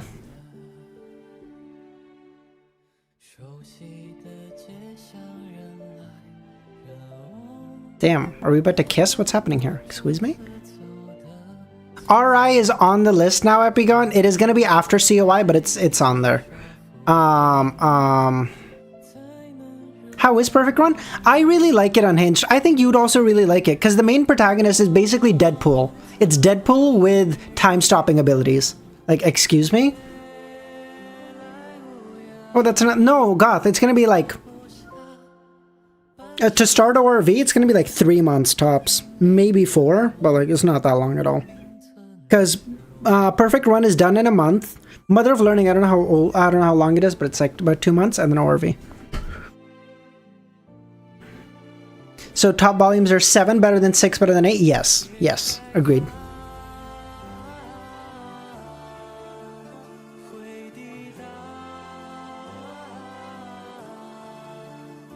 Huzzah!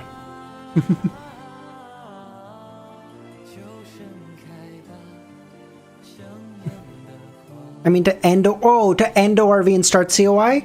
I'm ORV is about 500 chapters, so let's say 4 months for that. 7 or 8 months, yeah. ORV is not 3,000 chapters, it's like 500. What are you on? Excuse me? Motherfucker, if it's 3,000 chapters, that's after COI, then fuck that. It was like 500 chapters last I checked. Squeeze me?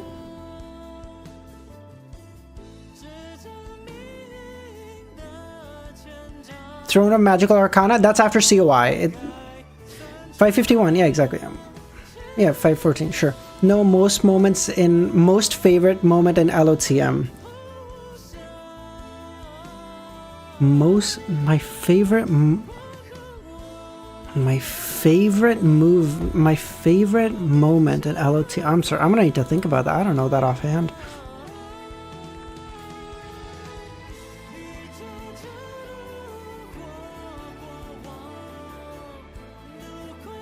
Wow, that looks beautiful. He's like, for once, Amon is actually like, ref, no one said we can bring in supernovas over here. Excuse me? Yeah, for once, the guy who's breaking all the rules is like, motherfucker, there's no chance.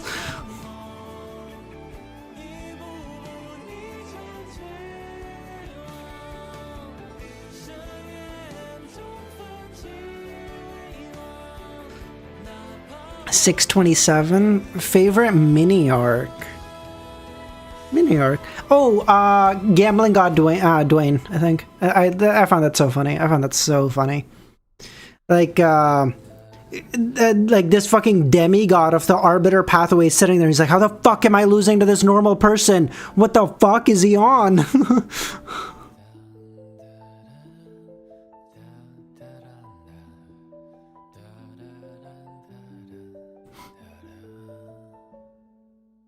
Damn, get hit with a fucking sun, bro.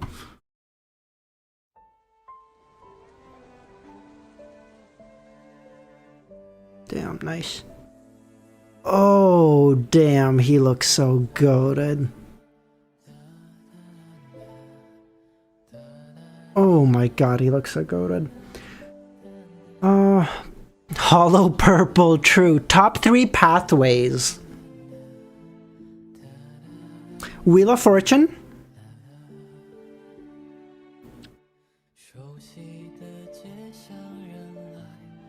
Hold on, sorry. Let me put up my notes. Wheel of Fortune is definitely first for me. I'm a fucking gambler, okay? I love that shit. If I could just be a lucky one or a winner, I'd be chilling, bro. No issues at all. Bro, how? How am I missing names at this point? What the fuck? Why do I not? I know there's 4 things missing in my fucking note. Wait, there's more things missing, man. Excuse me? How am I missing these? I have these. I know I do. I know everything. Oh my fuck. For fuck's sakes, I'm gonna have to go fix this later. Ugh. Whatever. It's fine. Excuse me? So I would probably go with... Wheel of Fortune, the Sun, and Door. I think you have to put Door up there. I like it. I'm starting to get used to it. Oh, my favorite moment in Lord of the Mysteries. I don't know who asked this before. Killing Ince, that piece of shit dying. Absolutely. Oh my god, fuck you. What a fucking horrible piece of shit. Fuck that guy. Damn, he looks so cool. What the fuck? Utopia? Yeah, sorry. Killing Ince, just fuck that guy. Just, oh my fucking god. Clownman, Visionary is the most OP, but I have to balance between how good is it at lower sequences and how good is it at higher sequences. I feel like Visionary is incredible at higher sequences, but at like 9, 8, and 7, you're a regular person. Like, whatever. So like I have to balance those two in my mind.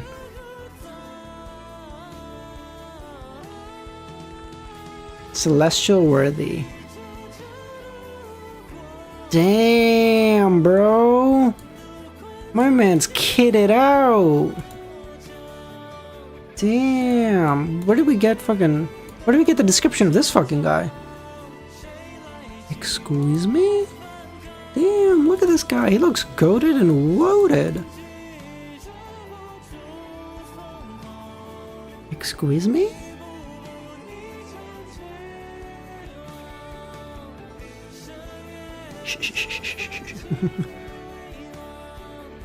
We didn't oh, it's pure speculation. I see, okay.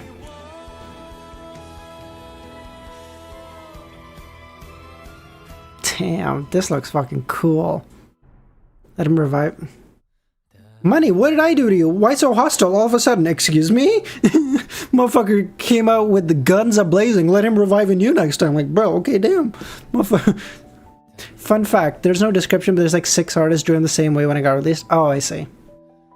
No, Night. I mean, sure, you can send them. Am I going to look at each of them individually? Probably not. Yes, Lee, I did hear about that, but don't mention that in here, bro. They do not give a fuck.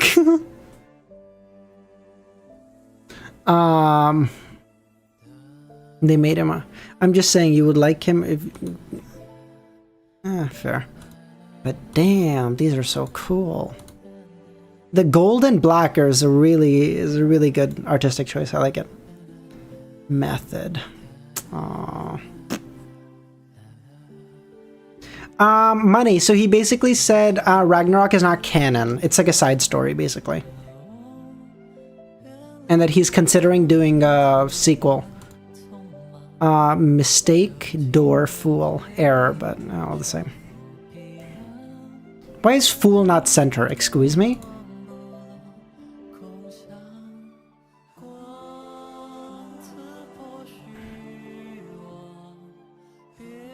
Who is Klein Moretti?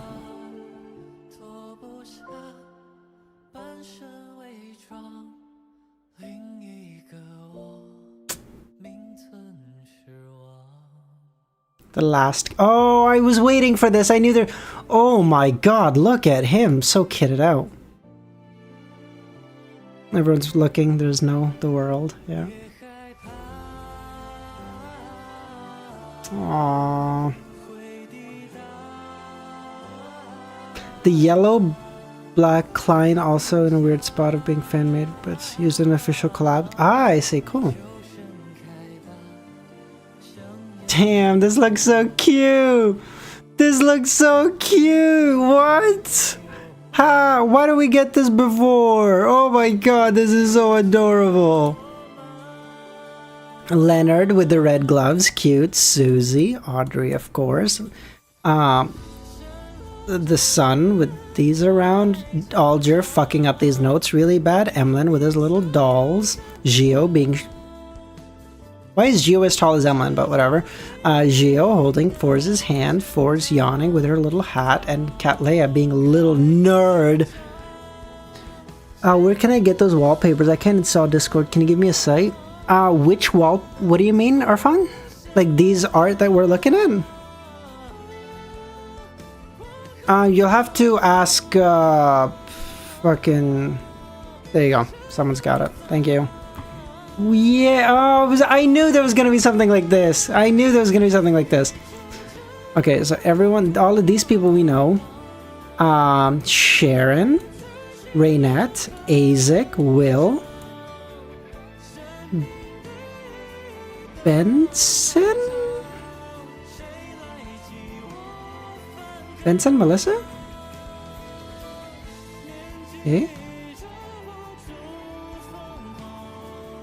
Benson, Melissa? I guess? I don't know who these two would be. Oh, his parents and his friends, I guess? Oh, these two are his parents. I see. Oh, I see. And just friends, I guess. Who are these two then? Benson and Melissa? Oh. Oh, this is so... I knew that as soon as I read it, I was like, there's gonna be art of this. Oh, Huing Tao and Amine. Oh my god! Oh, maybe. Maybe. Oh, dude.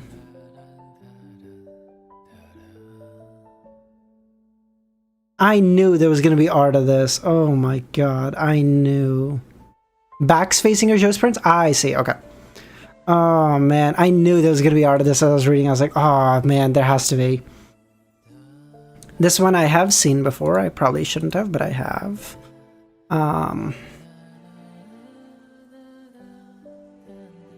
Even at the end, he took back Eridas and he said, alright, good friend. Let's get on with it. But like I will say, even at the end, whether I'm like reading my own headcanon into this or whether it's just true, I don't know. But like at the end when Klein takes Eridas and he's going into the thing and he says like, are you scared, Eridas? And Eridas says no.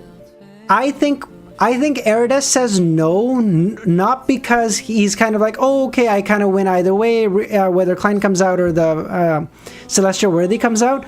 I think part of it is like, as always, everyone has so much more faith in Klein than he has in himself, because everyone is like, oh, Mr. Fool will always figure it out. Like, he can't be, like, he's fucking amazing. So, like, externally, like, everyone, so him saying, like, no, like, you've got it. I have no concerns that you're going to come out A-okay. And Klein himself is like, no, I'm scared. I don't know. Whether that's my own headcanon or, I don't know, or that was intended. But, like, that's the way I read it. Yeah, like unwavering belief. Yeah, exactly. Like, exactly, like, Emlyn sort of also being like, oh no, like, it probably works out. Everyone kind of, you know, they go into slumbers. I'm sure Mr. Fool will be fine. It's just like belief that, like, no, Mr. Fool is like really, he's really strong. He's really put together. He'll be okay. It's not glaze money. It's when it's, here's the thing. Now, everyone will always tell you, like, hey, don't rely on, like, external stuff. Don't look for external validation. Don't wait for, like, people to say, like, hey, you're really great or, like, you're doing fantastic or whatever. But here's the thing. Sometimes you're not always positive to yourself. You should be, but we aren't. That's just true, okay? So sometimes it's nice for, even though you shouldn't rely on it, because, again, it's not always there, but sometimes in, like, a hard moment, it's nice to have someone you love and who loves you just tell you, like, hey, you're doing okay. I trust you. You're gonna be okay. It's like, fuck. Now that you reach this point, I can tell you crazy thing. LTM fans thought before COI the Fool comes back, but the world doesn't.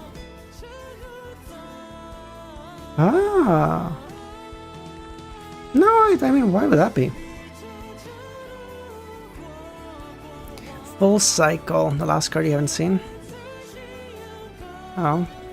Okay. Klein resurrecting, Megos on the side. Shooting. Who is he shooting? Is this Lanavis? Who is this? Who would this be? Who's shooting? Hey?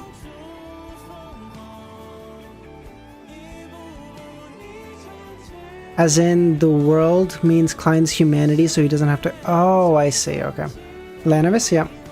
Fanfic, Slug of Time, you can read off stream.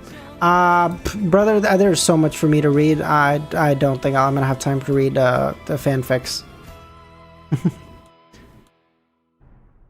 Gearman Sparrow. No, who is this? Is practicing dentistry without a city license? What the fuck? Who is this guy?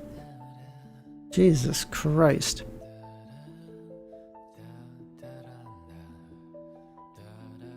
The Last Dance. This might also this and Thing Dying and fucking Thing Dying is definitely sorry, and oh my fucking god, what's his name? Fucking kill me. The fucking Night Watcher. Oh my god, how am I blinking on this? Excuse me. Bro, I'm really hungry. Okay, sue me. No, Ince. Thank you, Ince. Int's Dying and The Last Dance is like, I think they're right. I know they're right beside each other, but those are like my two probably favorite moments of the book. Like individual like moments. Like, oh, these were perfect. Like, chef's kiss. You don't read Slug of Time, by the way. It's got CY stuff. Ah, perfect. Thank you. This one I think I've seen before. This one I think I've seen before. It's very good. Bitch ass George III. I mean, like, that was nice, but it wasn't as nice as Int's dying. Like, Int's being like, yeah, why? And then just Klein just shooting him in the face. Man, shut the fuck up. And just shut the fuck up. Like, oh, you thought get fucked. A last gamble? Ah, fuck it, we can. We can. Damn, this is... Damn. The heartbreak. Merlin. The goat. The goat.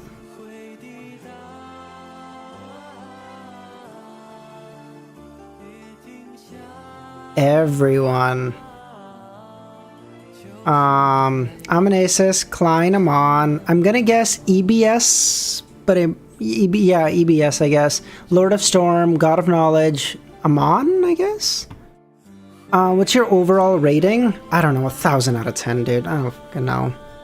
There's one question out to him. How many times was Int shot? Can you guess the answer? 7. I don't know. No, wait, 6? Because his revolver holds 6 or something?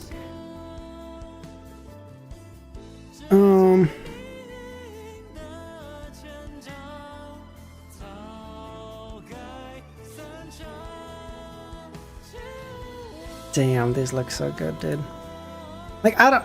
Like, it's been a really, really, really long time since I've been, like, this into a fucking piece of media. Until the mag was empty, yeah, exactly. However many the mag held, dude. The mag plus one in the chamber, okay? If it was not a revolver, I don't know. Do you think that Lord of the Mystery lived up to the hype? Abso-fucking-lutely, dude. Is it my greatest piece of fiction?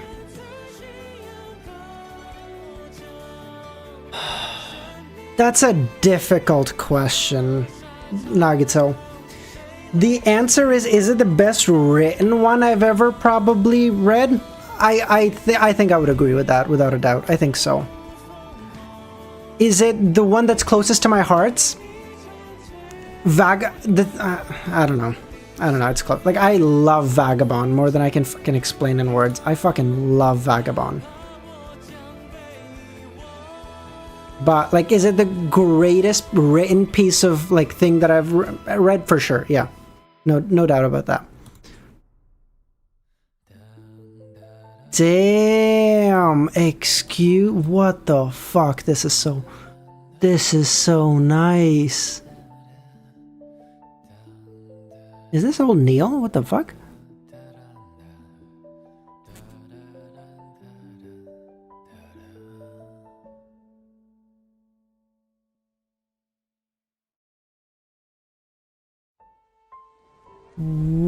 Whale eating ice cream in the Utopia. Aww, this is so good. This is so good. I won't lose much. Only myself. Wow. Jesus, that's so beautiful. Isaac reading Klein's letters. Yeah. He probably got so many.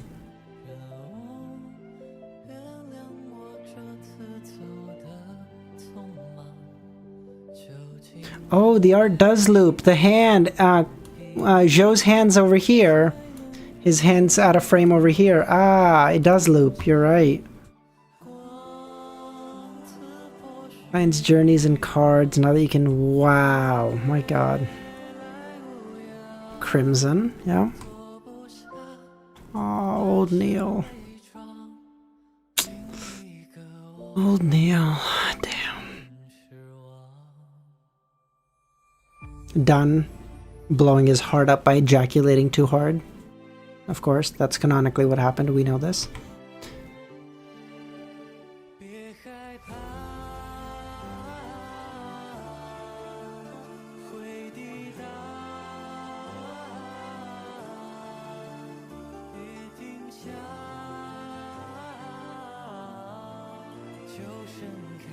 False alarm. Which one is this? What is this for?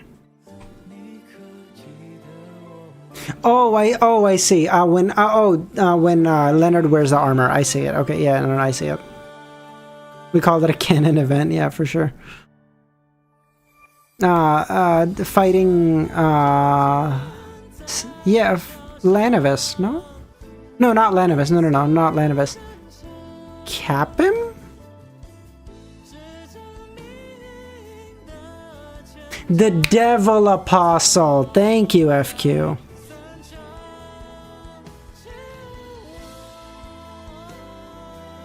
The Desire Apostle. Ah. Destination. Yeah. The Deity's Anchor. Ah, Roselle. So close. Yet so far. Oh my god, in COI, we might even get, we might get Roselle back, because this Klein as the thing right now would be able to fix it, right? Klein as the Lord of Mysteries would probably be able to fix most of the problems he's having. Not late. Name every sequence, yeah, okay. The Grand Lineup. The Final Watch. Okay. What?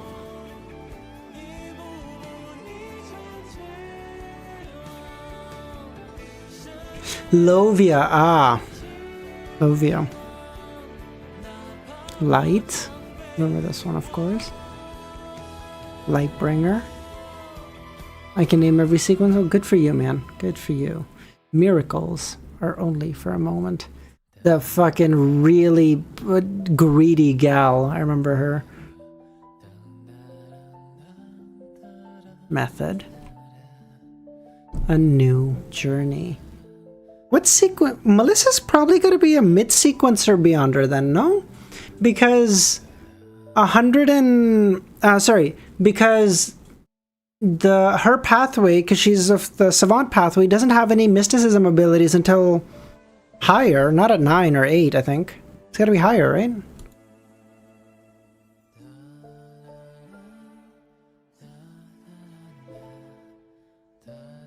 Yo, dap me up, bro.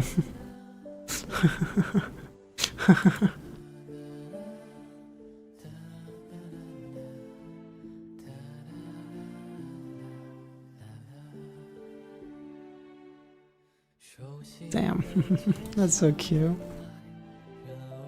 Oh, they made this so cute. They made him. Oh, fuck yeah. Oh, this is so cute.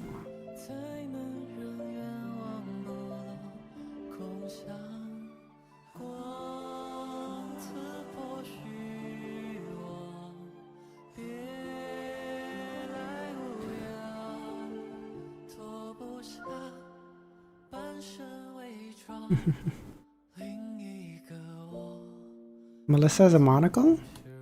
No. Oh, maybe. But it's on the left eye, so I'm not concerned. Yeah, she does. I think you're right. I thought it was just her hair curling down that way. Oh, is it hair?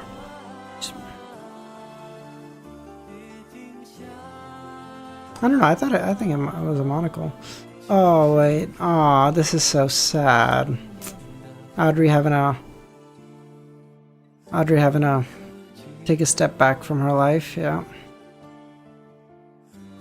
And I will always love Susie for saying we are friends, always. Dog almighty, bro.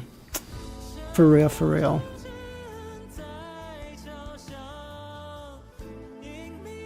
Don't cry. We're not little kids anymore.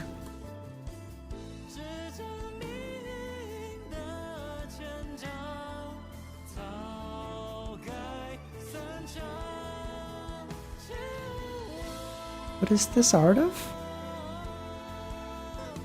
Susie didn't leave her projection though? What do you mean? Thoughts on the Fool's Gambit? I think it totally makes sense. Oh, Audrey and Justice. I see it.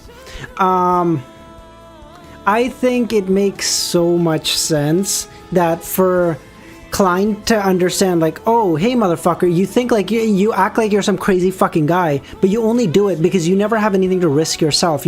Everything is avatars doing everything. You'd never lose any. You never really lose anything. So now let's really put something on the line. See how fucking fearless you are. And immediately he shit himself.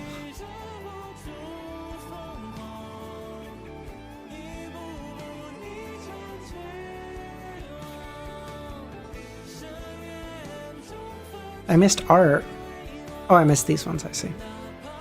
Wow. Miss Justice, excuse me? Wow, that's well done.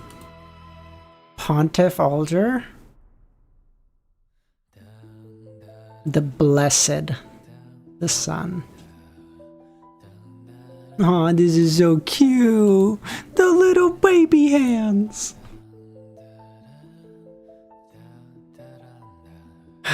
Mr. Isaac. It's so ironic that the game Klein and Amon are playing seems very similar to the game God Almighty and Celestial where they played. What was the game that they were playing? Accumulating more and more stuff until to see who could get more power, but then I guess the concern was the original one might awaken? Is that it?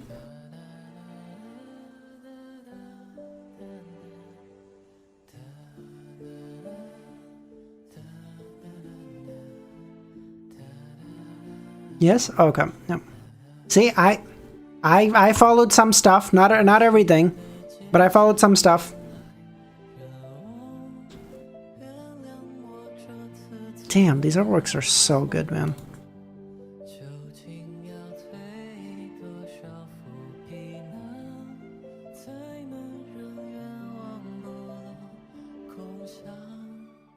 Fool. Man, it was so crazy. At first it seemed like, oh, Klein's gonna end the series as like a demigod. He's gonna end it as an angel. He's gonna end it as a god. He's gonna end it as a fucking pillar of the universe. Yeah, no, I remember this, of course, Amnesiac, yeah.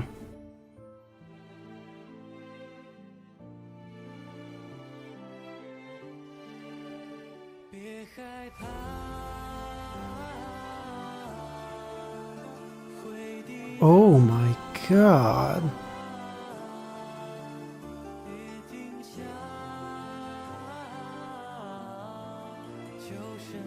Wow, these are amazing. Justice. You know how to spell justice, right? Just Ice. Frozone, my goat, for real, for real. Oh, Honor of King Game Club? I see. I was just about to ask. I was like, they seem... okay. Something else. Klein lost himself in the Gambit. Amon also lost his uniqueness, but Amon is actually the uniqueness takes human form, so Amon lost himself too. They both lost? I guess they proved that neither of them was a chicken. Well, I guess no. Amon lost himself and he was the chicken, so fucking double loss there. Oof. Before you officially discovered about the sequence, you said Klein is going to be a god and then immediately advances to super god? I don't know, man. I'm kind of goated, for real, you know? So, not all, but like, I feel like a really good percentage of my theories came true. Not all, but like, goddamn, it was a high percentage, bro. Oh, this looks so... This is adorable! What? Oh, this is so cute! Oh my god! I love these! Oh my god, these are adorable! Little babies! Check for lyrics for Erased and Dark Dream now that you finished? I see, okay. Unlike Easy. Jesus Christ, God. Okay, need to be mean. They're an 80%? That's crazy work, bro. Do the above? Yeah, I'll get to it at the end. I'm just gonna look at the artwork first. What would have happened if Amon won? Oh, true. Jesus Christ. Have you lost? Jesus Christ. Why the fuck is everyone so messy? Easy makes theories that the moon is covered in blood in Volume 1. Based. Easy theorized Gearman's betrayal? Luvion. Thank you so much, dude. The Great Lord of the Mysteries race. Yeah. To celebrate, we'll seal the memory once again in artwork. I hope you enjoy and enjoyed the LOTM journey so far. Cheers to more peak reading. Thank you, Luvion. Thank you so much, dude. Here's a rundown on Easter eggs or breakdown that I included. Okay, hold on. Oh, this is so... Oh my god, this is so cool.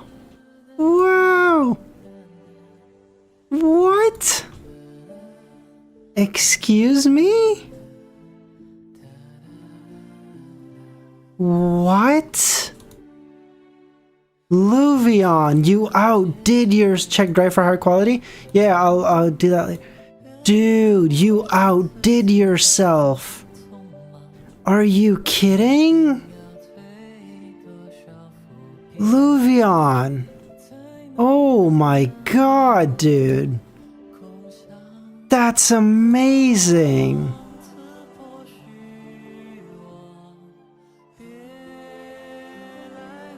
What the fuck? Like, look at that! That ring. Oh my god. Sorry, hold on. Let me read the... No, not you. Wiz, under the curtain and Easy on the stairs to the door of light. Wiz has a book closed, implying he's finished, while Easy's is still open. Oh, that's so cute! Implying he's still reading. Oh, so cute. Okay. No face again to keep art style consistent for Wiz and Easy's artwork. Aw, thanks, buddy. Each staircase has a number and word for low and ease. The sequence Klein was on to unlock the said staircase. 9 through 4, and something that contributed to Wiz's LTM experience. Hey? Oh my god. What the fuck?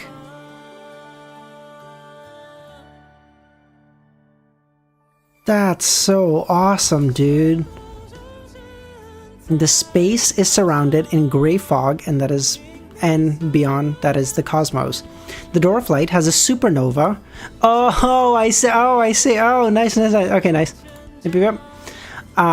Which is from the Fool's Gambit, as well as the mini depictions of people and events from each novel, top to bottom zigzagging as 1 through 8.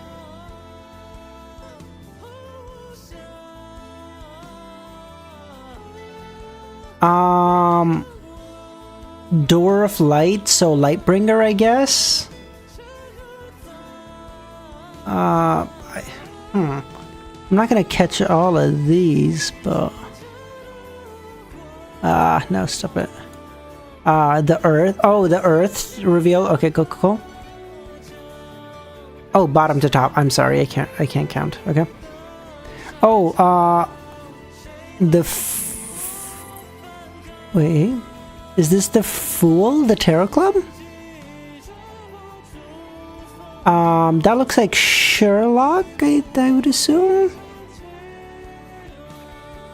Dude, actually, the Angel of Art. What? This is amazing. This is so much, dude. Oh my god.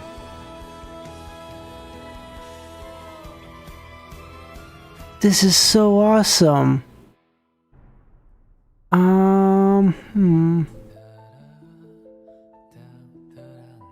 What would this be? What would this be? What would this be?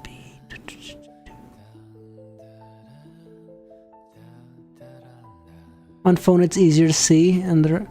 Oh, yeah, no worries. I'll check it out later. It's fine. Yeah, I'm gonna spend my whole fucking time here. His name has the topaz... Wiz's name has the topaz pen... Eh? Oh!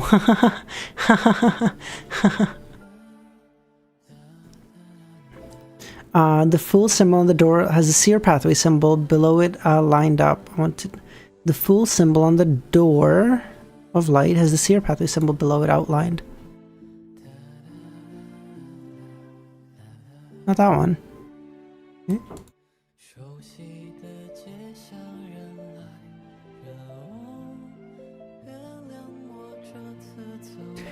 In the end sign, there's a silhouette of symbols from beginning and end dates? Wait, what? Oh my god, Luvion! Dude! What? Oh, that's... thank you so much, dude. What the fuck?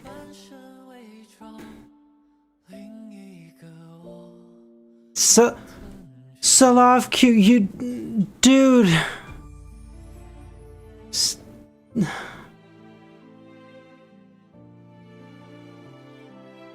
Thank you. Dude, you didn't have to at all. Oh my god, dude.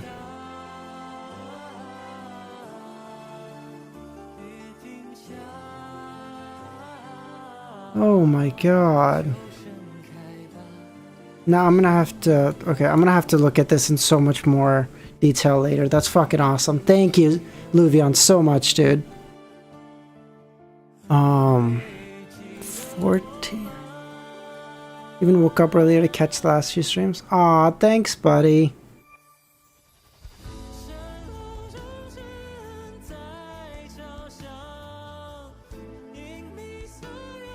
Okay. No, yeah, seriously. As again, I know I've said this like 8 times today, but I literally can't say it enough. Thank you so much to everyone for being here, and I hope I get to see you guys for future streams too, whether Lord of the Mysteries or COI or anything else. Yeah, 2 AMVs. Let's do this. God damn.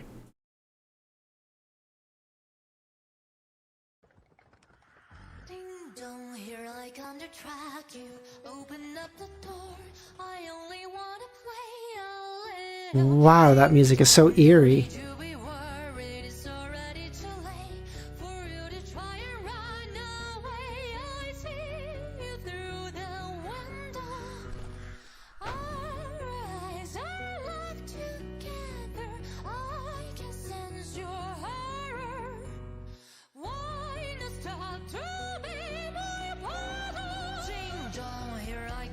Jesus Christ.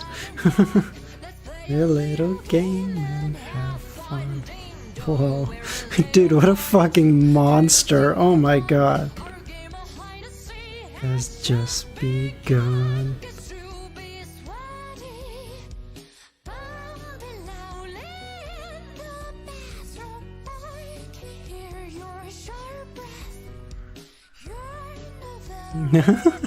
Dude, he's so eerie. Thank you for popping by, Dr. Z. Have a good rest of your day.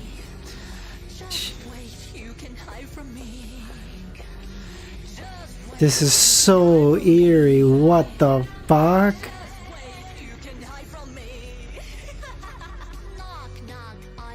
Thank you, Pushkar.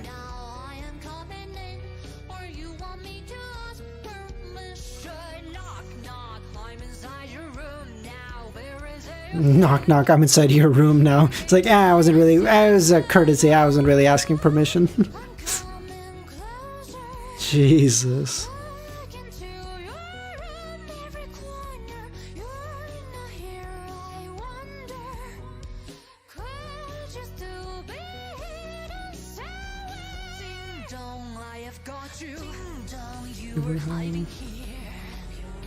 Jeez.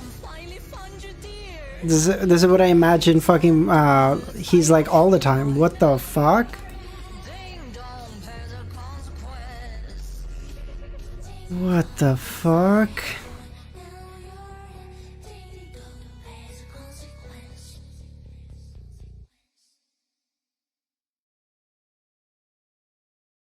Damn, that was really good. This is original, right? Because it said, or no, I guess not original. Sorry, sorry. I was thinking it was like official because it said Bilibili, and then I immediately realized Bilibili is just their Chinese YouTube, I believe.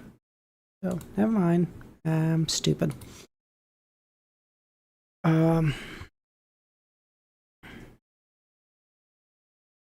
It's fan made, yeah. Okay.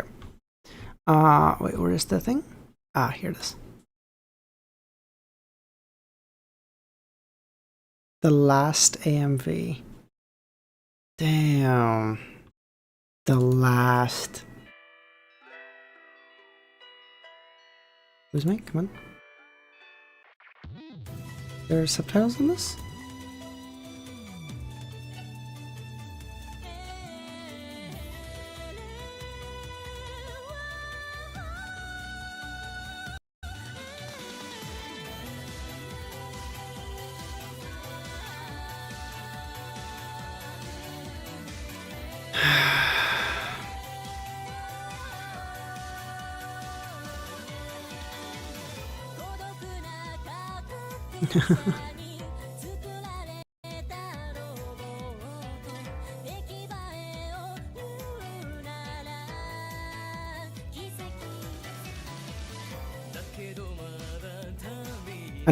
Do you understand what the coins are?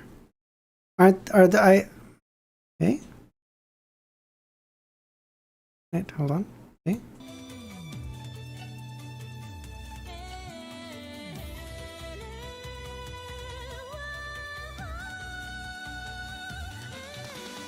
No. Am I dumb? Probably. Shut up. What does that mean? 3 coins, no? Or no, wait, count them. 1, 2, 3, 4, 5. Oh, is it the 5 coins that were above in the Sephira Castle?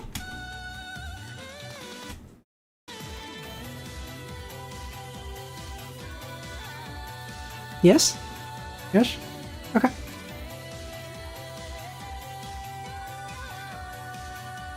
Here you go. Why is that relevant though? What? He gave them to Sharon, Raynette, Will. Thank you for popping by, drummer.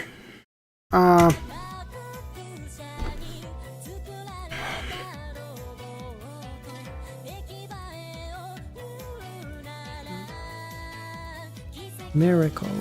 COI stuff? Oh, okay. But it's still not enough. Oh, Leonard, yep. Can't do one thing.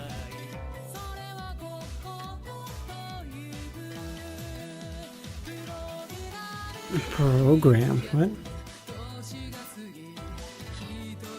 Too long. Oh, by the way, sorry, I don't mean to stop this. But Devil, if you and Bert play Minecraft today, do you mind pinging Money as well? I think he was interested in joining the server. So whenever you guys get on, just ping him as well if you don't mind. Robot. No worries. Thank you so much, Livion. I appreciate you popping by. You too, viewer. Thank you so much, buddy. You have a good rest of your weekend. Hard.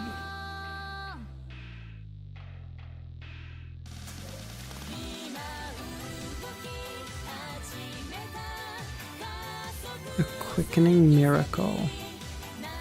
Is it for some reason?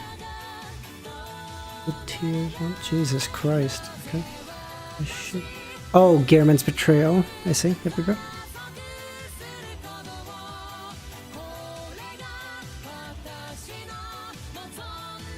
The heart you wanted. Damn. Get barked, yeah. Adam gave me humanity. Crazy work.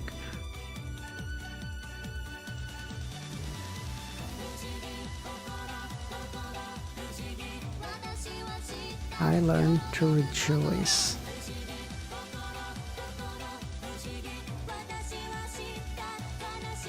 I learned to grieve. Incredible. My heart.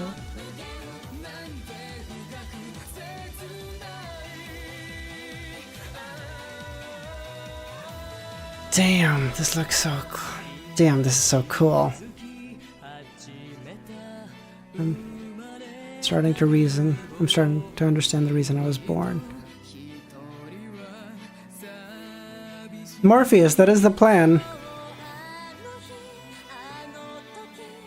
Oh, that's actually so clever, Amnesiac. Ironic that Adam can give humanity, yet he is pure godhood. True.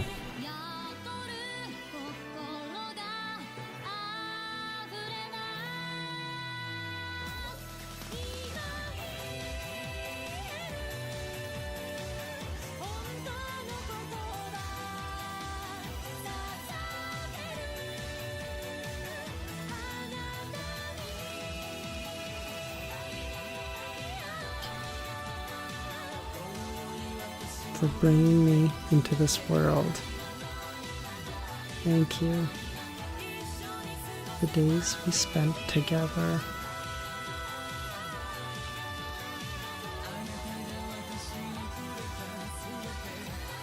Aww, thank you for all that you gave me.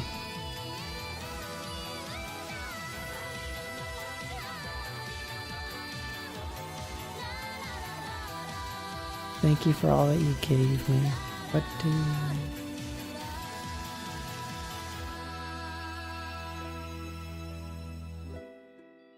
Aww.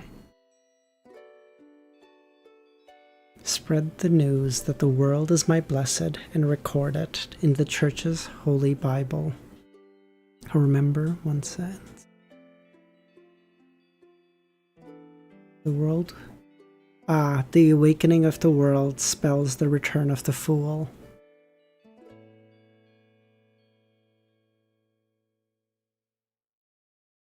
Peak. Absolute peak, dude. Oh my god, can I just say how much I fucking love this one, by the way? I didn't mean for it to autoplay, but the fact that it is crazy work, man. I fucking love this Klein versus Lanovis fight. The music choice for this was perfect. Oh, man. Fuck. Check my ping in general. Alright, give me a sec.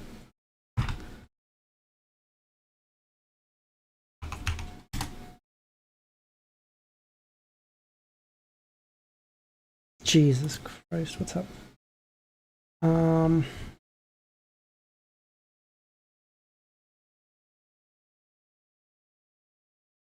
I will say there is no need to read the powers.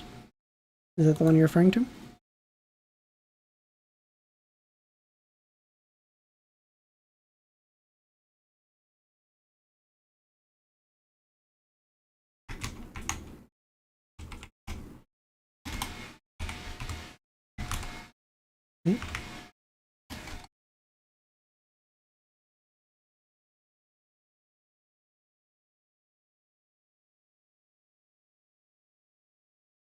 What are we on? Oh, don't. There's COI stuff? Oh, okay. Unfortunately, money, I think we do. Like all things, this too must come to an end.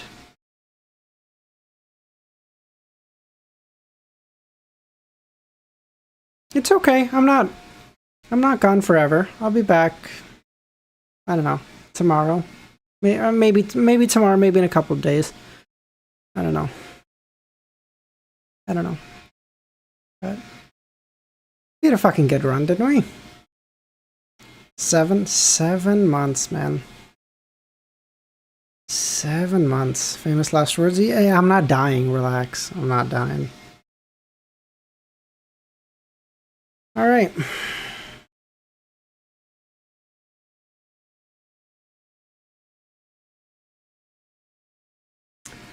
All right, guys. I think we'll end it there then. A reasonable development? Yeah, I think so. All right. As always, thank you so much, everyone, for coming. Man, it was a fucking good journey. I hope I catch most of you in the future, whether in stream or in the Discord or wherever. Thank you, guys. Have a good rest of your day or nights, and I hope I'll catch y'all later. Bye, guys.